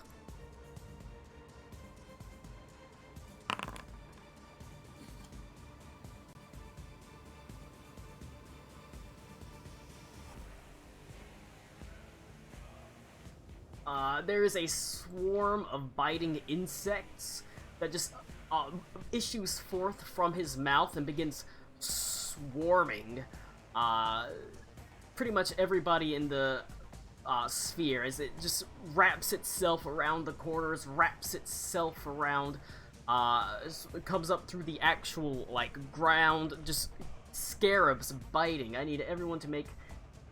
or everyone in the area to make a Constitution saving throw. I'm guessing that purple area. It is the purple area, yep. Boy. What kind of save was it, Colin? It is a Constitution saving throw. 18. Does Steinhardt have disadvantage? Steinhertz does not, actually. It would only be Dexterity and Strength saving throws. Alright, I got 25 and he got a 18. I'm actually gonna re-roll that. I'm gonna use my Indomitable to re-roll one of those re-roll that saving throw. That's a 26. That's much better. Alright. It looks like everyone except Adelaide passes. What was it? This is 17. Oh wait, not I you. What about Gus? Is Gus a save? I don't think Beaver's here. Well, I will roll his save for him. He'll probably pass. Yeah, he passes fine. If you failed, you take 22 points of piercing damage. If you pass, you take 11. Ugh. And there is a huge... You said piercing damage? 20 foot... Yes, piercing damage. Colin, were that going to cut in half for me or no? If you're raging, it would be. Okay, just making sure. But it is... And it leaves... that swarm remains there. Yay. Alright. And it will actually stride forward into the melee. It goes to Ito. No, Not here. goes to Reed. All right. Well, if he's down there, let's see. Can move 50, right? Yeah.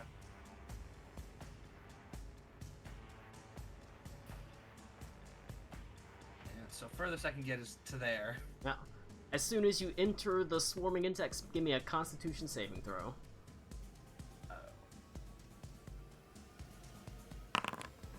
It's 22. Alright. You know what? I'll dash to sneak through them all and surround this dude. Unfortunately, I can't do... Actually, what am I doing? I'm an idiot. I will use a key point to use Yeah. dash as a bonus action. I forgot. Gus took 11. Gusting 11. Do I need to make any saves? You made a con save, but you passed it, but you took 11 from half damage. Okay. Then I punch... So I'll punch him for 28 Yeah, that'll hit. for 8 damage. And then you know what? Actually, because I should still have the flaming torch in my hand, can I just jab that into him? Sure. What would that be? Strength? It's a strength. I Yeah. guess it's because it's a improvised weapon. Improvised I get strength that. weapon, yeah. Or sorry, that should be -1, so 13. Doesn't manage to hit, unfortunately. But Damn. a good idea. Damn. Well, that's all I can do. Right? It'll use one of its legendary actions to swing at... Oh, randomly. It'll turn and try to punch you, Reed, with a rotten fist. That's gonna be only gonna be a 22. Not a great roll. That does not hit. Alright. Barely, but it does not hit. It goes to Venta. Alright. Burnt cloud. Is that purple area still something I need to watch out for? As Or soon is as it- you enter into it, you make a Constitution saving throw. Damn it.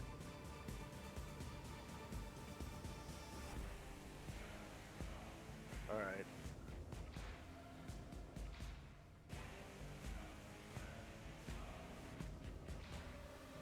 Alright, I'll get there. Enter it. What's the save? Constitution. It's only DC 17, so it's not too hard.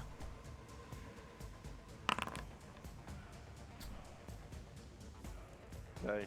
Damn it. I'm going to use my feature. Yeah. Favored by the gods. Yeah.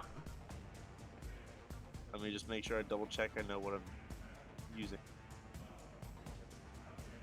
Where is it?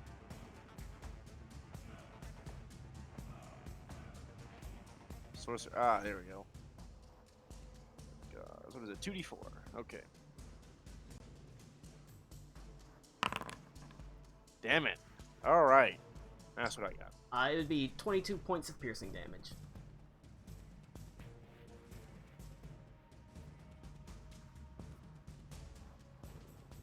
Alrighty. Is that just once? Just once. Yep, as soon as you Okay. enter it. Okay, okay. I'm gonna keep going. I can get here. I'm going to use my action to guiding bolt that gentleman in there. Give him the suck. I'm gonna give it to him at the first level. 18 to hit. Alright. 9 radiant damage, if that matters. 18 to hit for 9. He's barely holding up at this point. No longer Next able to attack. shroud himself or heal himself with the shadows. Next attack has advantage.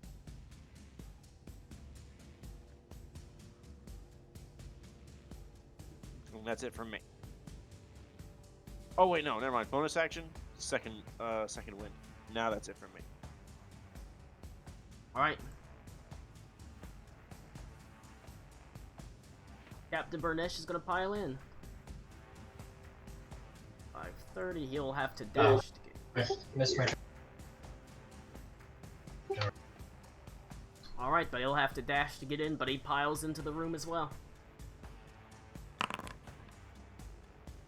Nice. It'll go to the Mummy Lord.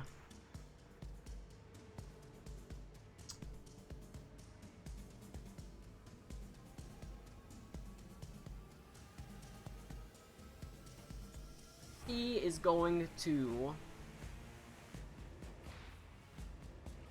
have to save his legendary action. Okay. Turn, and he's going. You know what? He's actually going to use blinding dust. Everyone around him has to make a Constitution saving throw.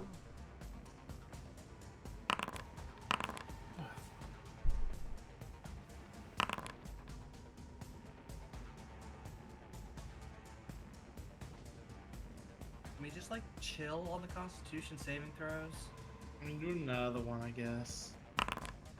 I mean, you don't have to worry about it. You're not that close to him. It's everyone within 10 feet. Yeah, of him. Max's in the room.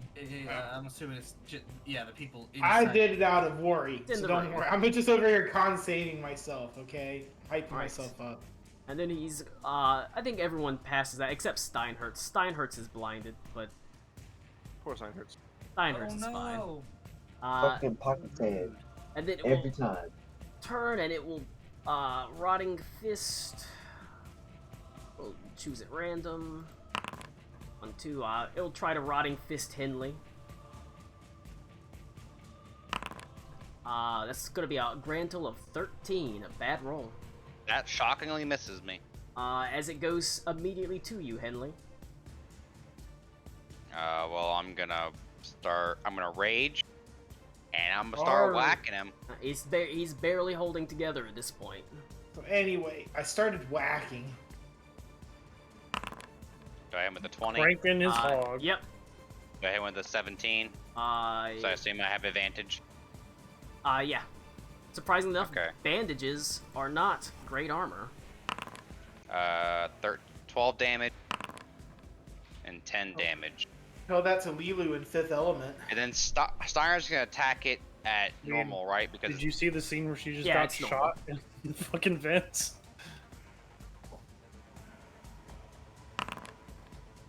Lilu class does a 14 hit? 14 does not hit.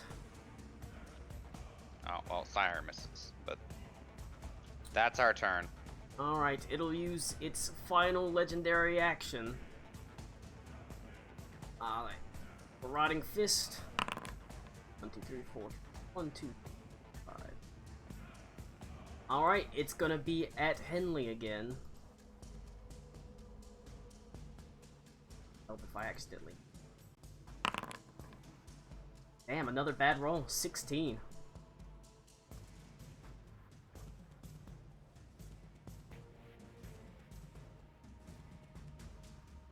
Alright. That hits me, Colin. It deals 13 points of bludgeoning damage and 23 points of necrotic damage. And I need you to make a Constitution saving throw. Oh wait, no, I used the tail. Okay, yeah. I can't roll less than a 1, so I just batted away. Give it to parry. It's barely standing at this point as it goes to Gus. Alright. Hopefully we can finish this guy off. I'll run it back here. And we'll take 2 shots.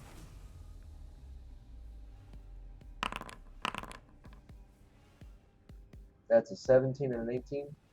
Both will hit. It's 18 damage. Alright, that's enough. Alright, so that's gonna be like 2 fucking arrows that go right over Himley's shoulder. The first one hits him square between the eyes, and the second one hits the arrow in the exact same spot and splits his skull in half. Brutal. Like splitting a rock.